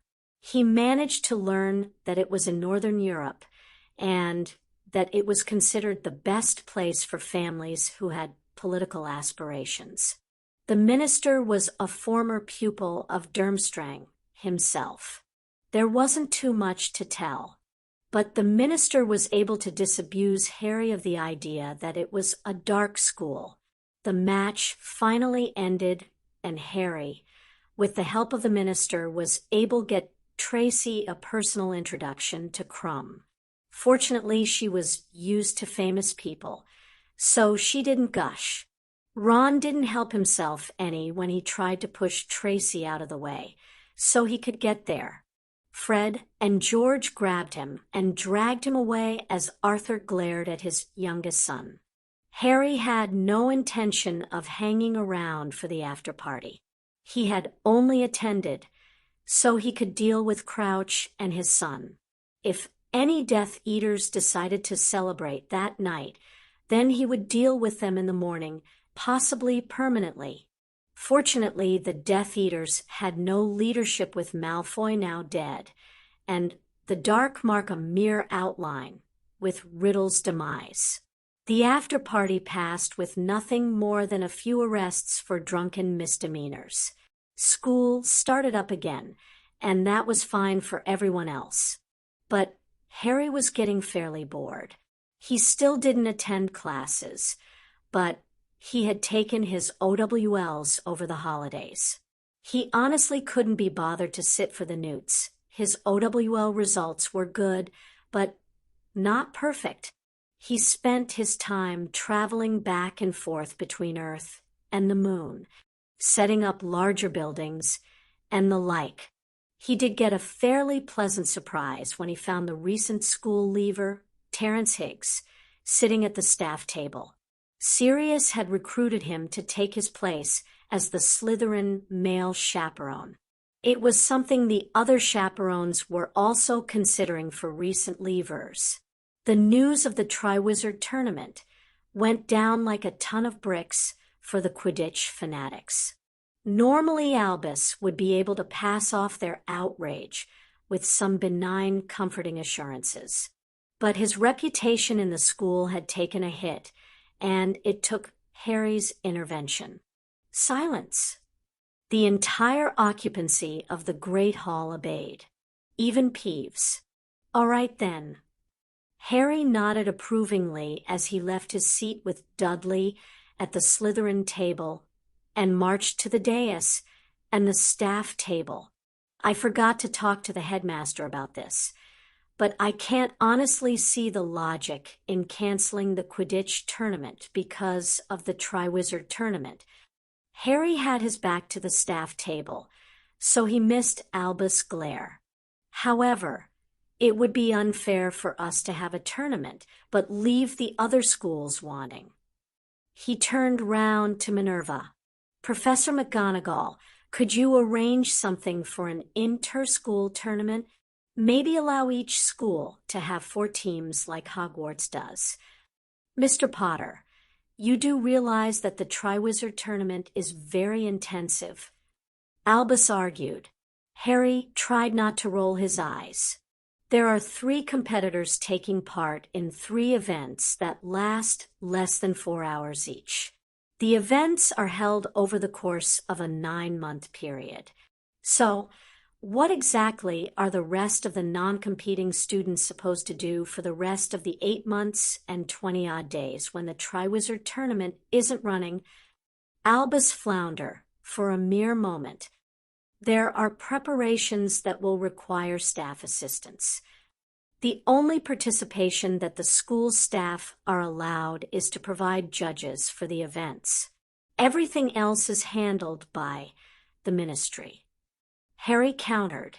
Besides, I'm sure we can find plenty of student volunteers to help Professor McGonagall. I have no duties in the tournament. I would be happy to help. Phileas piped up, much to Albus' annoyance. Likewise. Severus drawled. I doubt I'll have much to do with it. Remus agreed. In fact, the only person who I can see needing to help with the tournament is Hagrid. Ain't much to be done, be honest. Hagrid shrugged. The dragon pens are all ready, and the handlers will do most of the work. Albus hid his face in his palm. I don't think you were supposed to mention that. Remus whispered from his seat next to the half-giant. Poor Hagrid looked completely aghast. Dragons? I meant nifflers. Yeah, gotta fight them nifflers to steal the shiny things back. He said hastily. Harry just grinned. Now, that would be a challenge. Unfortunately, the pupils were used to Hagrid's slip-ups, and we're now eagerly discussing the roles of dragons in the tournament. Leave the Quidditch situation with me. Harry. Sirius spoke up. I can be the point of contact and sort something out. Harry shrugged and turned back to the students. There you go, situation solved. He grinned. He was rewarded with the whole school cheering, even those who didn't exactly enjoy Quidditch. Eventually, they quietened down. The foreign schools will be arriving on the 30th of October. Whilst they are here, you will treat them with respect. If any one of you causes problems, I will boot you out of my home so fast that you'll have to send an owl back to collect your wand. Nobody really understood why the students seemed to respect Harry more than Albus. Some thought it was because it was clear he owned the castle and that the armor did what he said. Others thought it was because he did amazing things like going to the moon, taking them around the world, or having a companion like Ember. A few thought it might be because he was Lord Slytherin. Most people just laughed at that. Harry only pulled that card on Albus and idiot adults who threatened them. There wasn't much going on during September and October. There were a few birthdays, Hermione's for one. Harry was more focused on 2 things: developing a method of intergalactic travel and getting back to that plane of existence where he last met Ganos. He had seemed to have plateaued on both fronts. He had split the faster-than-light issue into the 2 problems. The first was simply how to achieve speeds greater than light. The second was how to bypass speed using methods such as the vanishing cabinets and apparition. The second method showed more promise if he could figure out how to set a destination without having a matching cabinet. Eventually, the 30th arrived. Dumbledore had the whole school assembled on the grounds of the castle. In the middle of October, if it hadn't been for Harry arranging the 5th through 7th years to cast warming charms on those who couldn't, Poppy would have been inundated with hyperthermia patients. Things pretty much went the same. Durmstrang arrived by ship from under the lake, and Beau's batons arrived by horse-drawn carriage from the air. The only real surprise was that Karkaroff wasn't there. "Penny," Harry said in surprise as he saw Perenelle leading the Durmstrang students. Like the young men and women, she was dressed in thick furs. "Hello, sweetheart." She grinned as she leaned in and hugged him. "What happened to Dash?" "Fired." She interrupted his query. "I had him arrested for being a member of a terrorist group. But the Ministry Dash is British, Durmstrang is not," she said with a superior smirk. "Okay, but why are you leading them?" She gave him a taunting grin. "Who do you think founded Durmstrang?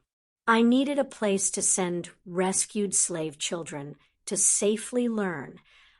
Cool, we both own schools." Harry grinned. Perenelle took Harry's arm and walked into the castle with him, Beau's batons having already entered to escape the cold. When he had tried to break off to sit at the Slytherin table, Penny had dragged him onwards. "Your girls were quite insistent that you be recognized as Lord of the Castle," she whispered, "something I happen to agree with. I only wish we could get Albus to give up his throne. But I was going to sit with Dud. I was Dash. Dudley is quite happy with Gregory and Vincent. Now, take your seat." She pointed to the spare chair between herself and Phileas. Harry just sighed and caved. Crouch was currently in custody awaiting trial, so Amelia had taken his role until a new head of department was appointed. Unfortunately, Ludo Bagman was not in jail, so he was there. Fortunately, Amelia had him firmly under control. Eventually, the feast ended, and Albus gave his speech as the goblet of fire was wheeled in. When he finished, he groaned loudly as Harry stood up. The Hogwarts students tittered. They were quite familiar with the antagonistic relationship between the headmaster and Harry. "As you might have guessed, I have a few adjustments to make," Harry said seriously. "First, screw the age line. Language." Phileas muttered from his seat. "The goblet will be in a locked room, and only the heads will be allowed to access it. If you want to submit your name, then hand your parchment to them.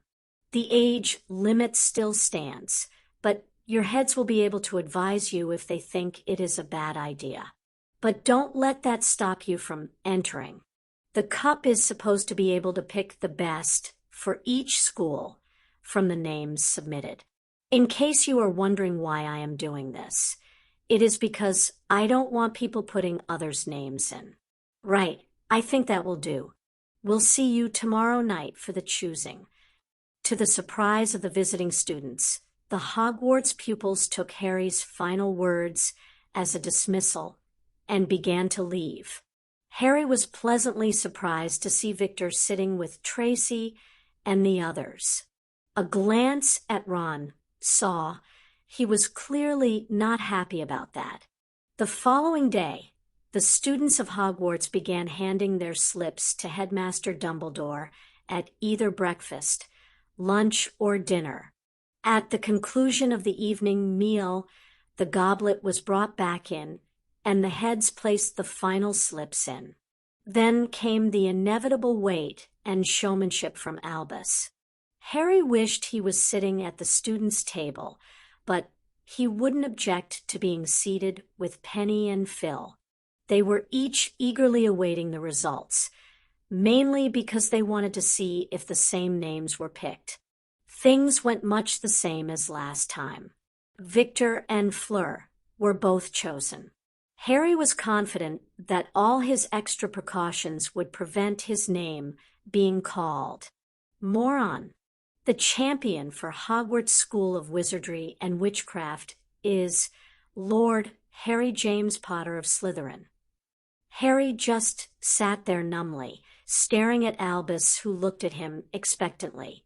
He suddenly stood up and marched over to Moody, who was standing in a corner acting as security for the event. "Prove your identity," he challenged harshly. "Moody's good," I rolled. "I'm petrified of your snake," he said quietly. Harry grunted and turned on his heel. "Which of you bastards put my name in that cup?" he demanded. "Language, Harry," Penny chided. "Fuck that." Harry was going for broke. Only 4 people had access to that cup. You heads and Hagrid. "I swear. Airy Dash. I trust you, Hagrid," Harry said with a dismissive wave. "It's Dash." Then he noted the smug look on Albus' face. "You." Albus simply inclined his head. "I assure you it was simply idle curiosity on my part. I added your name to the others to see what the goblet would do.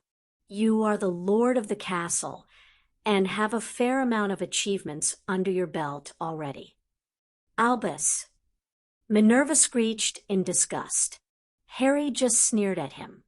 "Oh, you are just the worst sort. Mr. Potter, perhaps you should focus on the fact that out of all the students who entered, you were chosen." Albus reasoned. "How about we focus on the fact that I am underage?" Harry countered. "You are considered an adult due to your emancipation and lordship."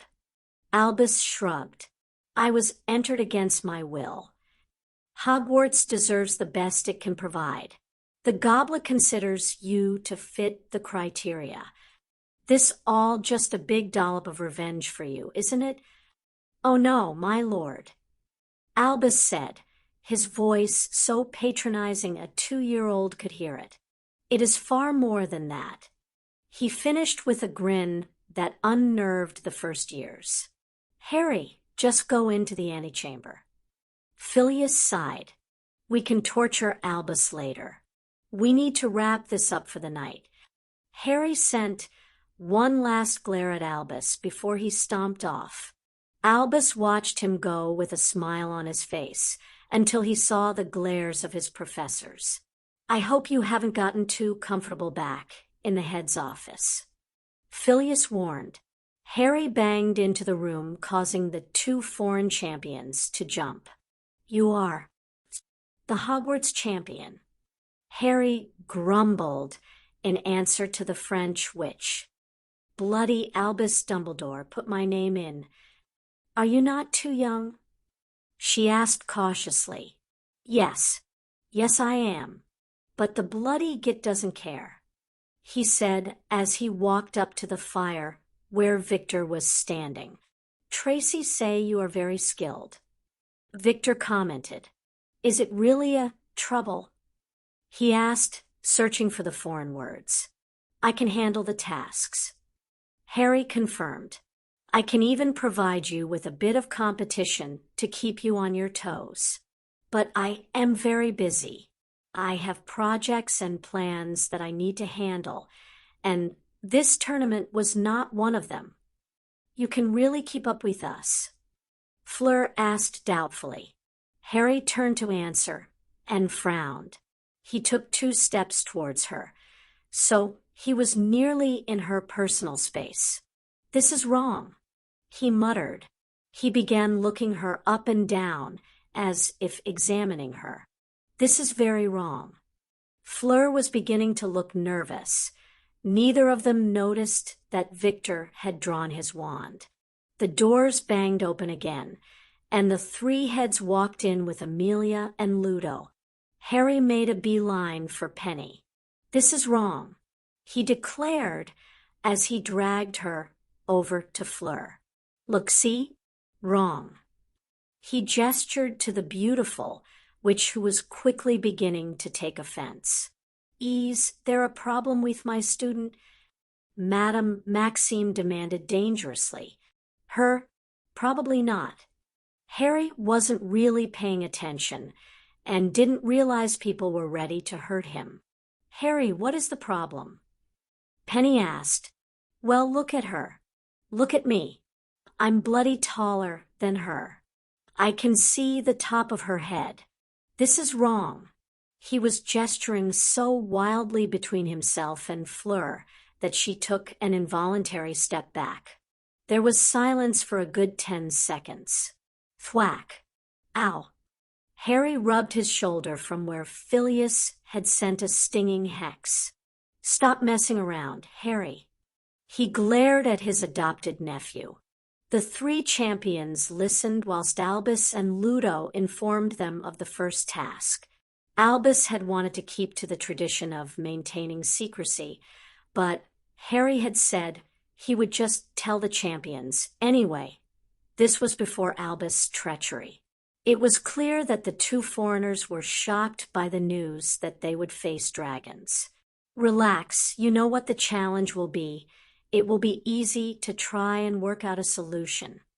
You have no fear? Victor asked incredulously. Harry has dealt with one Dark Lord, a 1,000-year-old basilisk, and Albus Dumbledore.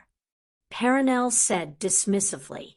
I say, ignoring Albus, she continued, a nesting dragon in controlled circumstances really won't stretch his abilities.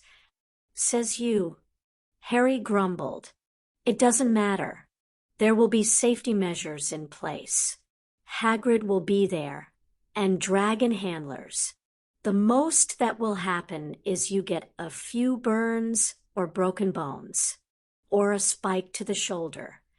He added under his breath, you have plenty of time to prepare.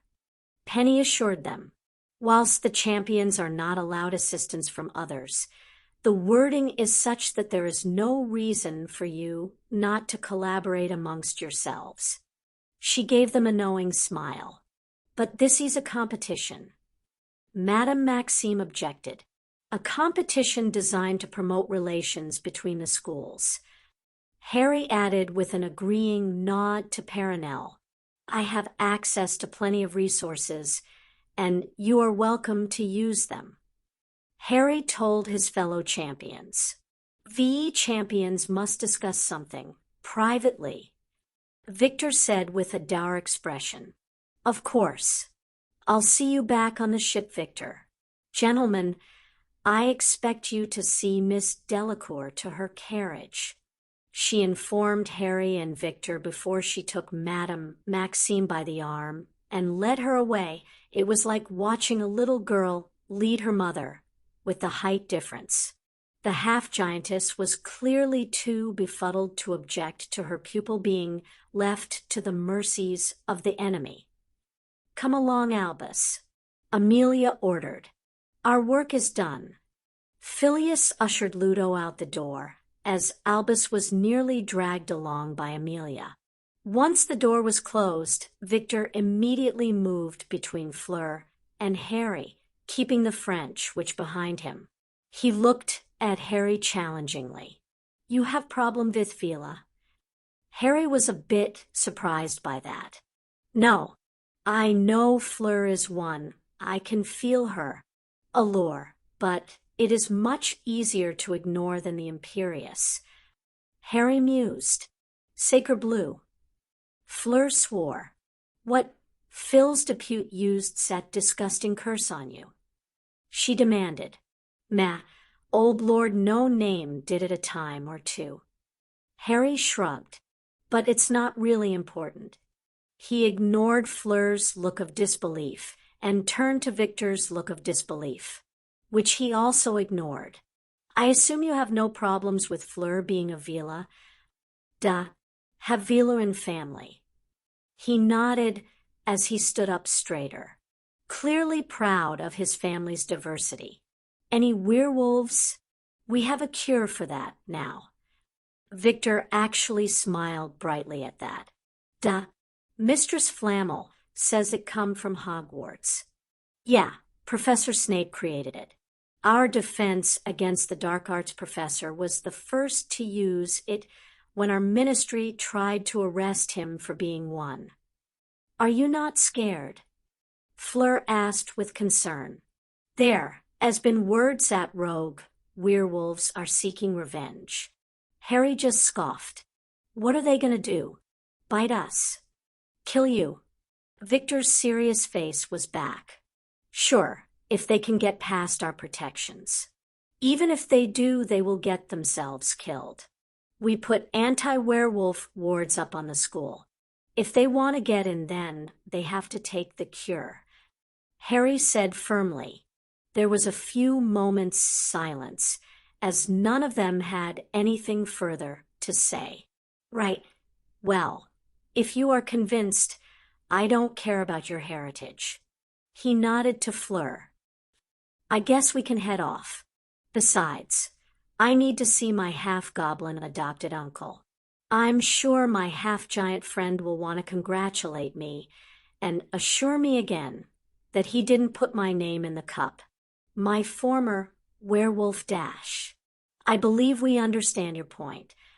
Fleur giggled as Victor smiled, slightly embarrassed at what now seemed like ridiculous accusations. The two boys escorted Fleur to the Bosbaden's carriage, and Harry then accompanied Victor to the Durmstrang ship. He then went to bed, where Ember sang for him as he tried to fight the urge to strangle Albus' bloody Dumbledore. Harry woke up the next morning and found the members of his house waiting expectantly for him in the common room. Harry was now very worried. We drew up a training schedule. Pansy acted as spokesperson for the students. The upper years will teach you advanced spells, and we lower years will provide you with training partners. A touched smile grew on Harry's face. You are all very special people. Thank you. But the tournament rules don't allow for outside help with the tasks. Oh, we aren't helping you with the tasks.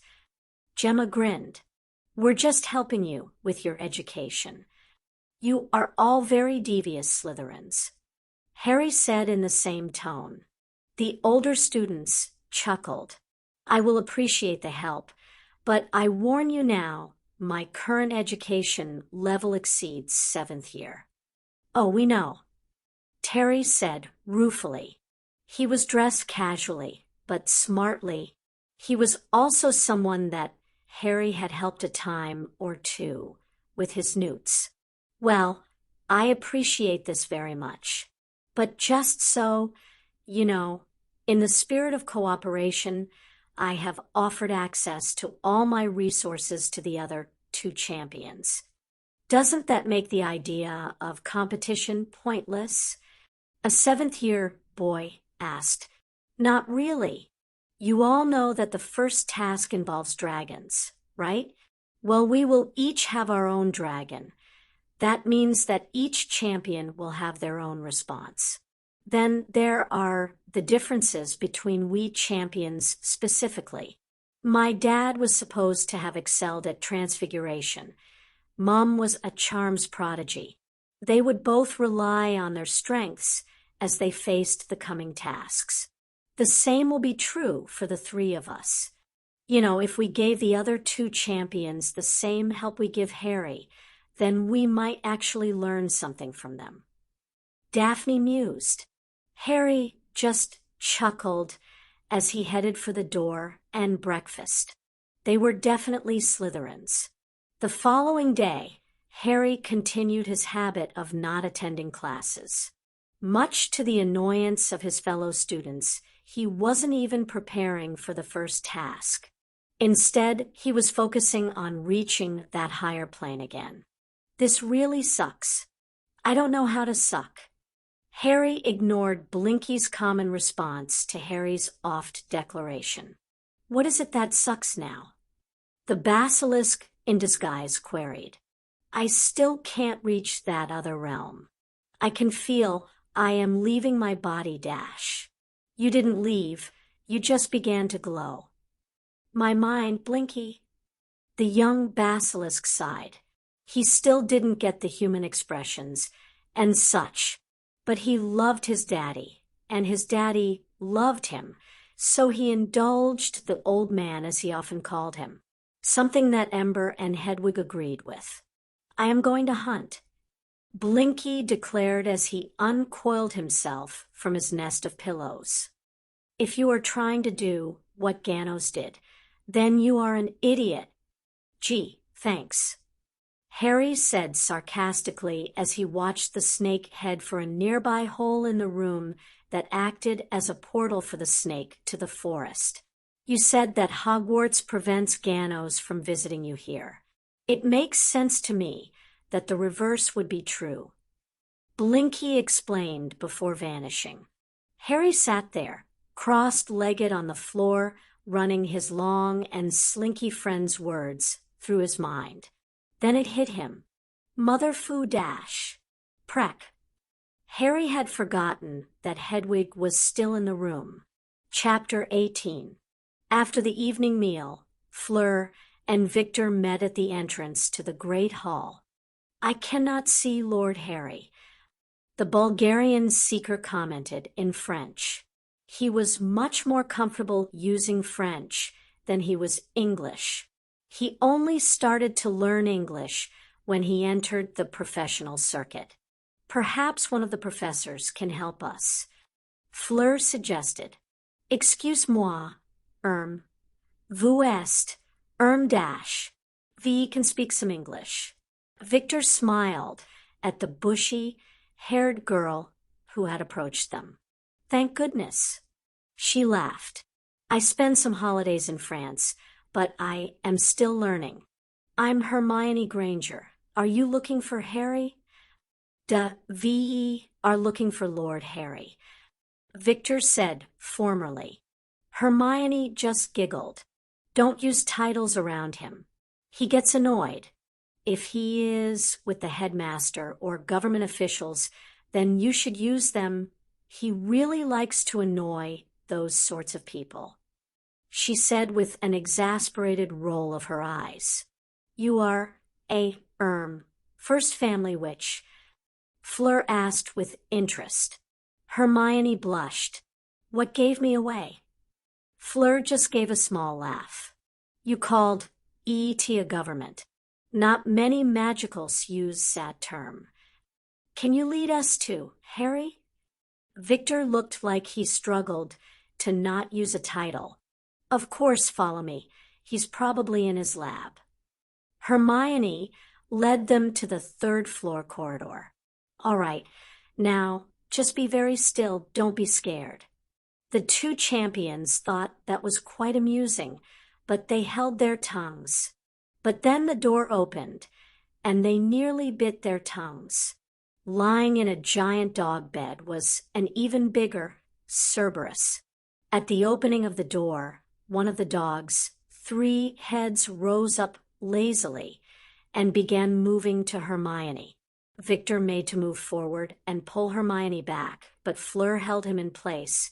She was just as worried for the girl, but she could also see that the girl was not afraid. The giant head began sniffing Hermione. Yeah, do you have to do that every time, Fluffy? She grumbled as she pulled her wand and cleaned the dog slobber off. These two are okay. They are friends of Harry. Go on, give them a sniff, she instructed. Both older teens tensed as the other heads began to move, and the Cerberus stood to reveal its full, terrifying height. It moved forward, and the 3 heads began roaming over the 3. Eventually, there was a sudden change in the heads as their tongues began to loll out the side of their mouths, happily. Then 2 of the heads began nuzzling the teens.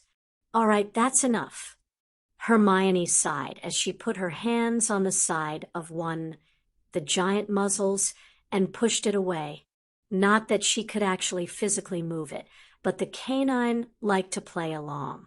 As Hermione walked past the 3-headed mutt to the door it was guarding, Fleur and Victor gingerly cleaned themselves of slobber. As they walked through a corridor, they could hear a noise that grew louder. Mwahaha! Harry! Mwahaha! Harry!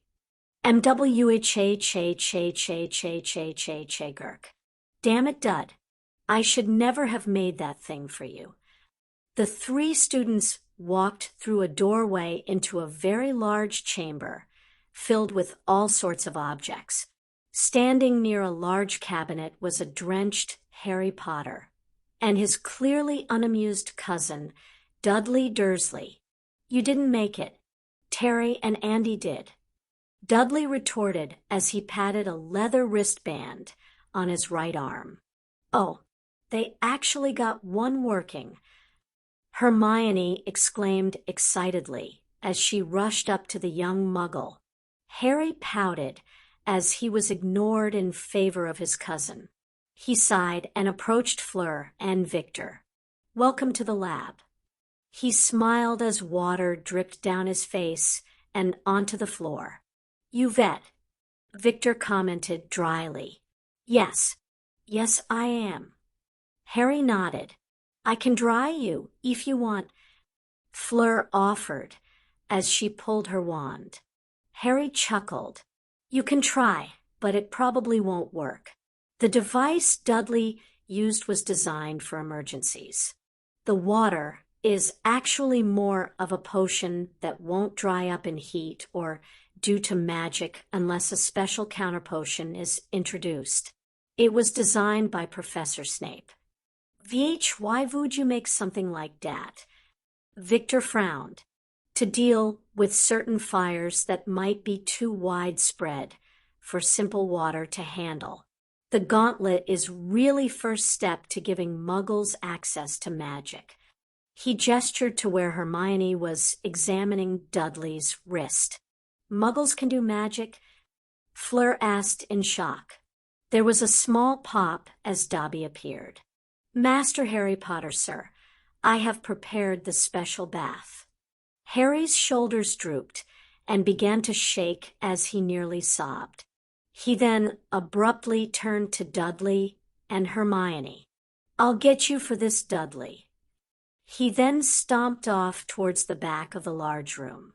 The remaining two champions approached the younger two teens left in the room. You didn't spray him with that, did you? Hermione asked Dudley with a wince. He was doing that mad cackle again. Dudley scowled. I should never have let him watch the cartoons on Saturdays. Hermione gave a weary sigh. Dudley, he has to use a magically nullifying solution to get that water off. He won't be able to do magic for at least an hour or until he is dry again.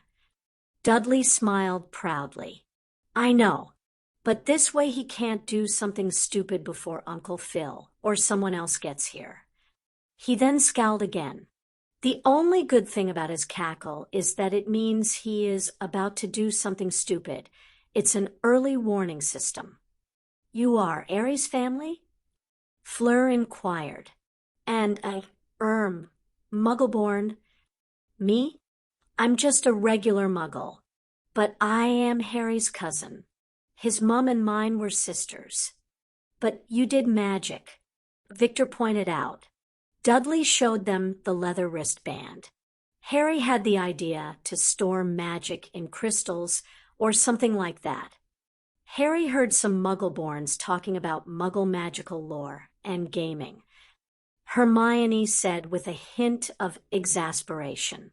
He heard them talking about using gems as focuses instead of wands.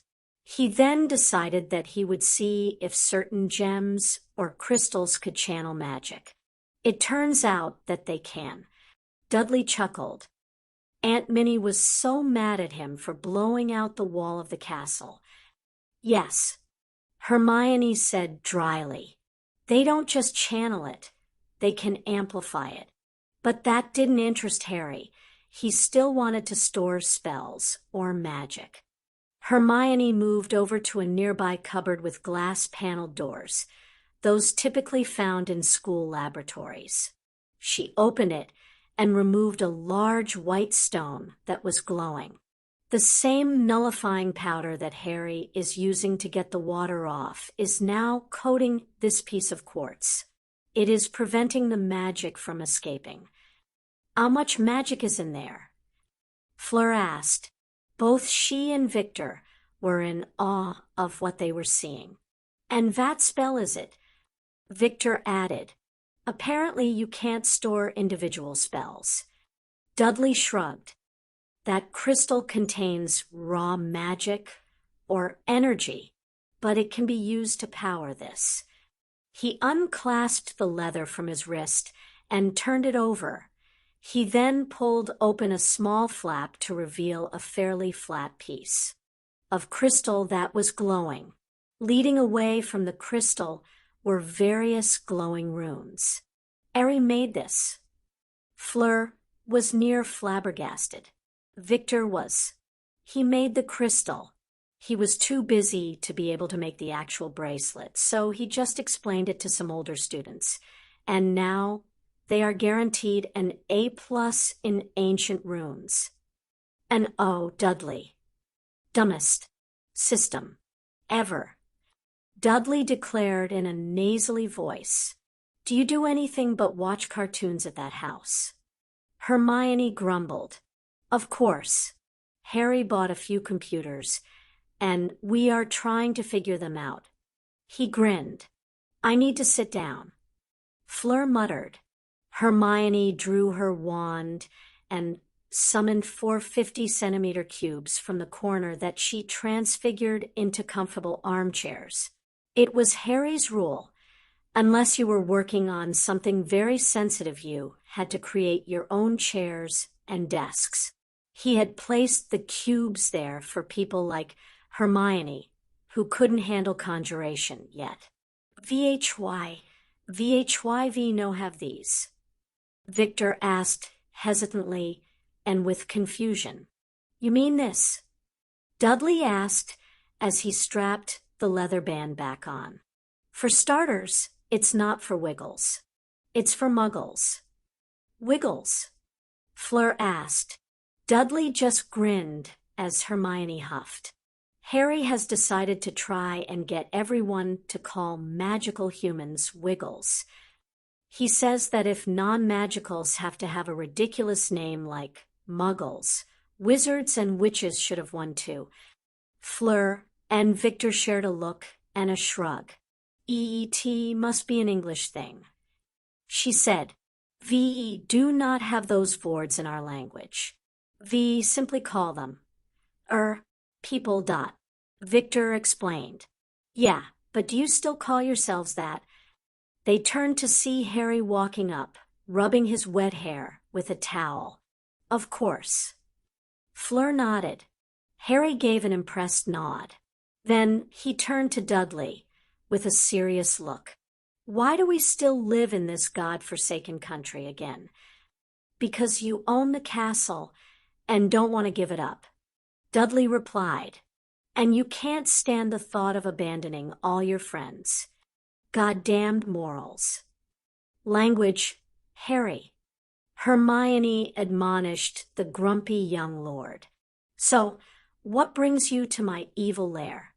Harry asked the two foreigners as he rubbed his hands together maniacally. You said VE could use your resources. Victor said, as politely as possible. Oh, yeah, not a problem. Harry nodded.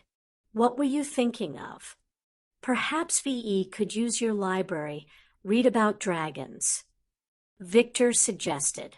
Yeah, sure. Of course, I'll get you a pass to the restricted section. I also know of a dragon handler. I'll see if I can't get him here.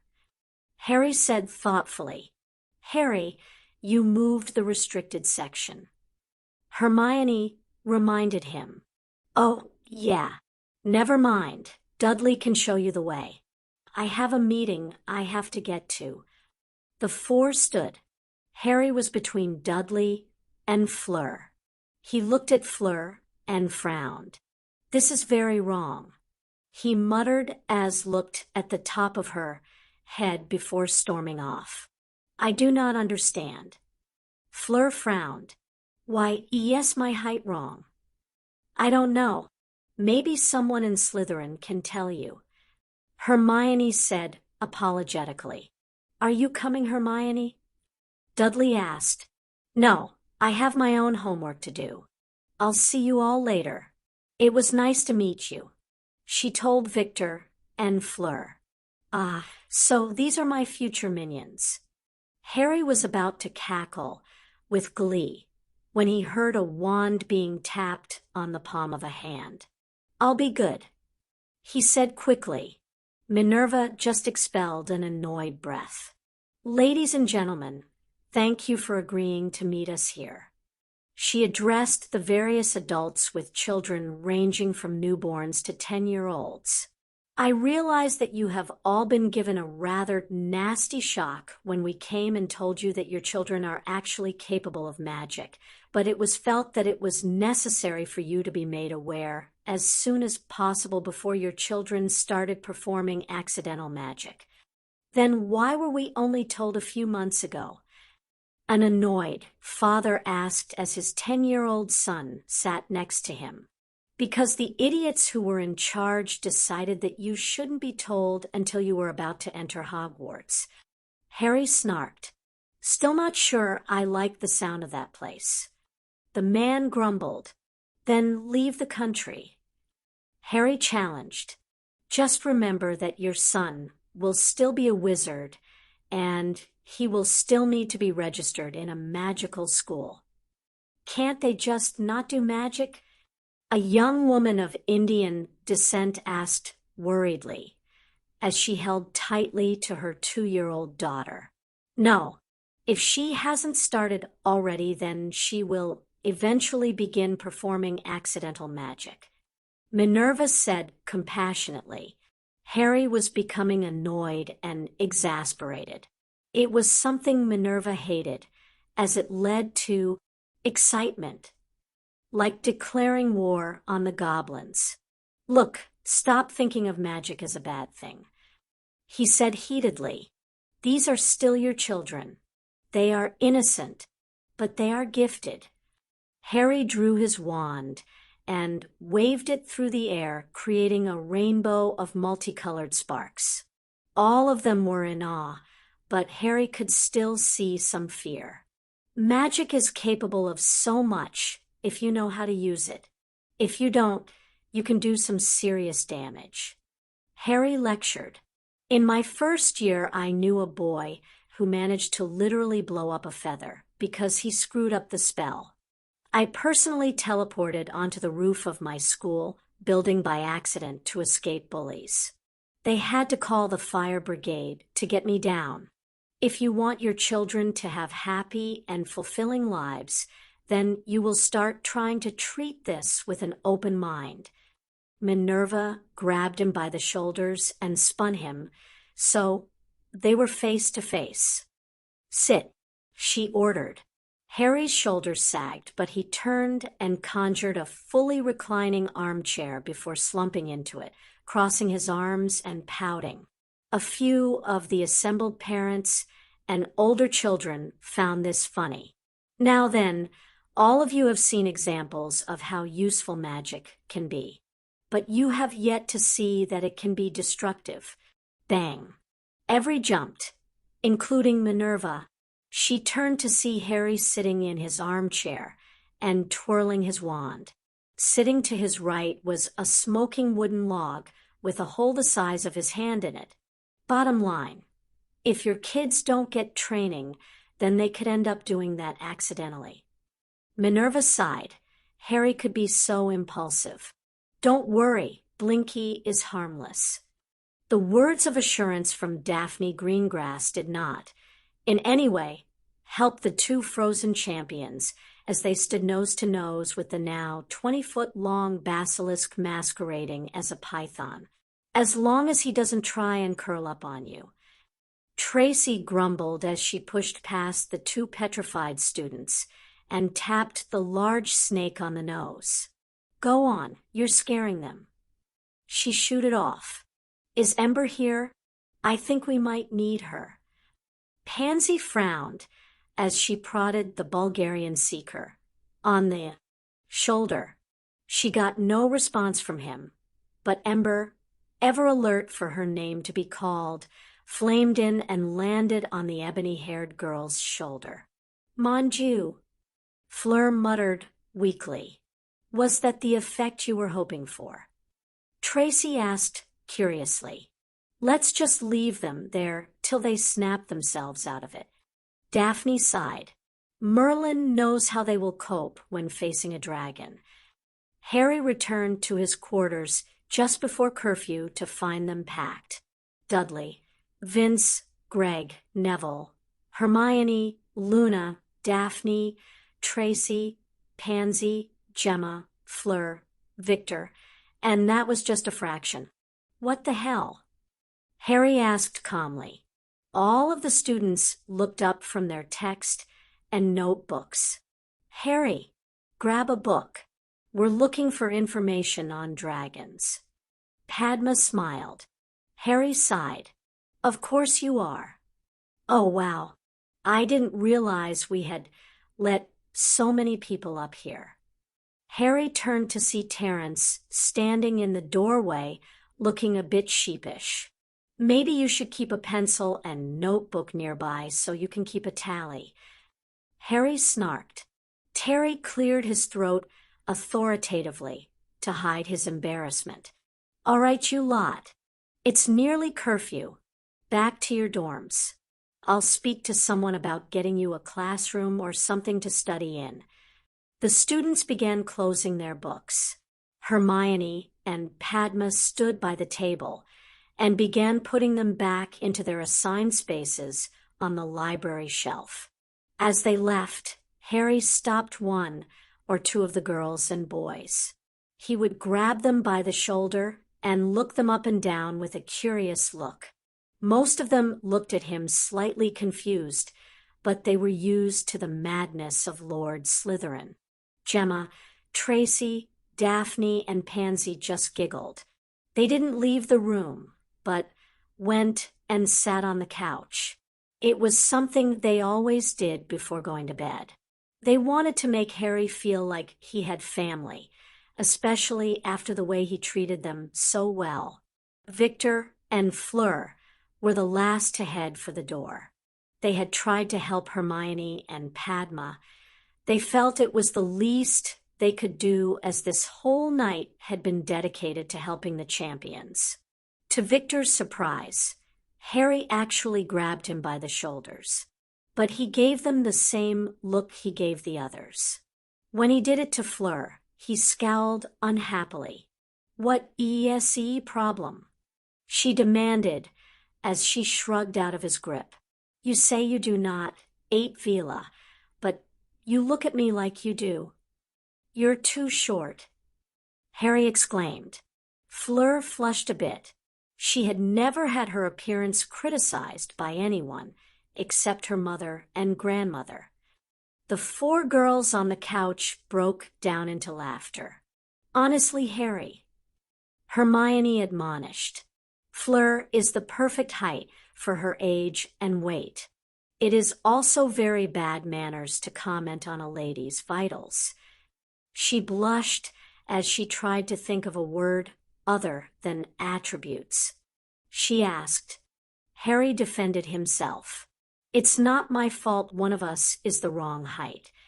He mumbled. Gemma extricated herself from the mess of giggling limbs on the couch and approached the group by the door. "Hermione, Padma, you head off now," she ordered.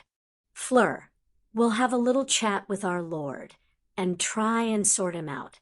I can promise you that he means absolutely no offense." "Well, dash. Not now, Harry," Gemma said without looking at him. "We'll come find you tomorrow and see if we can't work something out." Daphne promised the French, which as she approached with the other 2. Pansy walked the foreigners to the door as Tracy grabbed Harry and pulled him to the couch. He was soon trapped between Daphne and Tracy. "So, you have a crush on the Vila, Master?" Daphne smirked. "I have a wand, and I am not afraid to use it, young lady," Harry said warningly. I bet Fleur probably hopes that's true. Tracy laughed. No, I do not have a crush on Fleur. Harry sighed as he saw that none of the 4 girls believed him. You spend an awful lot of time looking at her, Pansy said innocently as she sat in Harry's armchair. She has made me realize something. Harry grumbled. I'm physically different this time than I was the first time I met her. Because you are taller, Gemma stated. Harry sat forward contemplatively. I would probably have the same reaction to Bill or Charlie Weasley. Hell, I'd probably have the same reaction to Riddle. But not the rest of us. Tracy asked. He's been growing up with us. Physically speaking. Daphne explained. Everything has been happening over a period of years, and it isn't very noticeable as he doesn't tower over us. Speak for yourself, Pansy muttered. She was the shortest of the 5, at a mere 5 feet 4 inches. Harry had currently hit 5 feet 9 inches, and he was still growing. Poppy had told him he could possibly hit 6 foot, but was more likely to stop growing at 5 feet 11 inches. The last time round Harry had been a mere 5 feet 4 inches, an inch shorter than Fleur's 5 feet 5 inches. He now had 4 inches on her. So, why doesn't Victor bother you? Gemma asked. He's shorter than you now, isn't he? We're about even. Harry answered. I guess it doesn't strike me as much, because I don't look down on his head, and I didn't spend as much time with him as I did Fleur. I spent time with her before she married Bill in the summer. Well, unless you intend to let Fleur in on the secret, you need to get over it and stop staring at her. Daphne instructed. Yeth Mithtreth. Harry lisped in his best Igor impression. Or you could just court her. Gemma added casually. And we are done. Harry declared as he quickly stood. Get out, the lot of you. He shooed the giggling witches out of his rooms. Over the following few days, the 4 girls began a secret campaign of harassment against Harry. It made him very grumpy. He noticed that the following day after their discussion, the girls removed their ties when they entered his quarters to do their homework. They also began to stand fairly close to him, not touching usually, but enough that he had to look down to see them. Over the following days, an increasing number of shirt buttons were opened along with the removal of the tie. Harry could see what they were doing, and he held out as long as he could. All right, either button up or get out, he said in frustration as Daphne stood toe-to-toe with him. He had to look down at her, and he could see straight through her open collar, past her bra, and cleavage to her bare feet. But it's so hot, Harry, Tracy said teasingly as she stood from the table and sauntered over. It's nearly winter. Harry retorted. If you want, we could turn down the fire. Tracy began to pout, but Pansy perked up at that. Great. She moved to the fire and called for Dobby. There were some things that Dobby could do better than them, like adjust the fire without burning the castle down. Gemma still hadn't been forgiven for that one by the poor elf who had to fix the rug, not when it was his job in the first place. 30 minutes later, and the homework was finished. Harry would glance across at the table now and again as the girls kept whispering. Then they acted. He found his armchair had been expanded. Pansy was in his lap, Daphne curled on his right, Tracy on his left, and Gemma had somehow squeezed behind him, so he was lounging against her. Harry gave a long-suffering sigh. Now what? We're cold. This is a good way to keep warm. Pansy pouted before burying her face in his neck. I hate you all. He muttered. The girls didn't believe him. Hell, even he didn't believe himself. Harry, you still have not decided what your plan will be. Harry looked up from the piece of wood he was etching runes into. Piss it off. Make it chase me, then grab the egg and run. There was a repeated thudding as Tracy banged her head on the table as Gemma patted her back. They were currently in an unused classroom with Victor, Fleur, and a few students from all the schools. They were all suddenly very interested in Harry and Fleur's discussion. You can outrun dragon? A Durmstrang boy asked doubtfully. Well, it's more that I can outfly it. You make it sound like you've done it before. The accent was French, but the boy from Beauxbatons had no problem with English pronunciations. Air. Harry wasn't sure how to answer that one. Let's just say I've seen a lot of dragons in flight.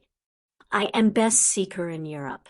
Even I would not fly against dragon, Victor said with a hint of worry about Harry's plan. Well, I can fly where a large dragon can't. I can also maneuver better. Victor nodded thoughtfully. And can you outrun Eat's flame? Fleur demanded.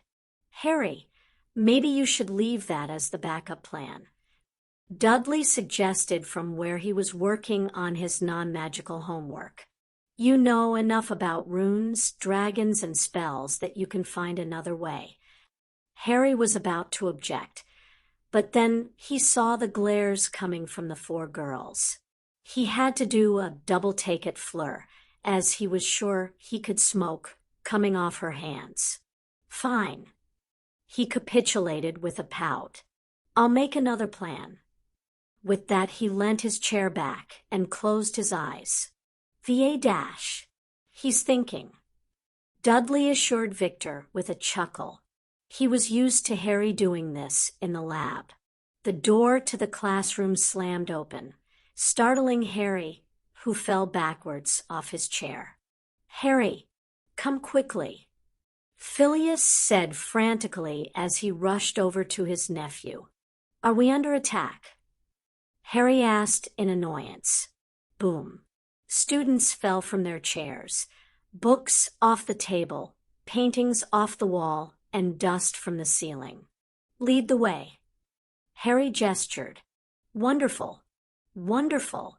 But let's try for a more potent combination. Bert. Harry. Excellent timing.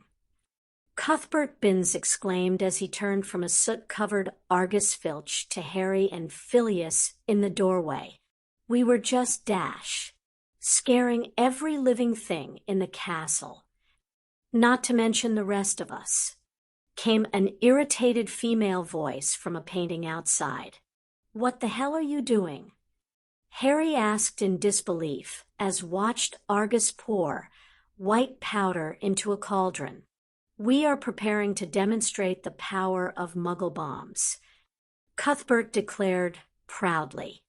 Harry dragged his palm down his face. How did he manage to inspire this much insanity? All right, Argus, very carefully put that down. Harry instructed. Bert, I can see you've had someone ward this room from damage, but it hasn't stopped the explosion being heard or felt throughout the castle. It can't have been that bad. Binns argued weakly. Indeed, I have had both Professors Maxime and Flammel on the flu, demanding to know why Scotland was experiencing an earthquake. Albus said dryly from the doorway, I'm afraid you will have to halt your experiments until we can arrange something better. But this will show those fools just what they are risking when they bait Muggles. Cuthbert sputtered. Have you seen the devastation they caused in Japan? They did the same thing on accident in the Ukraine. If we don't educate our children now, then they will follow in the foolish steps of their parents, and the Muggles will bite back.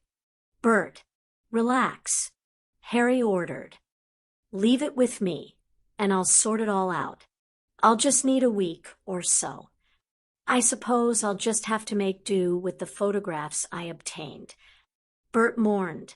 Harry enlisted the aid of Neville, Dudley, Vincent, and Gregory, or, as he called them, the wrestlers. This was mainly because Dudley had begun teaching the boys how to box. When they had visited Japan, the three had begun observing martial arts. Harry had Sirius and Phileas sign them up for classes in Japan, just so they could also learn a new language. Neville was dragged in by Dudley, who said he was beginning to bulk up like a fighter, so he should join their group. Augusta was mortified, even more so when Frank had offered to chaperone them to classes. But for this task of preparing a room to withstand Professor Bin's demonstrations, he wanted the brawn of the wrestlers. That being said, he still had Greg, Vinny, and Nev all use magic. They actually used 2 classrooms. One was for the observers, and the other was for Bert and his explosions.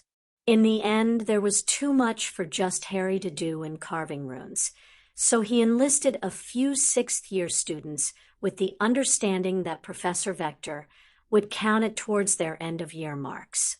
Chapter 19. The day of the task arrived, and Harry was in hot water with nearly everyone.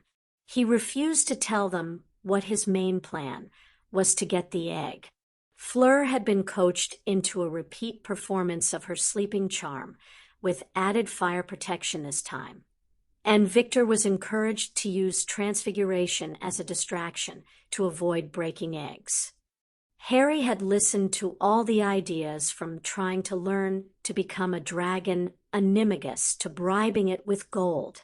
He didn't tell anyone his plan, though, and that pissed off everyone from Hermione to Phileas.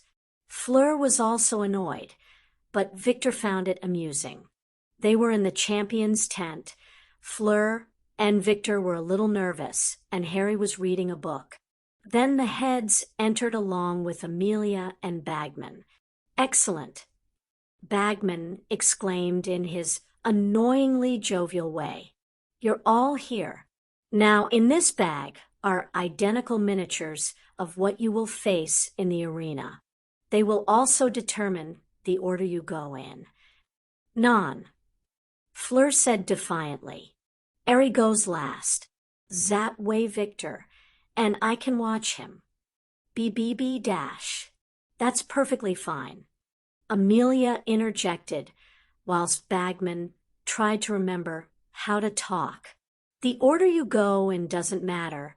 It is only the choosing of the dragons that we want to be fair." She took the bag from Bagman and offered it to Fleur, and then Victor. She then handed the bag to Harry. "Miss Delacour, you will go first and face the common Welsh green. Mr. Crumb, you will go second and face the Chinese fireball." She then turned to Harry.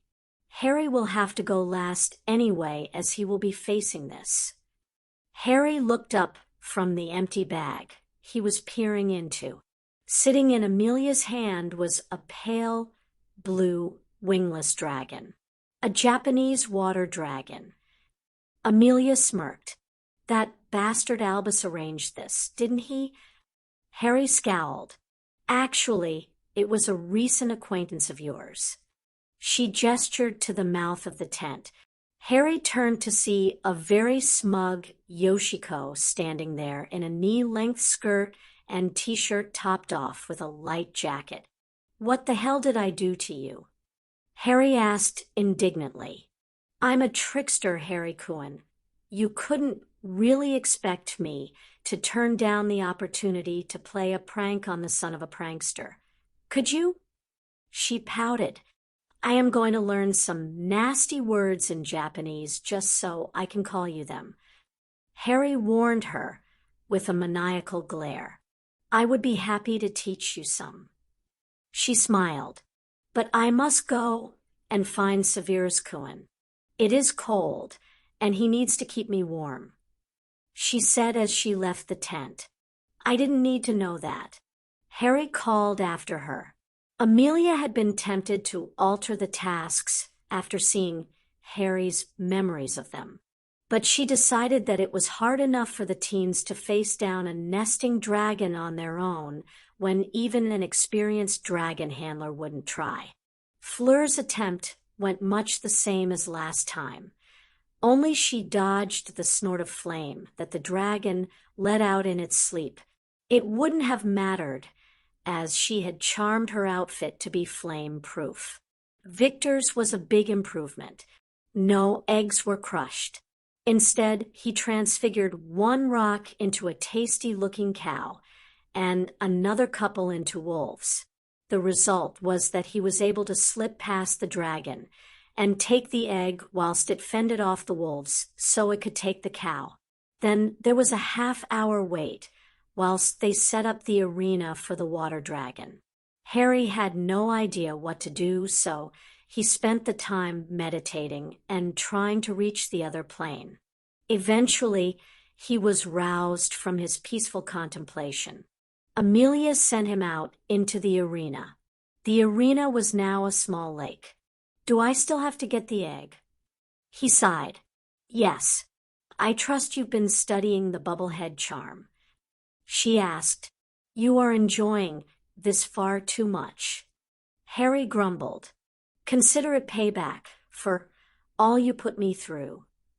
She smirked and strolled off back into the tent. Harry stomped his way down to the water's edge, muttering death, threats, all along. Now, Harry hadn't done much in the way of researching spells and plans, but he had read a lot of books on dragons. He closed his eyes and imagined a snake in his mind before saying loudly in Parseltongue, "Mighty dragon of the waters, I beg an audience if you have the time." So it wasn't the most flowery of pleas, but it did the job. The crowd began to mutter as they heard the boy who lived speak a dark language. Harry just turned to them and glared. "I am Lord Slytherin, you know." He shouted at them. Unfortunately, that made them mutter more. They were interrupted as a pale blue head, larger than Harry himself, emerged from the lake slowly. "Are you aware you are speaking the language of snakes?" The dragon asked, one eyebrow raised in a very human manner. It definitely sounded female to Harry. "I know 2 languages. Neither of them are Japanese, so I picked the one I figure you might be familiar with." Harry shrugged. "Well, it is a magical language." The dragon mused. "And we are both magical beings." "True. Anyway, I was wondering if you could give me that golden egg that is not one you laid." The dragon looked at him, amusement in her eyes. "Aren't you supposed to use your magic and skill to best me and steal the egg?" "Yeah, but I want to get Yoshiko back for trying to prank me. Besides, I did study dragons and I met a few humans who have had dealings with Japanese dragons. I know that you aren't opposed to helping humans." The dragon chuckled. It would be amusing to see a kitsune have the tables turned on them. But won't you get in trouble for not participating properly? "I was entered without my knowledge or consent. Screw them." The dragon laughed loudly. Of course it looked to the contestants that it was roaring and preparing to toast Harry with fire, not wine.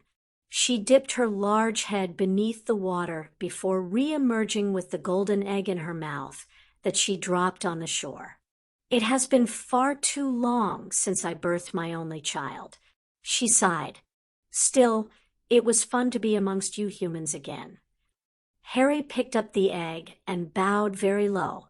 "You will always be welcome in my home, Toyota Maheim.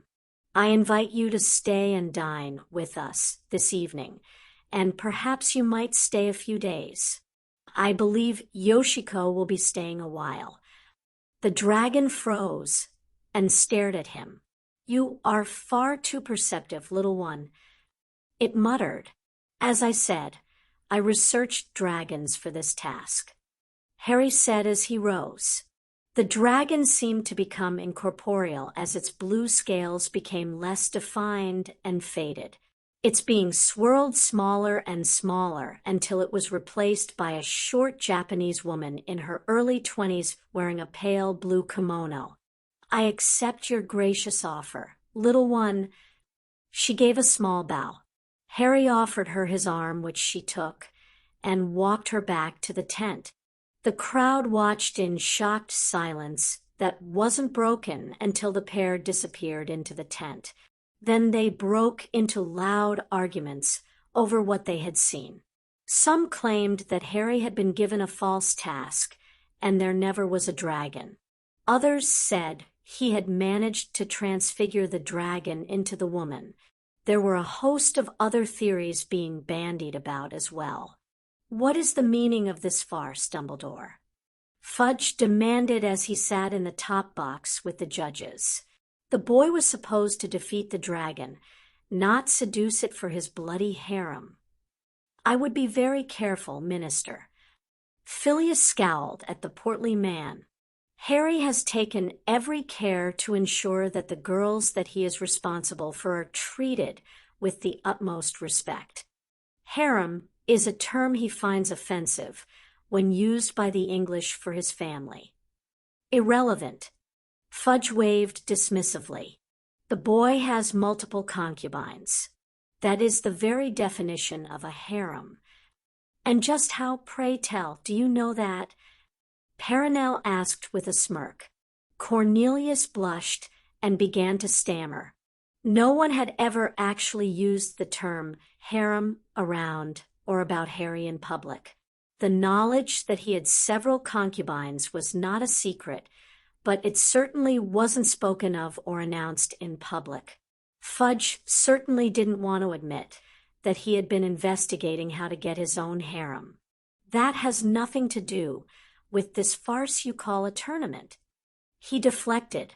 Monsieur Potter may not have acted physically, but he stood nose to nose with a deadly beast, and walked away with his prize. Madame Maxime mused. "Having seen his performance today, I am now much more comfortable with Fleur being a part of his study group." "Yes, but if Harry keeps performing like he did today, then neither of our students will stand a chance." Penny scowled. "I have no choice but to give him full marks for what he did." "I will probably agree, but first, I wish to speak with the champions to find out about their tactics." Albus smiled. All three children were quite impressive. It is unheard of for all three champions to complete a task without even a bruise. The three heads, along with Amelia, Fudge, and Bagman, entered the medical tent where Harry was sitting at a conjured table and dealing out playing cards. Also around the table were Fleur, Victor, and Poppy. "You're going down this time, Frenchie." "That is what you said last time," Fleur said as she flipped her long blonde hair over her shoulder. "I won the first round." "Because we did not know the rules," she retorted. "Enough," Poppy admonished. "Fleur, you won the last round, so you go first." The judges watched as cards were slapped down one after the other, face up. They took turns until, snap. "Huh, take that, Blondie." "A lucky win." Fleur sniffed. "I still say this isn't real snap." Poppy grumbled. "The cards don't even explode." "Stop complaining.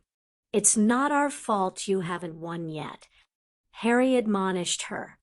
"Harry, could we perhaps have a word with the three of you?" Albus asked politely. "Great. Now I'm going to get told I didn't complete the task properly."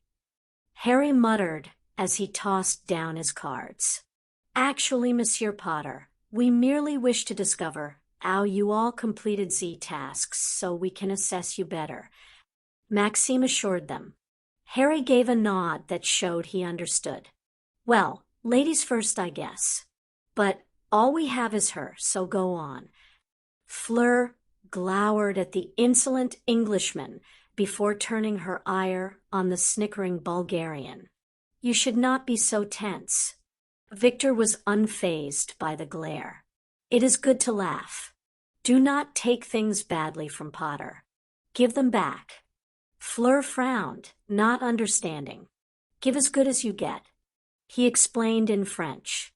Harry actually felt a sliver of fear at the smirk she turned on him. You can roast him later. Perenelle laughed. Fleur, how did you put the dragon to sleep? I used the most powerful sleeping charm we could find in Aries' library. It was not difficult. She had a confused look as she was unsure what they wanted to hear. Plus, there were a few fireproofing spells. Harry added as he played with the cards, shuffling them in his hands. He then paused and looked at the cards with a frown. He put them down and pulled out a pencil. Preposterous. Fudge blustered. No mere girl could charm a dragon to sleep. Then it is a good thing that Mademoiselle Delacour is no mere little girl. Harry glanced up from his cards at Madame Maxime's retort. That sounded familiar, but he had better things to do, and went back to his cards. What is that supposed to mean? Fudge demanded. None of your business, Corny. Harry said without looking up. Move on. Yes, of course. Albus spoke up before Fudge could get himself eviscerated by an enraged Vila. We would appreciate it if we could examine the charm. Family magic. Harry said simply. Penny can take a look if she wants. If foreigners can see this special charm, then so can I. Fudge said importantly. Family. Magic. Harry enunciated as he looked up at Fudge mercilessly. That means that it is protected by your own laws. The only people allowed to access it are those granted permission by the head of the family, me. Mr. Crumb, you managed quite the feat of transfiguration today. Amelia quickly directed their conversation. Even Headmaster Dumbledore would have trouble finding the raw power to do what you did. Harry, he makes me new Vand. Victor said proudly. It helps me. May we see your wand? Albus asked politely. No. Albus actually took a step back. I promise we won't dash. Nah. Vark fast done. By Lord Slytherin. Only ask that I keep it. Private. Harry supplied. De private. Don't be stupid, boy. Give us the eep. Fudge went from blustering little fat man to scared little fat girl in a split second as he found himself staring down several wands. In fact, the only wand he wasn't staring down was his own. Cornelius, you are about to breach several international and British laws. Albus said gravely. Unless you intend to charge Mr. Crumb with a crime, then you have no right to demand his wand. The most you could do is declare him a suspect, which would allow you the right to perform the prior incantatem. Amelia added, Of course, you would have to resign as the Minister for Magic and apply for my job, as only the head of the Department of Magical Law Enforcement has that authority. Not to mention that as a foreigner, he is afforded the right to have representatives from his own country. The current occupants of the tent turned to see the Bulgarian minister and his entourage at the entrance. You are not trying to accuse the hero of Bulgaria of cheating, are you? He asked with a look that threatened personal and international action. You've got a title too? That's brilliant. Harry laughed. I am still not boy hero of Bulgaria. Victor gave a little sneer. Harry scowled. He was often the butt of jokes for that title from the Bulgarian students. They weren't mean, but they found it amusing. Harry responded with his usual comeback. At least I have my own castle. As usual, Victor just grinned superiorly. Harry's tone and bearing when he said that always seemed rather lame. He simply didn't sound like he believed it was an even trade either. Harry, how about you? Penny asked as the conversation was once again redirected. What happened between you and your dragon? Harry's eyes widened in worry. For God's sake, don't call her my dragon. All I did was talk to her. There is no record of Parselmouth's being able to communicate with dragons. Albus frowned. He would know after all. He did all that work with Nicholas on their blood. I only used that because I don't speak Japanese. Harry shrugged. Yoshiko made an error when she suggested using a Japanese water dragon. He said with a smug grin. She didn't think I would have read about them, so I knew that they were as intelligent as humans. Preposterous. Fudge exclaimed.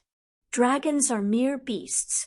They have all the intellect of a house elf. Harry rolled his eyes. Fudge, I can guarantee you that the house elves in my family are more intelligent than you. I would be happy to prove it if you like. My family's elves teach me when I was small. Victor nodded. How did you change it into a human? Maxime asked curiously. I didn't even ask her to change. She decided to do that herself. Harry turned back to his cards, but was interrupted again. Harry, are you saying that all you did was ask the water dragon for the egg? Albus asked with an amused raised eyebrow. Well, I did also invite her to stay for a while. Incidentally, she is a princess. I expect her to be afforded the respect that position demands, or there will be trouble. If you want more info, I suggest you go and talk to Yoshiko. It was her suggestion after all. The judges exchanged a look. I believe we have heard all we need to. We will head outside and give our marks. Albus answered for them. If the three of you would also join us. Ladies and gentlemen, boys and girls, after much deliberation and consideration, we have awarded the following to the champions. Dumbledore announced to the audience via a magical amplification spell. Each champion was able to attain their egg in a different way, but each champion also managed to do so without incurring injury to themselves, the dragons, or the eggs. They utilized their own talents and research, and did so flawlessly. As such, we feel we have no other option than to award each champion the full marks of 50 points. Albus was smiling happily. But Potter cheated. Albus' smile vanished. You know, after everything I've shown you, you should have expected this. Harry said smugly. Albus knew he was referring to the memories Harry had allowed him to view. Get down here, boy. Perenelle shouted at the 7th year Slytherin. Lucian Bowl suddenly looked very nervous. Now, Lucian was on his feet and stepping on everyone else's as he hastily made his way to the end of the row. As he arrived at the judge's platform, Perenelle cast some charms on the area so everyone could hear them. So, boy, you say Potter cheated. She sneered at him, which was quite amusing as Bowl was over 6 feet and Perenelle Flammel was barely 5'10". We all saw. He didn't do anything. He just stood there, and the dragon gave him the egg. He started off flustered, but soon found his ground. So if I was to have the dragon brought back in, do you think you could get it to just give it to you? Lucian frowned, but then it came to him, and he schooled his features into that of respectful conversation. I'm sure that if Potter told us how he did it, I would be able to do the same. So, you don't already know how he did it? Perenelle queried. Of course not. He rolled his eyes. Perenelle moved in closer, her voice lowered to a growl, but still heard by the audience. If you don't know how he did it, how can you say he cheated? Because that's what Potter does. He sneered. How else would he manage to have concubines and a castle? How else would he be able to defeat the greatest wizard of our time? I am over 600 years old. Headmaster Dumbledore has more than a century of experience. You have not even taken your newts, and yet you presume to know more than us. Everyone knows you're part of Potter's group. Lucian said smugly. There was a sudden gasp from everyone except Perenelle, who was smirking, and Lucian, who didn't know what was going on. My friend has heard your accusations and considers them a personal insult. Lucian turned to see a young Japanese woman marching towards them, although that didn't really register as much as the massive pale blue dragon behind her. She challenges you to succeed just as Harry did. As she spoke, the dragon moved, almost like a snake, into the water, where it rested with just its eyes above the water line. Lucian paled. He may have also peed himself, just a little. But then he realized what she had said and turned back to Perenelle, as the foreign bint wasn't worth his time. So, you want me to defeat the dragon like Potter did? And Potter will tell me the spell he used. This was important. Lucian Bowl could have access to Slytherin's personal spells, or at least one of them. Penny looked to Harry, who just shrugged. As long as you make it worth my while for dragging me into this. I don't believe this is really necessary. Albus winced. As you said, Headmistress Flammel, we have more than enough experience to dismiss Mr. Bowles' claims. Certainly. Penny nodded, but that would only matter if he had come to us in private. Instead, he opened his rancid mouth in front of all these people. Lord Slytherin's reputation is at stake here. This fool has made claims and thrown about aspersions. He can do this or face Lord Slytherin in an honor duel. I'm sure Lord Slytherin would be content with a public apology. Albus insisted. He looked to Harry for help.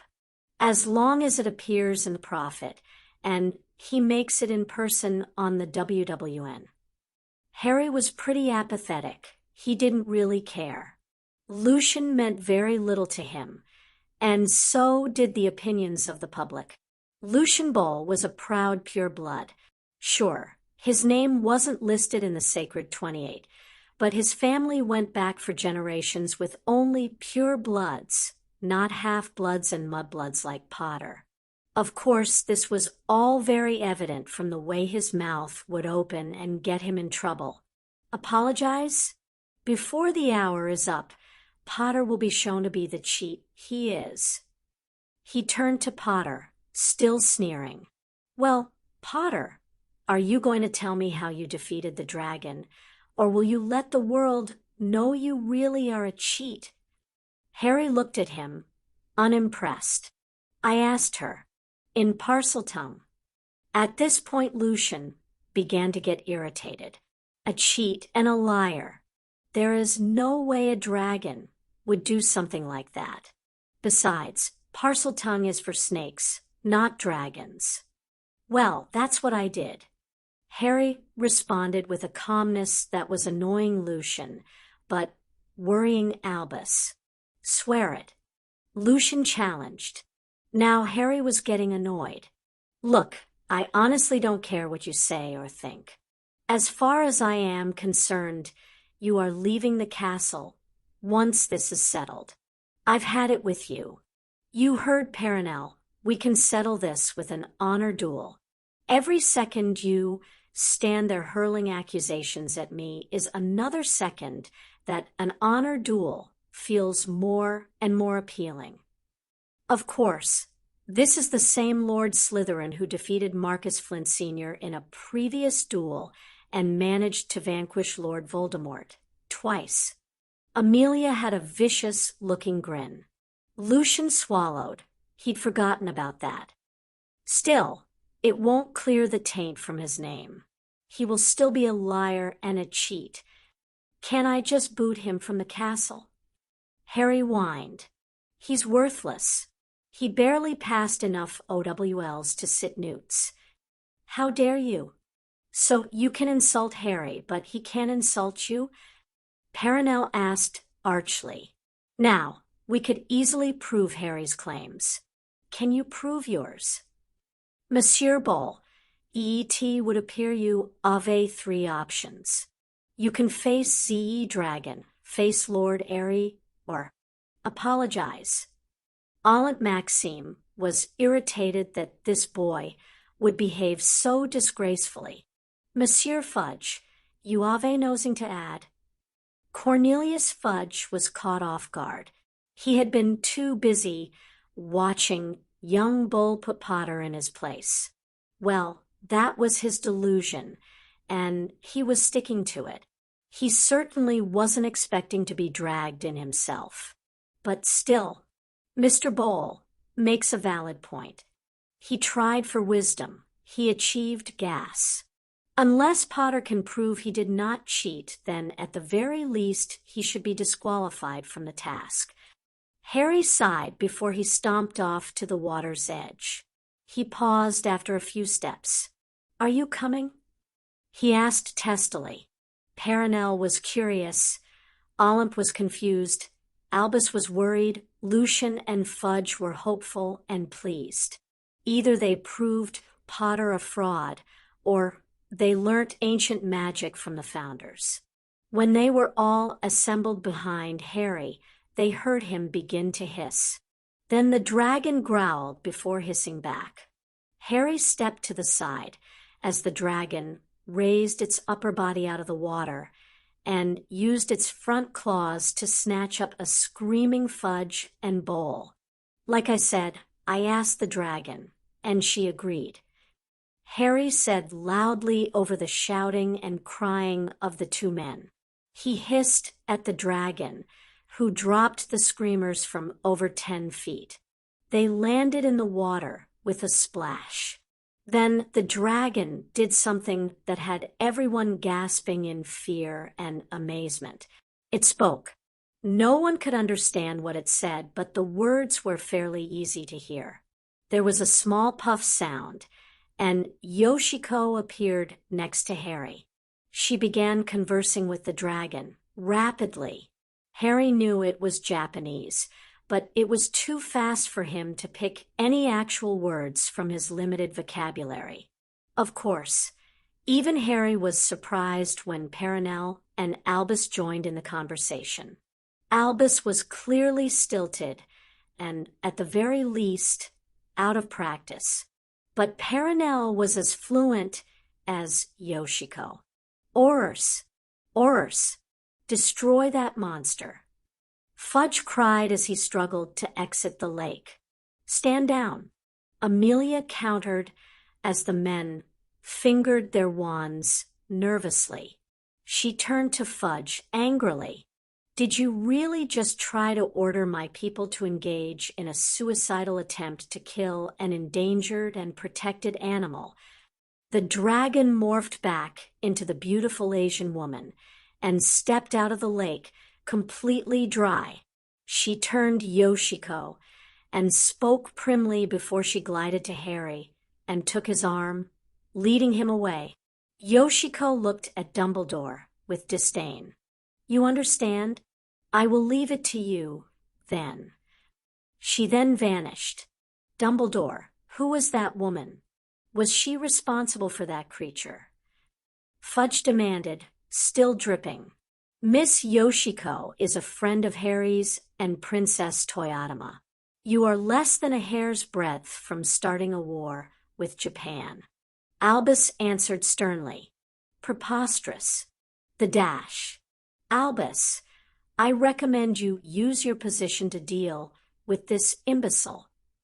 Perenelle sneered at Cornelius. "If Japan takes offense because of him, then I can guarantee that there will be many nations that will support them." As Perenelle strode off, Albus took Fudge by the arm and marched him to castle. "Come along, Cornelius. You've caused enough problems today." This left Olymp, Amelia, and Lucian standing there. "I believe Lord Slytherin ordered you off his property." Amelia said archly, "I suggest you comply before I have you arrested for trespassing." Lucian was about to sneer and insult the head of the DMLE, but then he heard the sound of clanking footsteps. His blood ran cold. The rest of him ran for the castle gates. Whilst Harry was enjoying dinner at the staff table with Yoshiko on one side and Toyotama on the other, Fudge was fuming in his office about the disrespect he was shown and the attack on his person. "Things are completely out of control at that school," he ranted to his most trusted department heads. "That Potter boy, a disgrace to the name of Hogwarts, consorting with creatures and foreigners and flaunting his harem. And he is responsible for the death of at least one pure blood. We are close to becoming the laughingstock of the wizarding world. The boy has proven his claims. There is little we can do." Ludo said as he fiddled with his fingers nervously. "Not good enough." Fudge screamed. The heads exchanged worried looks. "Minister, anything we do has to make it past the Wisengamot."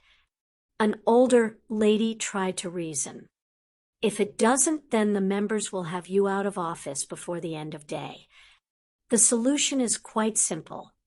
They turned to the oily and confident middle-aged man in the corner. "Potter has stated in front of witnesses that he owns the castle, not the school. Hogwarts is regulated by the Department of Magical Education.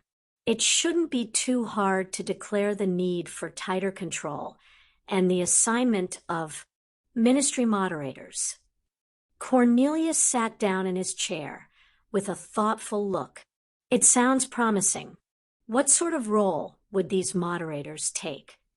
"To be honest, it barely matters. The boy has already threatened to close the castle to the school. This is merely a means to get the case in front of the Wisengamot. There we can argue that Hogwarts Castle is the school and has been for 1,000 years. Some jumped up, little pest has no standing to claim a national treasure." Write up a brief. Outline the roles that the moderators will fulfill. Even if this is just a legal ploy, we might as well have them do some good." Cornelius mused. Theodore, not senior, smirked as he exited the minister's office. He was a low-level employee, but his family was one of the Sacred 28. His son gave him regular updates regarding Potter and his desecrations of the majesty of pureblood society. If he played this right, he would be able to eliminate Potter and claim the Slytherin lordship for himself. The House of Naught would rise to its rightful place. Chapter 20. It's Mermish, and it will probably be under the Black Lake. Harry said calmly as he wiggled his finger in his ears to stop the ringing. They were in the classroom that had been appropriated for the champions, with most of the students who were helping them. A lot of them were also rubbing their heads as Victor closed his golden egg with a grimace. "What?" Harry rolled his eyes. Apparently Tracy was sitting too close to the egg. After a few minutes, they could all hear well enough, and Harry had conjured a large tub of water and had dropped his egg into it and opened it. Harry chuckled at the sight of 10 people kneeling over a massive tub with their heads in it, whilst others waited their turn. He thought about modifying the tub, so they didn't have to stick their heads in, but he was enjoying the amusing sight It's the same. Harry looked to his right, where Daphne had knelt down next to his chair to whisper. Harry just nodded. Daphne did not look happy as she went to sit with Gemma, Tracy, and Pansy. You have to rescue something within an hour from the mere people in the lake, Hermione asked as she cast a drying charm on her soaked head and cardigan. Knowing the Ministry's need for drama, I imagine it will be a person, someone close to us. He indicated the other champions. My family. They are safe in Bulgaria, Victor said with a hint of relief. Gabby, Fleur cried as she rushed from her seat and pulled the 8-year-old into her arms protectively. Fleur, I am fine, the little girl complained. The task is after Noel. They will not Fleur glared at Harry. You will make sure of this. We. You control this castle.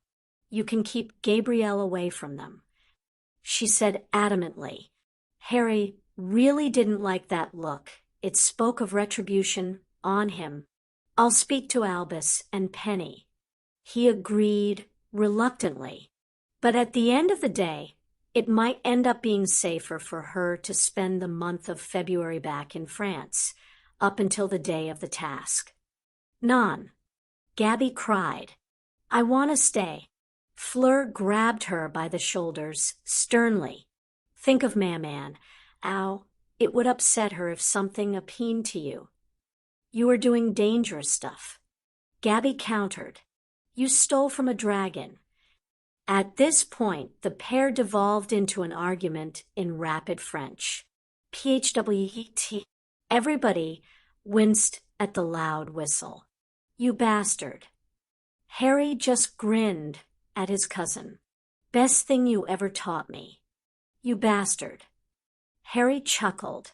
I promised I will deal with it.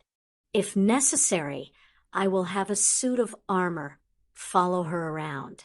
Hopefully, I will be able to convince the heads to use something that won't cause non-champions, like parents, to suffer from whatever might be lost. Besides, there will be a ton of safeguards in place. It will be fine, Fleur. Daphne assured her. Harry, we'll make sure of it. But we have more important things to discuss. She grinned at Harry. The Yule Ball. Dudley yelped in pain as Harry trod on him in his attempt to escape the room. As with the first task, Harry's participation in the study and research sessions was minimal. He was usually in his labs working on various projects. He had also taken to spending time at the house in Glasgow, where he could do his meditation outside of the wards of Hogwarts. This was the home that allowed Dudley to attend non-magical school. It gave him an address for his records, and he could invite friends over. Still, Harry was surprised when he came down to hear Dudley and an unknown girl's voice. A Scottish voice. He entered the kitchen to see Dudley pottering around and pouring some fruit juice into glasses. There was something in the oven as well. Seated at the table was a willowy red-headed girl about Dudley's age. Oh, she said in shock as she quickly stood up and moved to Dudley's side, clearly unsure of this unexpected stranger. Hey, Dud. Harry smiled. Unfortunately, Dudley wasn't expecting Harry to be there, and he dropped a glass, causing it to shatter. I'll get the broom. Harry sighed. I thought you said no one lived here. The girl whispered as she whacked Dudley on the arm. No one does. Dudley hissed back as he carefully picked up the larger pieces of glass. But the house is owned and used, Harry said as he came back in. Harry Potter, Dudley's cousin. He held out his hand to the pretty red head. Fiona MacDonald, she said as she warily took the hand. Dudley mentioned you a few times. Dudley turned slightly red. Every day. He quickly turned away to the sink. For the past few years. She was looking at Dudley's back with a bit of a smirk. Well, we were raised together. Harry shrugged as he began sweeping. Fiona noticed Dudley's shoulders sag. That's not the way he tells it. We lived in the same house, ate at the same table, went to the same school. Fiona knows the details, Harry. Dudley sighed as he turned around. Terry warned me about being truthful about being at the home. I didn't want to be friends with someone and then have them hate me because they found out I was a criminal. Dud, you were a child. Harry said sternly, you don't get to accept all that blame. You do get to accept responsibility for turning your life around. I still have nightmares. Well, you should have said, we'll have someone see if they can't do something to help you sleep better. Not wanting to embarrass Dudley further in front of his friend, he turned to Fiona. So, are you in the same school as Dudley? Yes, she said, still a little wary. Take a seat. You too, Dud. I'll get drinks and stuff. Harry insisted. I dash. Now, Harry ordered with an imperious look and finger pointed at the table. So, Fiona, what brings you here? Just visiting or something else? Dudley wanted to know more about how to help people with problems like dyslexia. I help in some of the first-year support classes. It was clear she thought it might have been a bit of a ploy on Dudley's part to spend time with her, but she didn't seem to object. Cool. If there are any books or resources you can recommend, just give Dud a list, and we'll get them for Greg. Harry answered before taking a swig from his glass. Greg, you mean there really is someone with dyslexia that Dudley is trying to help? She was genuinely surprised, much to Dudley's embarrassment. Harry laughed. Trying to help? Dud was the one who recognized the problem and brought it to our attention. But why not take him to a professional? She asked curiously. Does the name Hogwarts ring any bells with you? Harry asked. He ignored the wide-eyed and shocked look from Dudley. Fiona just shook her head. Then I can't really explain due to confidentiality and security. Suffice to say that Greg is part of a fairly insular society. We have to make do with what we can. Fiona didn't seem to like that explanation, but she didn't press. She just changed the subject. So what do you do for a living? I'm still in school. Oh, what university? Still in secondary school. But don't you own this house? I thought you were Dudley's guardian. Harry looked at Dudley curiously. Do you know how hard it is to explain our situation? Dudley said grumpily. Dudley is older than me. Harry explained. When we were 11, I was sent to a private boarding school that my parents had signed and paid for when I was born. Whilst I was there, the abuse I suffered was discovered. Dudley's parents were sent to prison, and Dudley was sent to the home. He had been conditioned to be a bully by his parents just as I was conditioned to be a fucking slave. Dudley swore viciously. Dudley, Fiona chastised.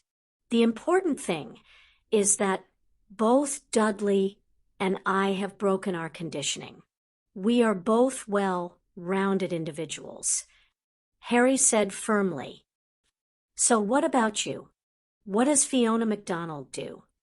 Harry smiled as he redirected the attention. That blush returned. I'm just a fifth-year student at Dudley's school. I am hoping to work in education with children who have learning disabilities, which is where I met Dudley. I help at the school's classes for special learning.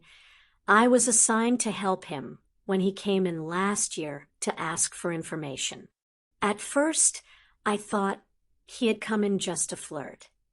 Now Dudley blushed, but the teacher said he approached her first. Like I said, Dud was the one who determined that Greg had a problem.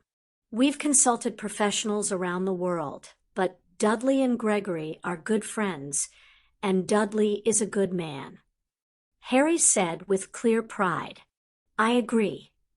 Fiona said with a small smile at Dudley, although he is a bit rough around the edges at times. Gives him character. Harry grinned. So, Dud, are you going to be working in education for a career? Dudley gave him a dry look. I think I'll have my work cut out for me, just trying to keep you out of trouble. Moi. Trouble. Dudley ignored the innocent-looking Harry and turned to Fiona. Aside from all he suffered with my family, his parents were murdered by a maniac. That's how he came to live with us. That same maniac tried to kill him again in his first year. Fools have been trying to steal his inheritance. Last summer a friend of ours was kidnapped, and that idiot went storming after them. Turns out it was a trap for the same maniac to kidnap him and try and kill him. Dudley was huffing a bit at the end. Fiona turned to look at Harry shrewdly. What was her name? Harry laughed at Dudley's gobsmacked look. Harry and Dudley returned to Hogwarts after a fairly pleasant meal with Fiona.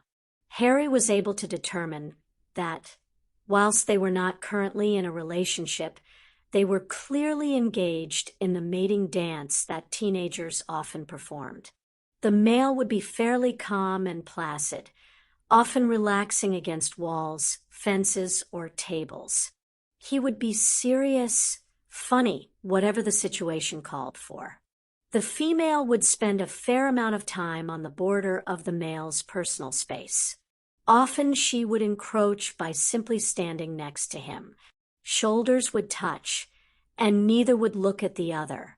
There would be a tenseness mixed with excitement at the proximity of the other. It would be very confusing. Over the coming days, the male and female would flit in and out of each other's personal space. They would discuss serious topics on everything from future plans, careers, and dreams to the weather, sports, and music. This would continue until one of them broke and made the initial move, often in the form of a kiss. Harry had observed this many times in his near 11 years at Hogwarts.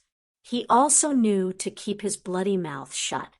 Unfortunately, it wasn't always possible, especially if you were friends with one of the parties involved. Definitely impossible if you knew both, which is what led to Harry sitting in his armchair in his PJ bottoms and t-shirt at midnight with an irate kitsune pacing in front of him. He is just so stubborn and pig-headed. Yoshiko. The kitsune stopped and looked at Harry in shock. She had almost forgotten she had someone to rant to. You really don't have to list Seb's faults to me. How about you start with what exactly got you all upset? Upset? I'm not upset, she said indignantly. Just tell me the problem. Harry whined. Severus refuses to commit to a relationship, and he won't even consider a little playtime. Harry paled. Don't tell me any more, he said as he gulped. I'm hundreds of years old, Harry. She scowled at him. I can be patient, but if he doesn't get a move on, I'm breaking out the rest or dash. Yoshiko smirked as Harry ran for the door. Harry was banging furiously on the door in front of him. He needed this sorted. It was flung open to reveal Severus Snape, with look the promised a very painful experience for whoever was disturbing him. Then he noticed who it was. Oh, it's you, he sneered. Listen, Sev, we need to have a talk, Harry told him as he barged in, much to the potion master's annoyance. Sit, Harry ordered. Severus had no choice but to comply, but he had a feeling that the boy didn't realize he had ordered him. He had to admit that Harry rarely ordered him to do anything beyond those first orders back in 91. He certainly didn't do it on purpose. What the hell is wrong with Yoshiko? Severus immediately became worried and a bit panicky. Is she hurt? Yes. She was up in my rooms, Dash. Who hurt her? Severus was on his feet, wand in hand, and a righteous fury on his face. You big idiot. Now sit back down and tell me why you refuse to be in a relationship with that goddess when you both clearly love each other. Harry ordered. Severus scowled at Harry hatefully. She deserves better than a slave. Better than a murderer. Better than me. He rubbed his left arm subconsciously. Severus, whilst I can't release you from being a slave, you have shown that you are a changed man. Harry said firmly, over the past 4 years, I believe you have managed to become the same Severus Snape that my mother called friend. When I claimed you as my slave, it wasn't so I could make you suffer. It was to prevent you from making me suffer. Severus scowled. He knew the story of Harry's time travel. When Black and Lupin had learned the whole story, including his treatment of Harry, the only thing that stopped them from beating him to within an inch of death was Harry. You've changed Severus Snape. Harry said impassioned. Granted, you won't win Saint of the Year, but you will definitely be welcome at Hogwarts as a professor or just as a friend visiting. You don't seem to realize, but you have actually made friends with several of the other professors. Let's not forget Shirley and the gang at Desmond's. Severus couldn't really refute that. Even Black and Lupin had been far more than civil on occasion. Most of that was a combination of him curing lycanthropy and his part in Yoshiko's prank on them back in Japan. Harry had refused to allow anyone to tell Black or Lupin about Severus being a slave. But I'm still a slave and a murderer. Severus sighed. And I'm still being looked on to fight an enemy that isn't even in this galaxy. As far as I am concerned, you have at least earned a form of parole. Also, I don't believe Yoshiko should suffer for your past. Consider yourself free to do as you wish. The only thing you can't do is reveal my secrets. Severus looked somewhat torn. She doesn't know I'm a slave. Bloody hell. Harry cried in exasperation. Yoshiko had a near-evil grin when Harry ordered Severus to get out of the castle and resolve his situation with the kitsune. Harry had been careful to suggest that Severus tell Yoshiko the truth about his status. Nicholas was pretty pissed, though. Severus being gone meant they needed a new potions professor to stand in. Albus didn't have the time with the tournament in full swing, so the immortal alchemist found himself drafted. It was even more annoying as Harry didn't attend classes, so he couldn't get his revenge there. He did, however, overhear a few of Harry's girls, as they called themselves, talking about something that gave him an idea. A mean idea. An idea so evil that Perenelle actually caught him cackling over a cauldron. Unfortunately for Harry, Penny actually liked the idea, and so they both ended up cackling over the cauldron. Dudley had brought Fiona to the house again. She had found some information on the internet for him. Harry had the whole house kitted out with the best technology he could find, so they had a computer and a state-of-the-art ISDN internet connection. Unfortunately, Dudley's skills with a computer started and ended with the power button. They were surprised to find the house was once again occupied. Uncle Frank. Dudley. And you must be Miss MacDonald. Frank smiled. What are you doing here? Dudley asked. Dudley, manners first. He scolded lightly. Right. Fiona MacDonald, meet Frank Longbottom. He's, a family friend. Frank supplied, as it was clear that Dudley had no idea how to describe him without something as long-winded as, my cousin's godmother's husband. What are you doing here? Dudley asked again. Harry wanted to get Alice. Out, he said cryptically, as he remembered his was in the Muggle world at the moment. He's upstairs with her now. Neville isn't here. He has classes. Otherwise, we all know he would be here. And Madame Longbottom?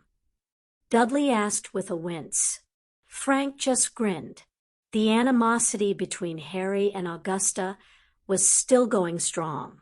We decided to tell her after the fact. Dudley gave him a dubious and almost pitying look. Good luck with that. Miss MacDonald, a pleasure to meet you. Frank turned to the redhead.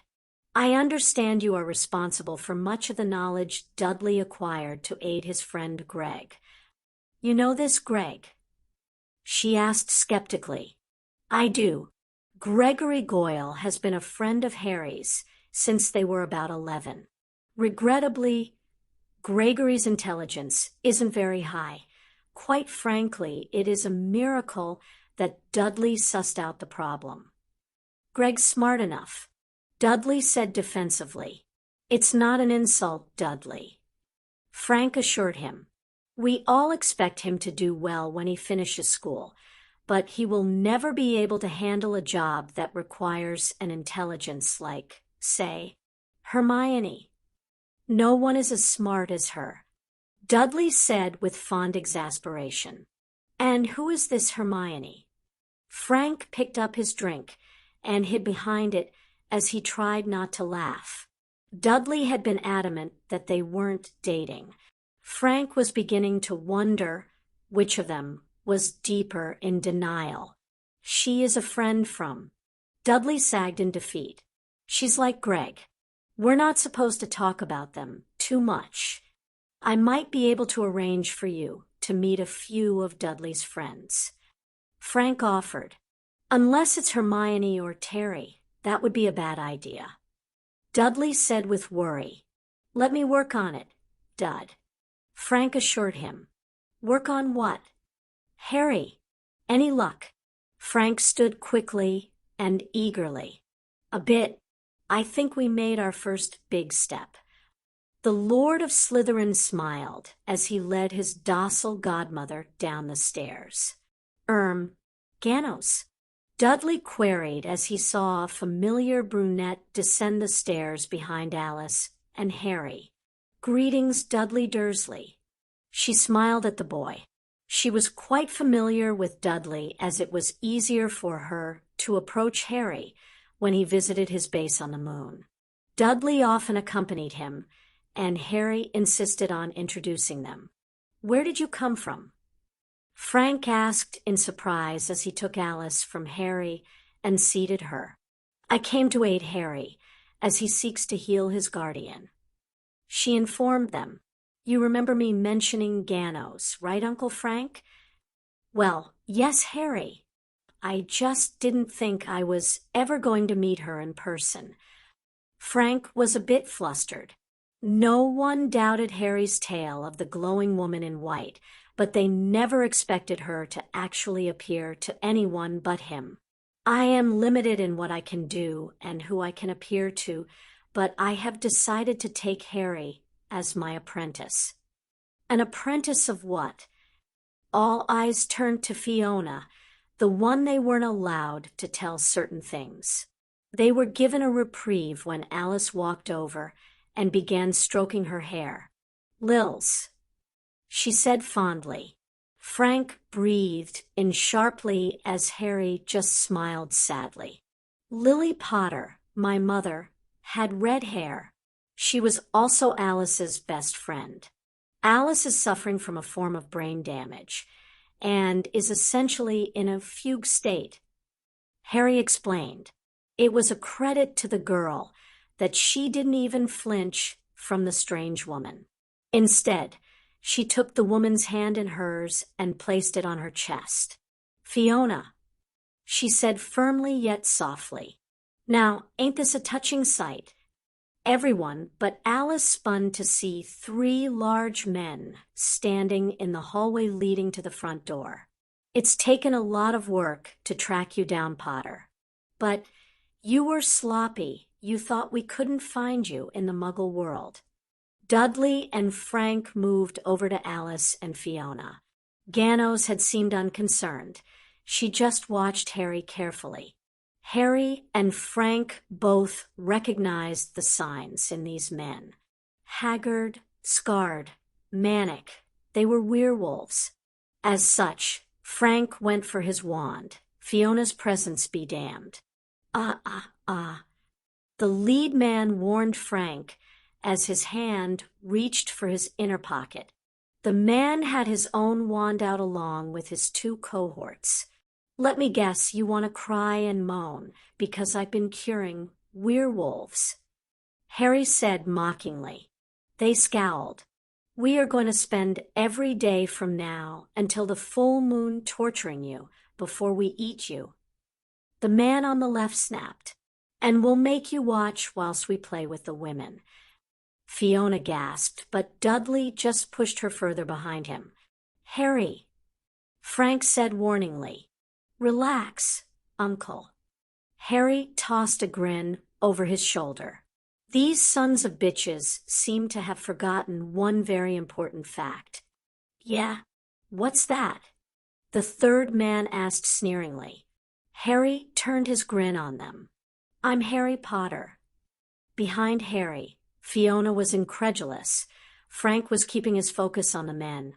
Ganos was amused, and Dudley sighed and simply sat down at the table.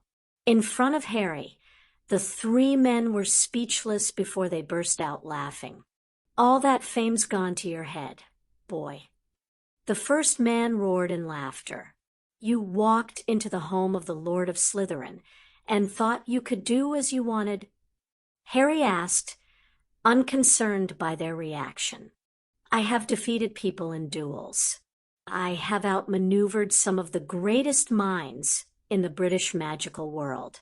I defeated the most despicable Dark Lord since Grindelwald. What makes you think that 3 mongrels like yourselves stand a chance against someone like me? You were lucky." The third man sneered. "I saw the memories of the duel between you and Flint. He was useless with a wand, and that is why you won. I'm more than willing to bet the same happened with the Dark Lord. Actually, it took planning." Harry told them conversationally. "I took in the situation and made decisions, just like I've taken in this situation and made a decision." The men were now more cautious and gripped their wands tighter. "You see, you are in front of me. My friends are behind me. Just by entering this home, you have angered my house elves, and they are now hidden around the room. Severus Snape is standing behind my friends wearing my father's invisibility cloak. Albus Dumbledore and Perenelle Flammel are at the front and back doors respectively. But you see, none of that really matters. None of them are going to touch you. You see, I have Phoenix for a companion. I also have an owl and a very special snake. Amber, bring Blinky," Harry said calmly. There was a flash of fire. The 3 men had been prepared for the Phoenix and immediately cast the killing curse. Unfortunately for them, they didn't pay any attention to the massive snake that was now curling around Harry protectively, hissing at the men. They paled as Harry calmly hissed back. Then they fell to the ground, stiff as boards. Blinky curled down and relaxed with a bit of a huff. "Are you sure I can't eat just one of them?" the young basilisk asked with a bit of a whine. Harry leaned down and picked up the tiny phoenix chiclet with a put-upon sigh. Remember the rules. No eating things that can talk to you or me. That was about all that Fiona could take as she fainted. She was caught in midair by the invisible Severus. Longbottom, a little help please, came the disembodied voice. Fiona, Alice said sadly as she reached out and caressed the girl's face. She turned to Frank. Help. Frank was shocked. She never spoke, and yet here she was saying this strange girl's name and mistaking her for Lily Potter. Come on, Auntie Alice. We'll take her upstairs to one of the bedrooms. Dudley offered as he easily picked up the slight frame of the girl. I'll come as well, Perenelle said as she and Albus entered the kitchen from opposite ends of the house. That is a basilisk, Albus commented as he looked at the massive snake. What gave it away? Harry grinned. The dead yet unmarked bodies. Albus glared at him. They're not dead, Albie, Harry said in exasperation. Blinky can control his gaze. How have you managed to hide this? Albus demanded. This snake doesn't look like a basilisk. First of all, no one really knows what a basilisk looks like, as the last one was made and killed several centuries ago. Second of all, I just used a few charms so no one would realize what he is. Harry grinned as he scratched the top of Blinky's head. He looked down at the featherless chick in his hand. Are you ever going to reach adulthood? He asked in a put-upon manner. Phoenix. There was a flash of fire, and Ember's mother appeared. She really needs to learn to check her surroundings before she flames in, Harry told the mother Phoenix. Phoenix also seemed to sigh before plucking her chick from Harry's palm with her feet and flaming out. I will speak to you another time, Harry, Ganos said before vanishing in soft, glowing light. Harry, was that Dash? Yes, that was Ganos. Harry confirmed for the headmaster. I will contact Amelia to send Aurors to collect these individuals. Frank sneered disgustedly at the 3 petrified werewolves.